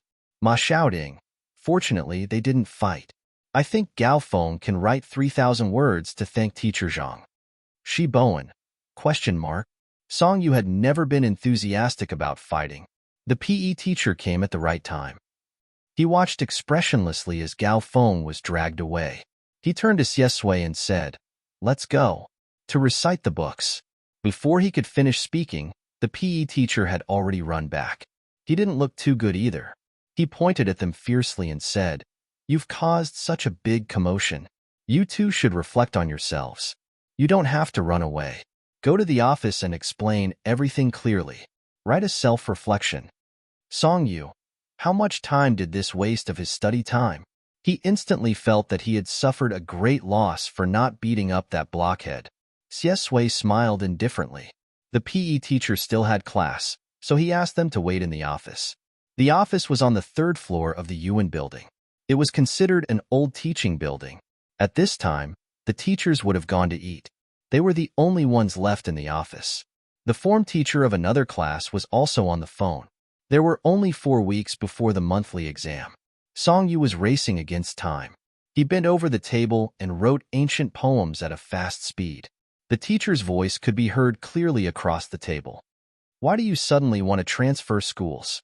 School has just started, and you've already paid the tuition fees. Mother Zhu, do you want to wait a little longer? This is fine. If you want to transfer schools, where will you transfer to? Somewhere else. That's a little troublesome. Come to school tomorrow. Bring your household register. I'll fill out a transfer application form for you." Ah, come tonight? Oh, of course I'm free. But this is too rushed. Sigh, fine, fine. Come over then. Sigh, mother's you. Don't cry. There's nothing that can't be done. On the other side of the phone, there was still the faint sound of a woman crying and cursing in Jing City's local dialect. The form teacher was a female teacher who had just graduated. She was young and immature and was not used to dealing with matters with parents. She held the phone awkwardly, but she was still very gentle and patient. Okay, don't be angry. Okay, okay, okay. I'll wait for you. She finally hung up. She let out a long sigh of relief and rubbed her forehead tiredly. Songyu wrote down the words, flowing river blue from memory. Suddenly, he forgot the last sentence. He didn't listen to the entire language class. As a top student, he was very anxious. What's the last sentence again? It's look at the mountains red, the forests are dyed red, and the river blue. What's after that? Siesui. 100 barges vying for the current. Songyu held the pen. What's vying for the current? Why do I feel that it's so unfamiliar? Siesui. Add one more word for boat. After Songyu finished writing, he finally slapped his forehead. I was wondering why I didn't have any impression of it. I've always been memorizing 100 barges vying for the current. Siesui stared at him seriously for a long time with her dark eyes and smiled. You're so unfamiliar with the language. Are you planning to be the last in the grade? Songyu felt guilty and couldn't get angry. I can't be that bad. The sunset slowly seeped through the window. The glass was pure and golden like oranges. Songyu almost finished writing a physics paper, but the physical education teacher still didn't come. The sky gradually darkened, and the physical education teacher finally walked into the office. It probably took him a lot of time and energy to teach Gaofeng a lesson. When the physical education teacher saw them, he directly said, "Go and eat first. Write a reflection of 500 words and hand it to your form teacher tomorrow." He received a phone call from his daughter. He chatted with her for a while before walking away. Songyu finished a paper and only had 2 questions left. He didn't want to leave even if the teacher let him go. He couldn't stop thinking about the questions. Stay a little longer. Siesui sat next to Songyu and pretended to take a pen and do her homework. She looked at the clock hanging on the wall and calculated the time in her heart. She tilted her head and asked, "Are you hungry?" Songyu didn't even raise his head. "No, my mind is very rich. I'm already numb." Siesui smiled gently, closed the pen lid, and ignored him. After a while, someone came in. It was a middle-aged woman. She wasn't tall and was thin and small. She had short hair, thin eyelids, a thin nose, and a mean face. She was carrying a bag in her hand. Her hair was messy, and her eyes were red and bloodshot. It looked like she had been crying for a long time. One side of her cheeks was bruised, and when she walked in, her legs were a little limp. The homeroom teacher was stunned. After a while, he stood up and asked tentatively, "Are you Zhu Zhixing's mother? What happened to you?" As soon as the woman sat opposite the teacher, she suddenly broke down and cried in despair. She cried and scolded at the same time. Her mouth was full of vulgarities like animal, shameless old man, and bitch. The homeroom teacher was from Jing City. He was very embarrassed and hurriedly said, "Well, did you bring your household register? Are you really going to transfer schools?" The woman covered her face and cried, "Yes, yes, yes. I can't live like this anymore. I can't stay here anymore." The homeroom teacher smiled stiffly. "Well, did something happen at home? Please calm down." Zhu Zhixing's mother cried in despair. "Teacher, you don't know the days when people talk about me behind my back. Every word is like a stab to the heart. I didn't dare to raise my head when I went out today. It's all that old animal's fault. My life has been ruined by him. I want to leave with my son." She had lost all her face and caused such a huge scandal. "Every second I stay here is torture." The homeroom teacher was dumbfounded. Okay. When Songyu first heard the homeroom teacher shouting, "Zhu Zhixing's mother," he stopped writing and quietly raised his head to look over there. Zhu Zhixing? Isn't he the idiot who bullied Siesui in junior high school? Why is his mother here? And why is she crying so miserably? Siesui looked at ease. It seemed that she didn't care about what was going on over there at all. She only asked Songyu, Have you finished writing? Song Yu was actually still stuck on the last question. However, Zhu Zhixing's mother was Xie Sui's childhood nightmare. Xie Sui had already let go of that night. He didn't want these people to hurt Xie Sui's eyes again. He put away his pen. I'm done. Let's go. However, when they walked out of the office and went downstairs, they met Zhu Zhixing in the corridor. At night, the moonlight shone in coldly. In the old teaching building, the walls were peeling. Zhu Zhixing stood alone in a dark corner. His usually wretched and sinister eyes were filled with confusion and panic. His eyes were also red. Just like his mother, he had been crying for a long time. Song Yu was stunned when he saw him. It turned out that he was also here. He pulled Xie Sui away from this person. Unexpectedly, when Zhu Zhixing saw Xie Sui, his eyes suddenly became bloodshot. He gritted his teeth and rushed over. He was about to punch Xie Sui in the face. His roar sounded heart-wrenching in the corridor. It's you, isn't it? You sent the photos and surveillance cameras to the police. You did it, didn't you? Song Yu was so angry that he grabbed his neck and pulled him away. Are you crazy? I let you go last time. Why are you rushing to get beaten up this time? Xie Sui stepped back. His bottomless eyes looked at Song Yu's back as he stood in front of him, and the corners of his lips curled up slightly. Zhu Zhixing had lost his mind and was like a mad dog. It's all over. It's all over. You've ruined my family. Xie Sui, you're as hateful as your bitch mother who specializes in seducing men. Song Yu was so angry that he punched him and stuffed the book in his hand into his mouth. Are you crazy? Shut up. Zhu Zhixing was no longer afraid of Song Yu. That kind of physical pain was far less terrifying than what he had experienced today. He stared at Xie Sui in a daze. Xie Sui's skin was cold and white. Under the moonlight, there was a kind of otherworldly coldness. Her eyes were as dark as a deep pool. Even now, her gaze was still indifferent and cold. Even if she was manipulating everything behind the scenes, she didn't really care about them. She didn't even deign to show any disgust. Zhu Zhixing's teeth chattered. For a moment, his whole body was cold and his scalp was numb. He wasn't sure at first, but now he was suddenly sure. Yes, who could understand that area so well? It's you. Tears streamed down his face. He raised his hand and said in a trembling voice, It's you, the devil, the devil. If his feelings towards Song Yu were purely due to the fear of bullies, then at this moment, what he felt towards Xie Sui was bone-deep fear. Song Yu was annoyed. Are you done? Xie Sui. The woman's voice, which was full of hatred, came from the stairs, crying and angry. Then, before Song Yu could react, he was suddenly pushed hard in the back. His eyes widened.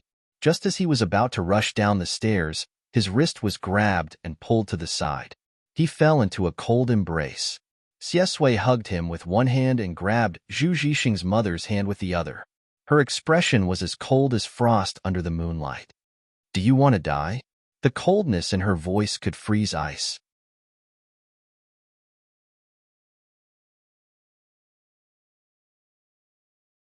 Chapter 31. Zhu Zhixing's mother was stunned. She stared blankly at Xie Sui. The young man in front of her was both familiar and unfamiliar to her. She opened her mouth. After the fear passed through her bloodshot eyes, she struggled to break free and burst out with crazy hatred again. She cried and shouted, It's you. It's you. If it weren't for your mother, that bitch, who seduced me, how could my old bastard have fallen into her trap? How could he have broken one of his legs? Now, something like this has happened. Your whole family is a jinx. A jinx. After being pulled to a stop by Xie Sui, Song Yu came back to his senses. Then, he heard the shrew's scolding and instantly became angry. Are you done talking? Song Yu didn't care that he was still in Xie Sui's arms. He looked up and gritted his teeth. I think you're the jinx. Xie Sui was really unlucky to have met you more than 10 years ago. Zhu Zhixing's mother was on the verge of a mental breakdown. She stared at Xie Sui without moving her eyes. She was a little crazy and strange, and she was full of hatred. You ruined our family. I won't let you live well. I'll pester you for the rest of my life. Song Yu was so angry that he laughed. His light-colored pupils reflected the dim light in the corridor, and he mocked, Don't, Auntie. I'm afraid I'll have nightmares if you pester me. When he argued, he really didn't need to show a face to be full of anger. Look at what you said earlier. You're like a monster. Your man is a pervert. It's all because he's good-looking. You. Zhu Zhixing's mother was so angry that she was incoherent. Her face was red, and she pointed at Song Yu with trembling fingers. You're not a good person to play with, a bitch. You're uneducated. It's not that I'm sick. It's that little bitch Xie Sui who has. Song Yu thought of Xie Sui's third year in junior high, and his face suddenly turned cold. I dare you to say that again. Zhu Zhixing's mother was not afraid of him. AIDS. He has AIDS. That kind of disease. It's a disease that can kill. A woman's cry of pain could be heard from the corridor. Zhu Zhixing's mother was grabbed by the hair, pressed against the wall, and punched hard. However, it wasn't Song Yu or Xie Sui. It was a man who reeked of alcohol and rushed up the stairs. There was something wrong with one of his legs, so he walked with a limp. However, his fists were not careless at all when hitting women. His hair was messy and his face was full of stubble. He grabbed Zhu Zhixing's mother's hair and shouted at the top of his lungs, "Bitch! So what if I have AIDS? Going through the transfer procedures behind my back? You still want a divorce? I'll beat you to death before we divorce. I won't let you off after I get out of jail. Don't even think about getting rid of me in this lifetime." Zhu Zhixing's eyes were red. Dad. Zhu Zhixing's mother burst into tears and screamed for help. She looked extremely miserable in the corridor. Song Yu was stunned for 2 seconds. Suddenly, his vision turned black. However, Xie Sui suddenly covered his eyes. The people in front of him were his enemies. The young man's tone was indifferent. Don't look. You'll dirty your eyes. Song Yu suddenly felt a little sour in his heart. What kind of people were the Zhu family? Was this Xie Sui's previous environment? He was only a high school student. He bit his lower lip and raised his hand to grab Xie Sui's hand. No, I want to look. I want to vent my anger by looking. Song Yu's tone wasn't venting his anger. Instead, it was full of anger. There was also grievance and heartache that he didn't even notice. Xie Sui curled his lower lip. When his dark eyes looked at the family again, his gaze was deep and cold. The last time Song Yu brought him to the wall, it brought back some dark memories. After all, he wasn't Song Yu. His means of revenge were simple and childish. When he decided to deal with the Zhu family, he was destined to drag them to hell. Zhu Zhixing's mother's cries alarmed the homeroom teacher. The homeroom teacher came down from upstairs and saw Zhu Zhixing's father grabbing Zhu Zhixing's mother's hair and desperately slamming her against the wall. In the dark corridor, it was like a horror movie. The young homeroom teacher was so scared that his face turned pale. He didn't dare to provoke the man who reeked of alcohol and had lost his rationality. He called the school security. Later, the security guards and the police arrived. Zhu Zhixing's father was so delirious that he even wanted to attack the police. He was pressed to the ground and pressed into the car. Zhu Zhixing's mother's face was bruised and swollen. She was on the verge of dying from the beating. She was crying so much that she was about to stop breathing. Zhu Zhixing's tears had dried up. He stood by the side like a walking corpse and watched the police take notes with a pen and paper. Overnight, his life had been turned upside down.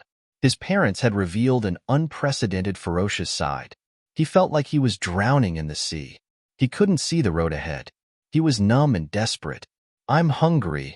Song Yu didn't want to look at this terrible family anymore. After staying for so long, his stomach finally growled. Xie Sui had been waiting for him. He smiled and said, "Okay, let's go eat first." Song Yu said, "I'll go get my paper first."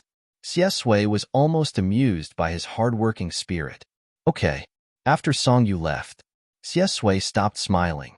The last bit of gentleness on his body disappeared. He stood under the light with an indifferent expression. His side profile was handsome, and his temperament was elegant and distant. He looked at the clock on the wall. His eyes were pitch black, but his expression was tired and bored. Zhu Zhixing's eyes were lifeless. The world rumbled. His soul was suddenly strangled by a hand and dragged into the suffocating abyss. He just looked ahead blankly. It's you, right, Xie Sui? Xie Sui heard the voice and turned his head. Song Yu wasn't here. He didn't even bother to pretend to be harmless and pure. The corners of his lips curled up slightly. Yes. This was the last straw that broke the camel's back. Zhu Zhixing's eyes were red. He clenched his fists and trembled all over. However, he had suffered too many blows today. He didn't have any strength left. He laughed crazily. Today, the police came to arrest my father. They said that my father molested a female customer. There were surveillance cameras and witnesses. In the afternoon, not only my mother, but everyone on the street received a text message. It was a photo of my father going out to find a prostitute. There was also a diagnosis that he hid. He was diagnosed with AIDS. Ha ha ha, AIDS. In his third year of middle school, there had been rumors for 3 years. He didn't expect that in the end, it would fall on him. Zhu Zhixing's eyes were red. When I received the text message, I knew that someone wanted to harm us. Who hated me so much? It was you, and only you. Xie Sui was too lazy to deal with them. When he thought of Zhu Zhixing's mother pushing Songyu just now, he smiled calmly and elegantly. Don't break down too early. His tone was calm. It's just beginning. Zhu Zhixing didn't dare to think about how Xie Sui, a high school student, could do this. He just covered his face in pain and slowly knelt down. I was wrong. I was wrong. I was wrong. What do you want to let us go? Songyu was already walking over with the test papers. Xie Sui turned his head and looked at Songyu quietly. A smile began to appear on his face. It was the kind of gentle and clear smile that a 15-year-old boy should have. However, his words were directed at Zhu Zhixing. He was careless, cold, and dangerous. At least one of us has to die before we stop. It was still early. The deliberately set-up gambling house, the huge compensation, the creditors, and the scandal that everyone knew. Zhu Zhixing's father's release from prison was the real beginning of their family's nightmare. However, he was too lazy to waste his energy on these things. Compared to these people, he was more willing to spend his time enjoying the bright and warm high school life that Songyu deliberately created for him. What do you want to eat? Songyu was really hungry. He asked Xie Sui, but his gaze lingered on the barbecue stall. Xie Sui glanced at him and said first, no barbecue, no milk tea. Songyu, you've said everything you wanted to say. In the end, Songyu obediently ate his meal. When he was left in the office, he sent a message to Aunt Bai, asking her not to cook dinner today. After eating outside, he returned to the apartment. Songyu was full and in a good mood. On the way back, he said, it's good that Zhu Zhixing transferred schools. In this way, we won't see this idiot for 3 years in high school. It's best that his family moves. They're an eyesore. Xie Sui smiled. Don't worry. They won't appear in Jing City for the rest of their lives. At the mention of Zhu Zhixing, this idiot, Songyu was angry. Last time, he let him go because of Xie Sui. Today, he repaid kindness with ingratitude. He hit him and slandered him.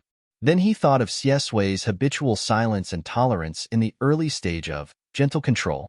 Songyu pursed his lips and decided to teach him a lesson. In the future, when dealing with people like him, don't forgive them easily. Look, you let him go so easily last time. You only let him go after he erased his name. In the end, he attacked you like a madman today. I think there's something wrong with their brains. Forgive easily?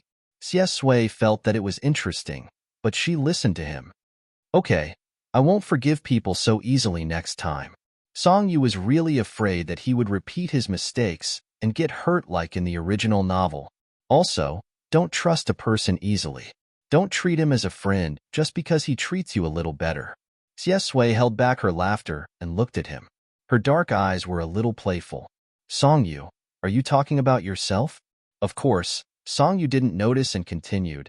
Inexplicably approaching and showing goodwill are all with ulterior motives. Maybe they're coveting. He was stuck. After thinking for a long time, Songyu recalled the characteristics of the 3 scumbags and said firmly, maybe they're coveting your appearance. Xie Sui suddenly laughed out loud. His laughter made Songyu a little embarrassed and angry. I'm serious. Can you listen carefully? Xie Sui asked him. You too? Songyu. Huh? Xie Sui smiled gently. Inexplicably approaching and showing goodwill, with ulterior motives, coveting my appearance? He paused at the last 2 words, and there was a hint of ridicule in his voice.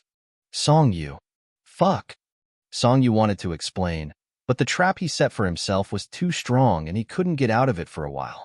After opening his mouth for a long time, he said guiltily, I'm different from them. Forget it. The broken pot was broken. Whether you believe it or not, you're different. In the end, he almost closed his eyes and said, Didn't you ask me why I'm so nice to you last time? I'm kind. Don't you understand? Xiesui looked at his angry expression and decided to add fuel to the fire.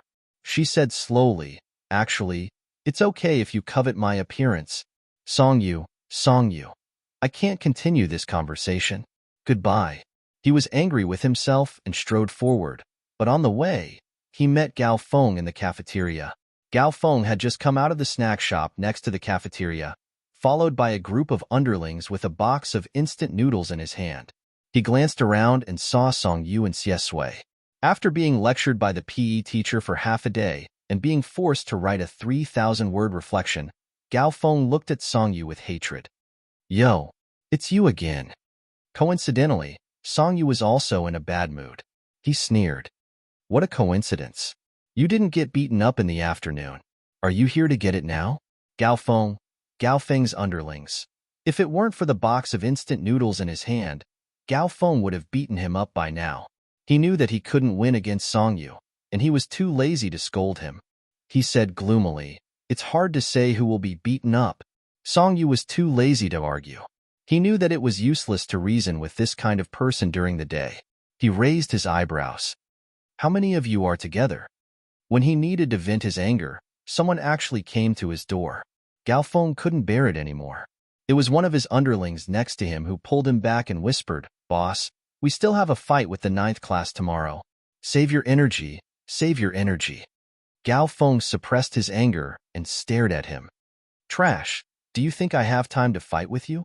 Songyu sneered and ignored him. Did the school bullies have a schedule to fight these days? Gao Feng was angry when he saw his mocking face. He squeezed the instant noodles and said angrily, But don't think I will let you go. Friday. This Friday. After school, at the Book Mountain House at the school gate. I will fight with you.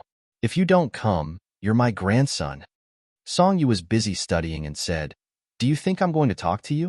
Gao Feng was furious. Okay, I will wait for you there. If you don't come, you're Gao Feng's grandson.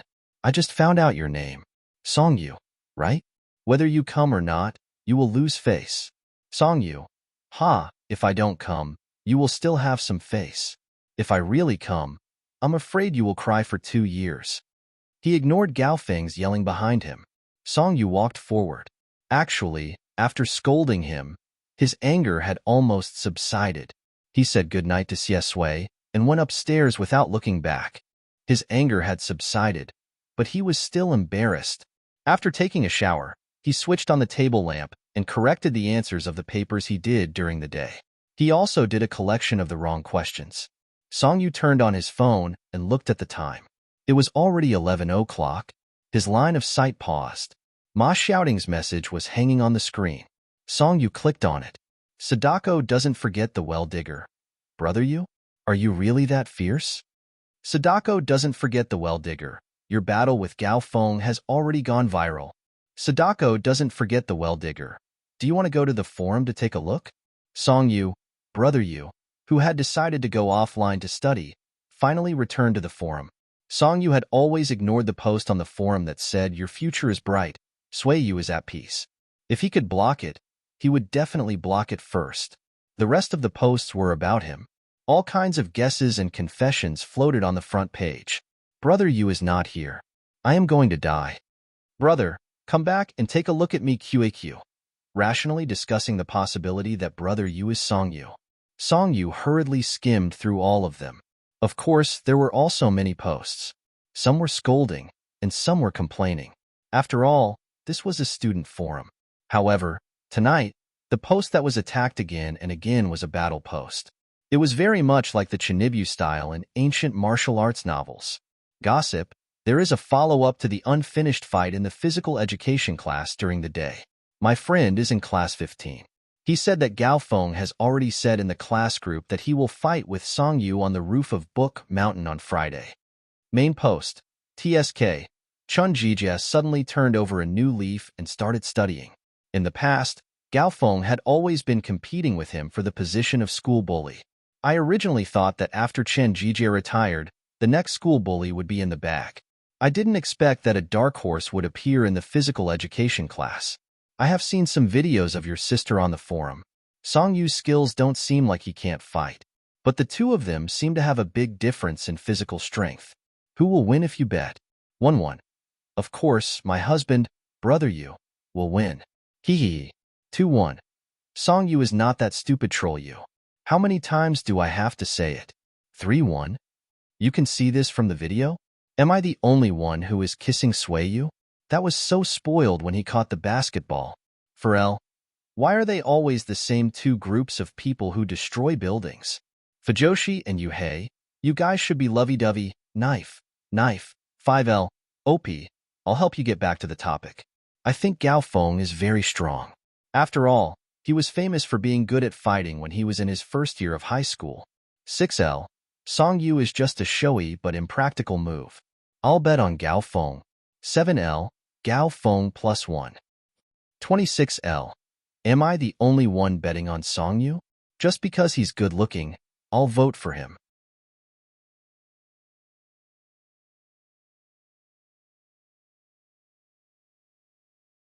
Chapter 32. Life in high school was always a topic of conversation after the cooking of some famous people. Busybodies quickly spread the news, and some people even started another thread, using an excited tone to watch the show. Come, such a historical scene must be named. Main post. Gao Feng became famous early. LZ was in the same grade as him, and his deeds were known by the whole grade. Last year, he directly went against the grade director and angered the language teacher out of the classroom. He skipped class every day and fought. He was a ruthless person. Chen Jijia was able to crush him and become the school bully, more or less because of his gangster brother. Now, Song Yu suddenly issued a challenge to him, which surprised him quite a bit. If you want me to name it, I'll name it The Rise of Grassroots, those years when I challenged the school bully alone. Hee. 1L. 666. Sounds like it's the same thing. 2L. I created a Song Gao competition. Does it feel historical? 3L. Number 1 Middle School's grand event. 2 dragons fight for the throne. 4L. Battle at the top of Book Mountain. 5L. Book Mountain building's unparalleled battle. Most of the people who would talk about this were boys. They had read too many fantasy and wuxia novels and enjoyed talking about it. 6L. Welcome to Jing City Number 1 Middle School's special martial arts program. Who's the school bully? At this moment, a familiar ID appeared. 7L. Your husband, brother Yu. Why don't you say that it's a special parent-child ethics program? Gao Feng looking for dad? The whole forum. 8L. I want to laugh, but I'm from class 15. I'm afraid of being beaten up, so I'd better hold it in. 9L. Yu Mao's arguments never disappoint me. 11L. Didn't you leave the internet? You're back. 11L. I was eating supper and almost dropped my phone into my bowl. 12L. Okay, it's confirmed. Brother Yu, just admit it. You're Song Yu. Song Yu turned off his phone and ignored the follow-up. It was the first time he saw someone rushing to be beaten up. Gao Feng was really a strange person. Before going to bed, Grandmother Ming sent him a message, asking if he would be home this Saturday. Song Yu pressed his finger on the screen and paused. He wanted to call her. However, considering that his grandmother was probably already asleep, he gave up. Okay, I'll be back this weekend. Good night, Grandma. However, he didn't expect Grandmother Ming to still be awake at this hour. After 10 minutes, she sent him another message. Is Yu adapting well in school? I was talking to a friend today. Her granddaughter is in the same school as you. She's in class 3. Do you want to be friends with her? Song Yu frowned. In fact, he didn't know anyone other than the people around him since school started. But to his grandmother, he used a very gentle tone and tactfully rejected her. I want to get to know her, but she might not want to know me. Laughing and crying. You should let nature take its course when making friends. After that, Wang Ci still didn't come. Song-yu wanted to find trouble with him, but he couldn't. On Thursday, when he went to the toilet during the morning self-study session, he came back and saw Ilian scolding a girl at the entrance of the class. That girl, Song-yu, looked a little familiar. The star hairpin in her hair was yellow and shiny. After a while, he remembered. Wasn't this the girl who called him husband in the first row that day? Ilian frowned and said impatiently, "Asking for leave? School just started and you're asking for leave? How can a student have so many important things to do?" The girl was anxious and aggrieved. Her eyes were red. "Teacher, my grandmother is really sick. My parents called and told me that it's very serious. I'm afraid that I won't be able to make it back in time and miss the last time I see her."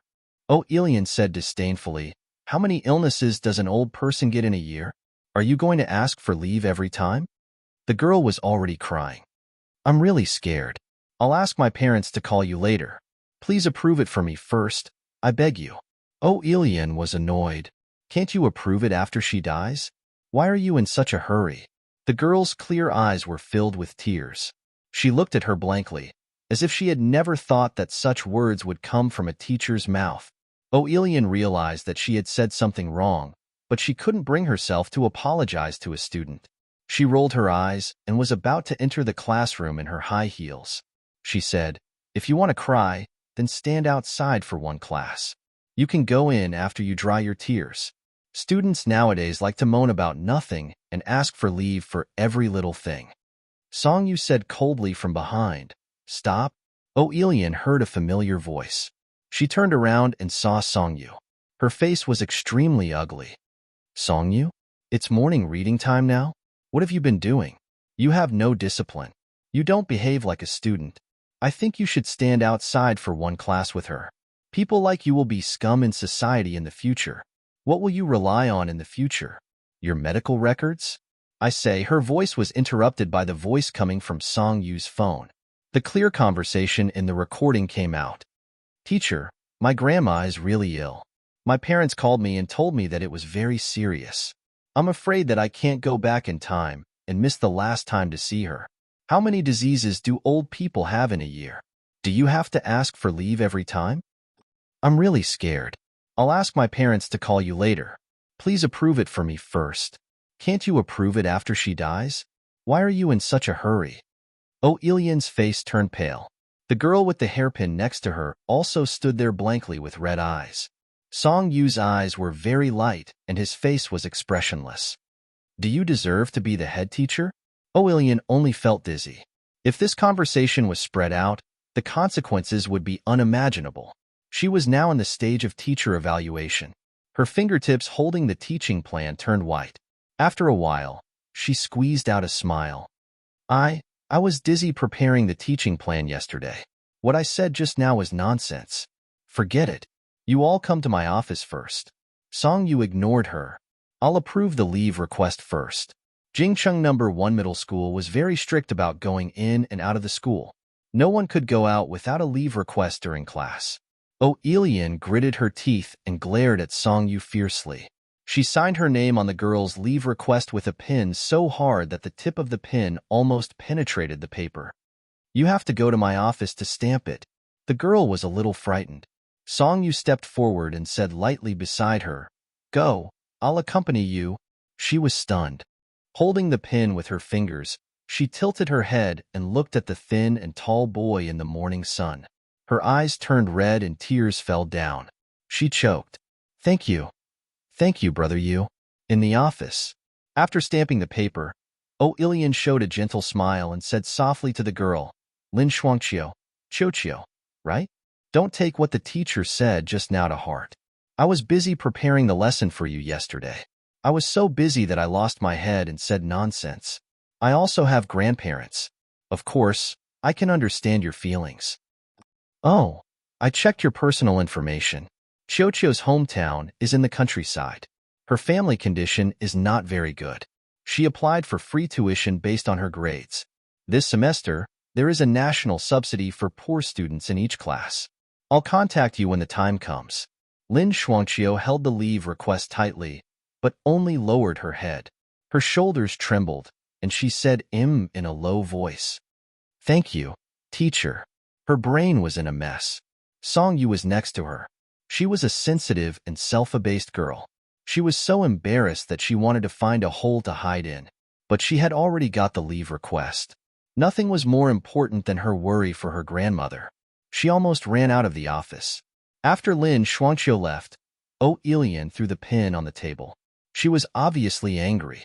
She couldn't smile at Song Yu, but she still suppressed her anger. I've approved the leave request. I just said something wrong. I'm also a human being. There are always times when my tongue is loose. Don't hold it. My words hurt Lin Shuangqiu. I've given her the compensation. What else do you want? Song Yu said lightly, originally, I stayed in this class to annoy you, but I found that you were the one who annoyed me. It was probably the first time in Ilian's life that she was ridiculed by a student like this. She smashed the broken pot and said angrily, Song Yu, if you don't like me, then get out. Class 1 can't accommodate a god like you. So what if you release this recording? No matter how much public opinion there is, number 1 middle school won't fire me. With her qualifications, it was impossible to say that she didn't have any connections. She was able to enter a provincial key high school and was a class teacher. However, Song Yu was in Jing City, so he was not afraid of comparing background. He smiled at Ilian. Okay, I'll watch. Ilian's cold eyes almost poked a hole in his body. After a long time, she sneered, Song Yu, I'll teach you a lesson. It's good for young people to have a sense of justice, but many things are not as simple as what the textbooks say. When you go out into society, you'll understand in some of my practices. Song Yu put on a fake smile. After returning to his seat, Song Yu sent the recording to the headmaster. A recording was far from enough. Ilian would definitely work hard on Lin Shuangqiu in the future. It was a big or small thing. Most girls at this age were timid and didn't want to make trouble. After all, if Ilian was really not expelled, the remaining 3 years would be a nightmare for them. He could understand it very well. The morning reading in high school was lively and not compulsory. Some people recited poems, some recited English, and some slackers chatted in the noisy background. Ma Xiaoding was talking to Shi Bowen. Yesterday, I played the new game recommended by the boss of the internet bar, Supreme Wild Owl. I thought it was awesome, but it turned out that it was boring all the time. Doing tasks to increase combat power is not as fun as killing werewolves. Shi Bowen played with him once, and it was a nightmare. In your game, I'm a prophet. Whoever dances with me, I'll cut their speech. Ma Xiaoding was speechless. I'm trying to confuse a good person. Do you understand? Shi Bowen, you succeeded. The good people will think that you're either a wolf or a fool. You won't lose out even if you die. The people sitting next to them laughed out loud. Xie Sui found that Song Yu had been in a daze since he came back and asked him, what's wrong? Song Yu didn't want him to know these things, so he shook his head. Nothing. Ma Xiaoding suddenly patted Song Yu on the shoulder, his eyes shining. Brother Yu, you really agreed to the final battle of Book Mountain House tomorrow. Song Yu, oh, I just remembered this. Ma Xiaoding was completely at ease with Song Yu at that time. TSK, then I'm afraid that the number 1 middle school's Colonel Tyrant will change hands. I bet that in less than 10 minutes, Gao Feng will fall to the ground and call him Dad. Shi Bowen covered his ears and said, keep your voice down. I'll see how you flatter Brother Yu. Song Yu didn't want to reply. Ma Xiaoding said excitedly, after the fight, are you going to the internet cafe after school on Friday? Learn more about Supreme Wild Owl. Although I said it was boring just now, the character modeling is pretty good. Long legs, big breasts, and little clothes. Hee hee. Song Yu rolled his eyes. I don't like big breasts. Speaking of weekends, Song Yu suddenly remembered that Xie Sui worked part-time every weekend in the novel. What are your plans for this weekend? Xie Sui did not have any plans. The matter with the Xie family in a city was still far away, and there were no troublesome people around her. Thinking of this, his phone suddenly vibrated. He put down the spinning pin, lowered his eyes, and looked at the message indifferently. A stranger. It was a photo secretly taken of his grandmother's back view going upstairs. It was a sentence. Stay in the classroom after school on Friday. Huh. The corners of his lips curled up slightly. Song Yu was still asking, I'll go home on Saturday, and then we'll go to the library to study together. How about you tutor me? Sui deleted the message, tilted her head, and stared at Songyu with her dark eyes, and smiled. Do I have any reward?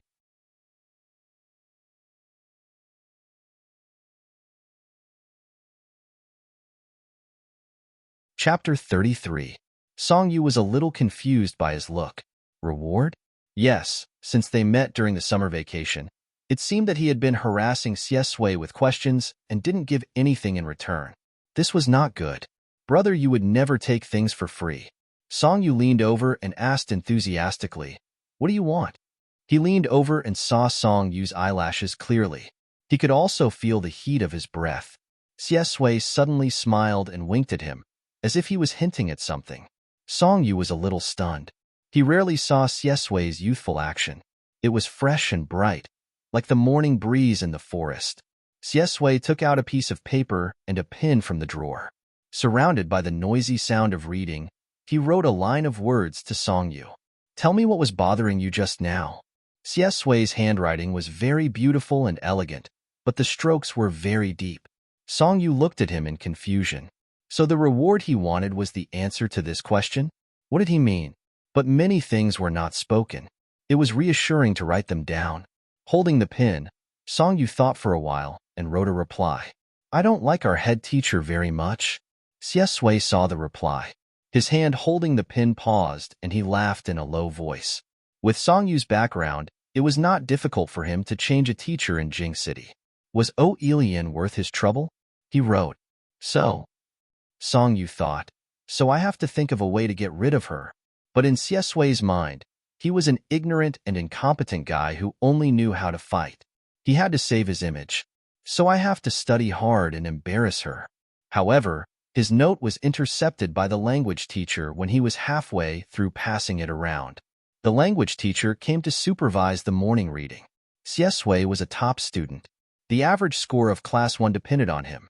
Naturally, he was the focus of every teacher. As soon as she entered the classroom, she saw Songyu passing notes to harass Sui.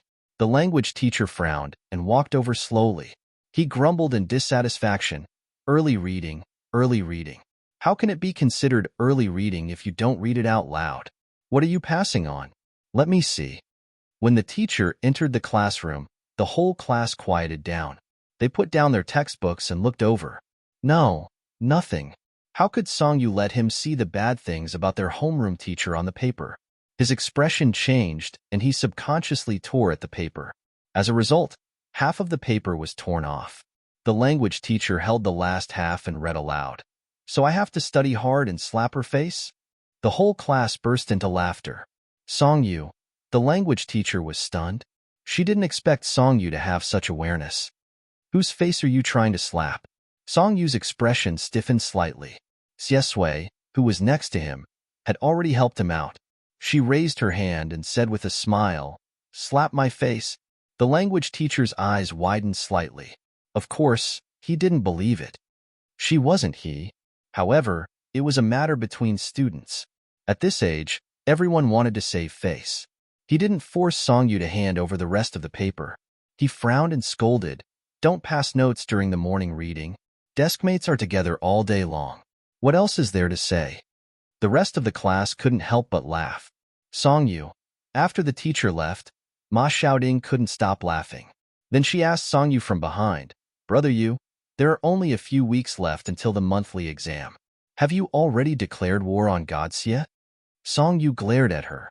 Yes. Shi Bowen used a pen as a microphone and moved closer to Sui. Godsia, what do you think about the challenge from the top student of a city? Sui smiled. It's my honor. Ma Xiaoding applauded. My brother Yu is awesome. He's a top student and a top student in Jing City. Songyu was really a bad student and a fake top student. He flew into a rage out of humiliation. Shut up. The monthly exam was a very important thing for Songyu in high school. He had to give an explanation to his parents in a city. If he scored 350 again, his parents would think that he was ignorant and incompetent in Jing City. It would be better for him to go back and be at ease under their watch. After the morning reading, Songyu realized that he had forgotten to bring his homework when he was collecting it. The language class representative was the girl who asked him about the definition domain last time. She was beautiful and gentle. I can wait for you. Do you want to go back and get it now? There should be enough time. Songyu lived in the teacher's apartment, and it took at least half an hour to go back and forth. He remembered that the homework was only 300 words. It was better to write one now. Thank you, class representative. I'll write another one. What's the content? It was the first time that the language class representative communicated with him. She was nervous, but when she found that Songyu was so approachable, she was both confused and happy. She blushed and said softly, "You're welcome. The content is about the plan for the new semester." Songyu, okay. How did he write it yesterday? Oh, he copied it online yesterday. Although Songyu tried his best to be a top student, diaries and essays were never his strong points. Show me yours. Songyu turned to ask his deskmate for help. Xiesui refused with a smile. I'm afraid I can't. Mine is of no use to you. Songyu, we're both high school students. What do you mean? Are you looking down on me? Xiesui couldn't argue with him, so she passed the paper on the table over. Songyu glanced at it and was so angry that he almost fainted. Xiesui's plan for the new semester didn't even have 300 words. It didn't even have 30 words. There was a clear line of words at the top of the notebook. Help my deskmate get first place in the city. Songyu, he was so presumptuous because he had good grades and the language teacher wouldn't punish him. Songyu was very dissatisfied with his plan. You want to help me surpass you? Xiesui. Yes. Songyu. Is there anything else? Xiesui smiled. Yes, my plan for this semester is only you. Songyu, the language class representative who was waiting to collect homework. After the last time, she asked a question and her heart was crushed by the cold school hunk. She became a CP fan. What was this now? The main character was giving out love online? He didn't need to work hard just because he was smart? Songyu was jealous and decided to educate him. How can you be like this? Do you want to study hard and get into a university? Xiesui ignored his anger and said with a smile, Why aren't you writing?